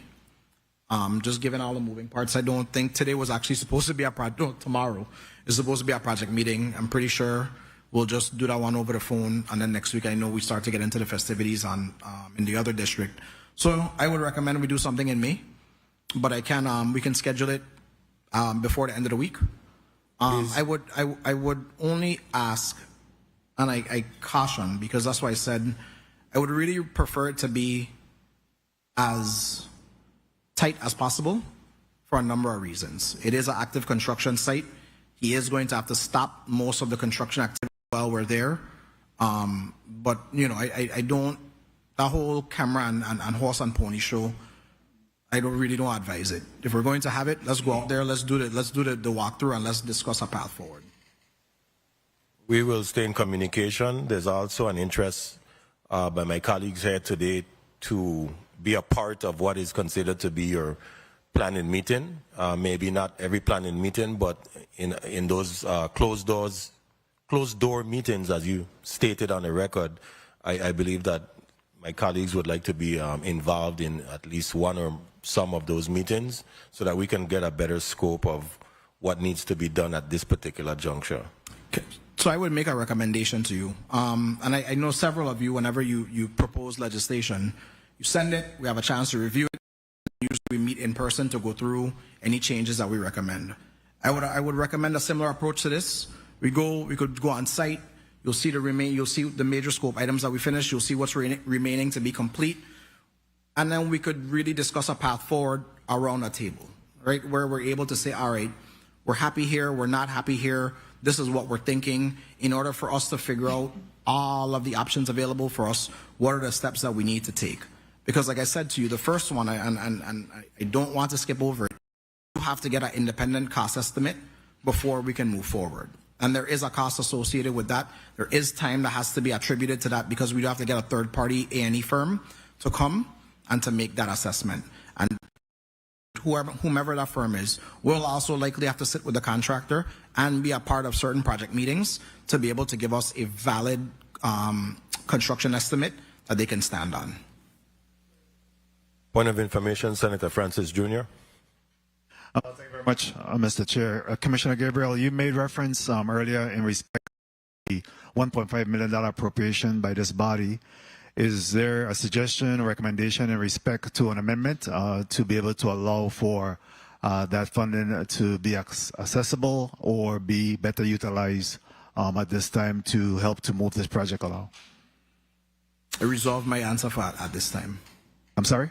I don't resolve my answer at this time. You reserve your answer at this time. Okay, very well. Thank you. Thank you, Mr. Chair.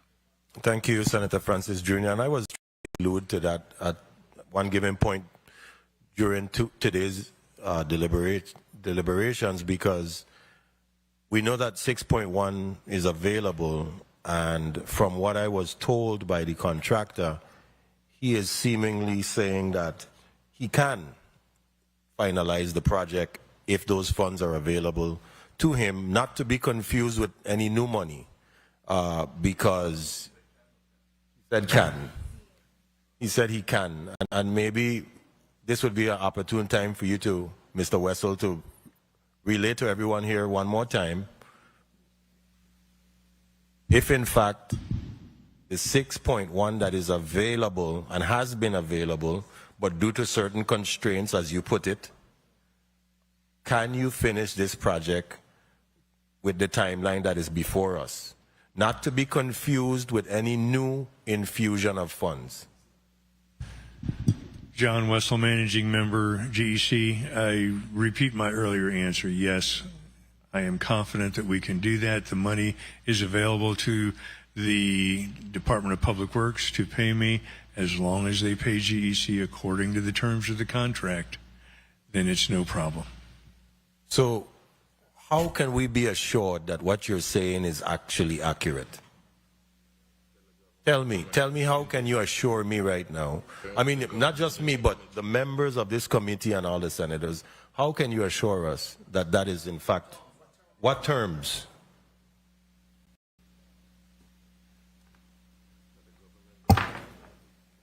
John Wessel, Managing Member, GEC. I don't understand the question, Senator. What terms of the contract will help to assure that if this 6.1 is available to you, like you say, in the sense of completing the project, how can you assure the members of this body that you will, in fact, follow through and complete this project? The most important factor is something that is performed by the government, and that's the review of the pay estimates and the review of the submittals. I have to have those things in order to be able to get paid and purchase the remainder of the materials. There are some issues that have been outstanding for some time that I believe now we can resolve based on the contract amendment, and particularly in light of Senator Clifford Joseph's suggestions on how we might move forward. So Mr. Wessel, earlier the DPW commissioner expressed that he did not have confidence in your company at this particular point in time, as of today. Back in July of 2025, they had confidence. It is now April 20th, 2026, and they don't have as much confidence as they did before. We rely on the leadership of the agencies and the agency heads of those departments to provide us with information in order for us to make educated decisions. If the Commissioner of Public Works is stating that his confidence has now diminished to the point where he does not have full confidence in your company, what assures us as legislators to release 6.1, which we've provided constraints because of the historic performance of your company with not completing work? What assurance do we have if in fact we release those constraints and provide with 6.1 in order to finish and complete this project? John Wessel, Managing Member, GEC. I go back to what Commissioner Gabriel said earlier and one other issue, and that is that the lowest risk for the government of the Virgin Islands is to continue with GEC and work together in compliance with the contract and the contractor to complete the project. And the second project that, the second point that I will make is that I have a 42-year track record here of successful completion on 99.99% of the projects that I've done. There's nothing standing in the way of this other than adherence to the contract on the part of the government. And that is what I've heard the government commit to today. And if that happens, I have a 100% successful track record in the Virgin Islands for over 40 years here. So I have that.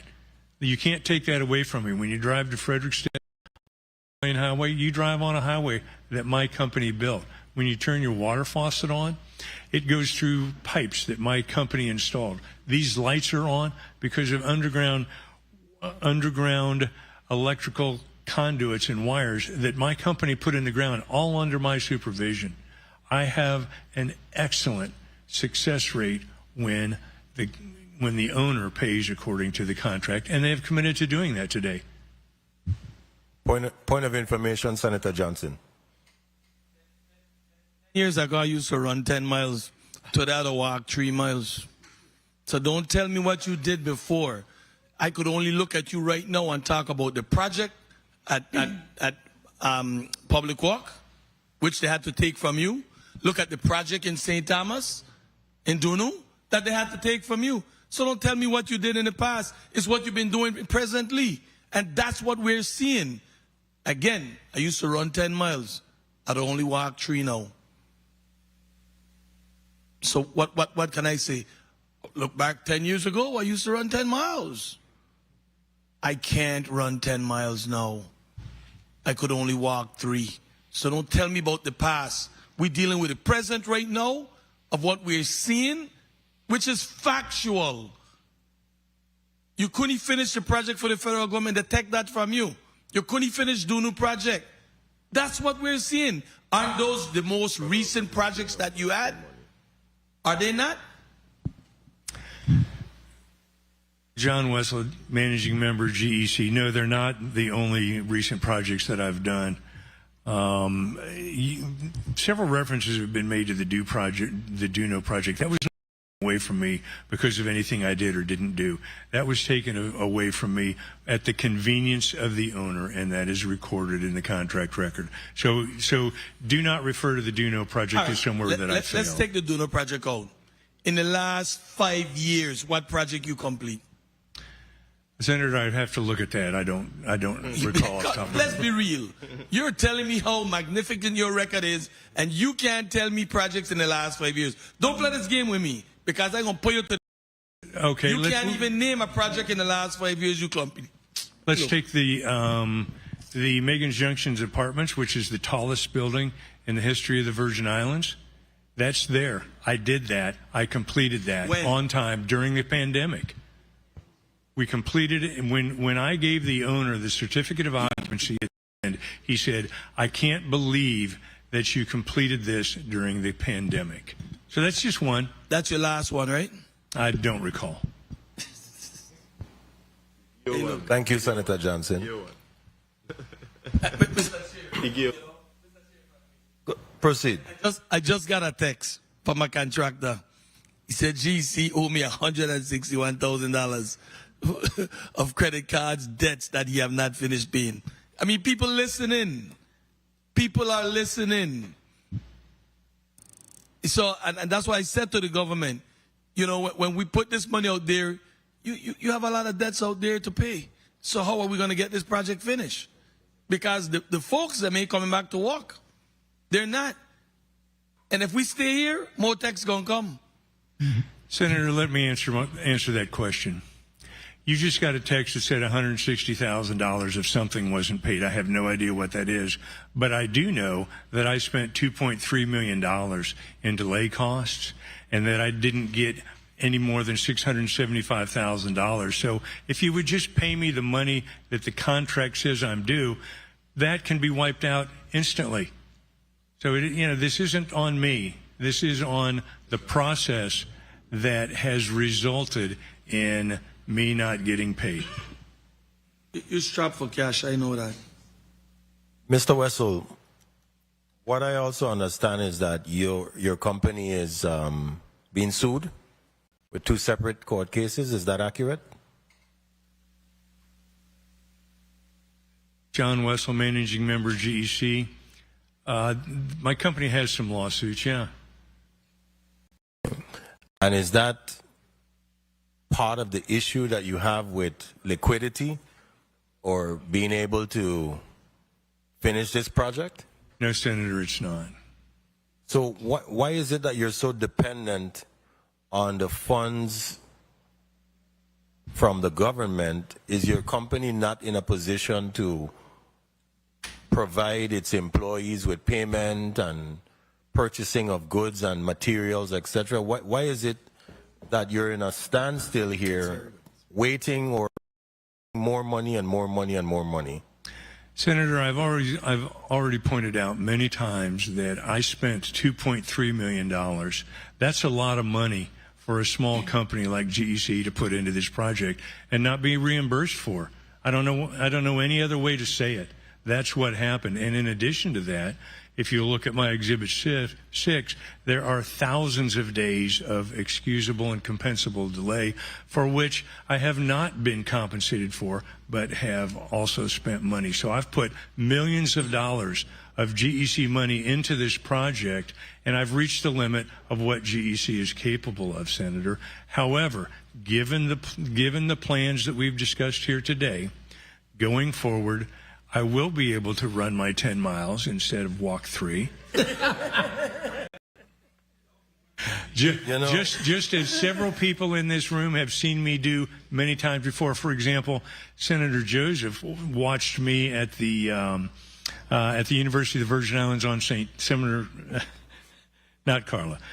Joseph watched me watch me finish a 100-bed dormitory for the University of the Virgin Islands in 10 months, from the day they gave me the keys to the day that we gave them, or from the day they gave me the piece of ground to the day I gave them the keys. And you know what the difference was, Senator? They paid me regularly and on time. That was the main difference. It's not the fact that I can't run 10 miles. It's not the fact that I can only run 3. It's the fact that in order to perform, GEC is entitled to payment by the contract, and on this particular contract, for hundreds of reasons, it has not been happening. I agree with you that $2.3 million is a lot of money, but $32 million is a lot of money too, which you've been paid $26 million of. So I'm not sure how you deal with your finances. I'm not asking, but that's a considerable amount of money. We came here in July. We discussed the issue. We were told December 25th. You mentioned that you were able and willing and were going to pull through with the project at that specific timeline. But here we are once again. And my position, I can't speak for my colleagues, but my position at this point in time is that I need assurance. Now, we had the chairman of the budget committee talk about potential for release or easing constraints to see if we can finalize this project, not to be confused with new infusion of monies. And we really need assurance that that is in fact going to happen. And I don't want to continue belaboring, but you can respond one last time, and then we're going to close out. John Wessel, Managing Member, GEC. GEC is not asking for more infusion of money beyond what's already been included, the $1.5 million. I am asking for easing of restraints with the approval of the team that is managing the construction project in a manner that they believe, and we all agree together, is the most expeditious way to finish this long-needed project. Senator, nobody wants this project finished soon more than I do. Well, you have a funny way of showing it, sir. I would have hoped for a better testimony. I would have hoped that you came here with other individuals who are part of the company and provide us with more answers. I really hope that we still have an opportunity to finalize this project. A lot of people in St. Croix, to include the entire Virgin Islands, are depending on it and have been depending on this project for over a decade. And we really need results, and we need the performance of the contractor who's associated with the construction. So we're going to go ahead and close out. I'm going to start with Commissioner Roberts. You may close out. You have 30 seconds. Thank you, Senator. I just want to thank you guys for the opportunity to come here and testify on the status of this project. My team and I are here and willing and ready to assist in any is necessary. I also want to say I am here as a team player. I am here to work with DPW and DPP as needed to get this project across the finish line. Thank you. Okay, thank you, Commissioner Roberts. That differed from your testimony earlier, where you said you're not involved in certain things. But I'm just messing with you. But thank you for all that you do at this DSPR. Commissioner Alejandro, you're recognized for your closeout. Thank you, Chair. I just want to thank the body today for, of course, this discussion, and as well as we're looking forward to having those closed doors discussion in order to foster the reality of this project. I just want to thank the team that is here, Department of Public Works, and all the players at the table who've been working collaboratively together to ensure the same. I want to also thank my staff for assisting and helping to put and preparing us today for this hearing. And we look forward again to the invitation to meet to have further discussions. Thank you. Yeah, good afternoon again, everyone. So I want to start by saying I think that the Brian Roach administration has really exhibited a track record of completing several capital projects. Whether it's bridges, whether it's Head Starts, whether it's government buildings, schools that we're working on. We've really done so much as to say that the community has asked for us to stop with ribbon cuttings. I think that says a lot about the track record and about the commitment of the people that work on every single capital project that is out there. For us, it is the same, and I say it all the time, it is the same handful of people that work on the same capital projects, and we do it day in, day out. I want to simply just first thank Mrs. Nicholas, that is to my right, because she has maintained there, she has been there with me from day one on this project. I cannot think of a better project manager that has been there, and I really just want to publicly thank you for everything you do. I want to also thank my team at the Department of Public Works. I think that the work that we do really is, it is yeoman's work. And we know that we are here to do the best that we can every single day on behalf of the people of the territory. I also want to thank you, and I hope that we can continue the dialogue and moving forward. I think, as I've said here, there's several things that can't be discussed in a public forum. But I do think the one thing that for me that was positive about coming out of this is that it seems that now we all at least understand our possible paths forward to success. I look forward to having those discussions. I know it's been a long time coming, and I do want to just lastly, you know, to the contractor, because I know that we also go through our battles on a weekly basis, but we are committed while we're here with our contractor with you. So, thank you, Commissioner. Yep. Thank you, guys. Thank you very much for the forum, and I look forward to meeting with you guys again soon. Thank you, Commissioner Gabriel. And before we close with Mr. Wessel, really quickly, is GEC performing a contract in Carlton currently? No. No? Carlton? Yeah, Carlton. The State Carlton on St. Croix? Carlton, St. Croix, yes. No. With roads? No. No? Okay. Thank you. You may now proceed with your closing statement. John Wessel, Managing Member of GEC. I just want to thank everyone for their time today, especially Senator Johnson. And I do want to commend the team that I'm working with, the commissioners here and Mrs. Nicholas, for their renewed enthusiasm on completing the project with GEC, and understand that I am committed. And one last comment is, for particular Senator Johnson, I stopped taking construction contracts in 2021 for the purpose of eventually retiring, and it is my intention to do so once I successfully complete this project. Thank you, Mr. Wessel. Colleagues, we've wrapped up, and I think that we have a number of items that we're going to with. A site visit of the facility, in addition to having a inclusion in one of those meetings that the Commissioner has been stating. Senator Johnson, I see that you want a point of information. Mr. Chair. Yes. GEC did not finish Megan's Bay Junction. We terminated him for not finish it, and we finish it. You can use this. Well, the phone will never stop. This phone will never stop about the amount of projects that you just haven't completed lately.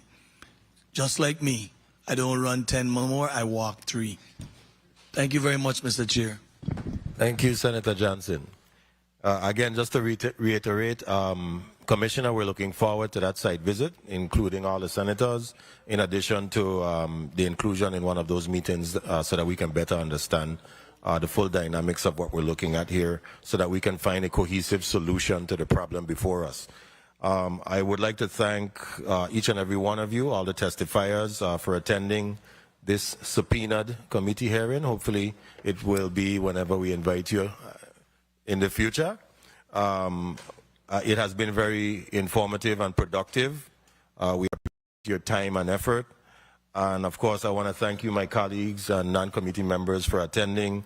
Also, central staff, our media division, we can't do it without you and get the word out without you guys, so thank you. And of course, my staff, legal counsel, and last but not least, the listening and viewing audience of the Virgin Islands who are attending virtually or by radio airwaves. We appreciate your time. The Committee on Culture, Youth, Age, and Sports is hereby adjourned.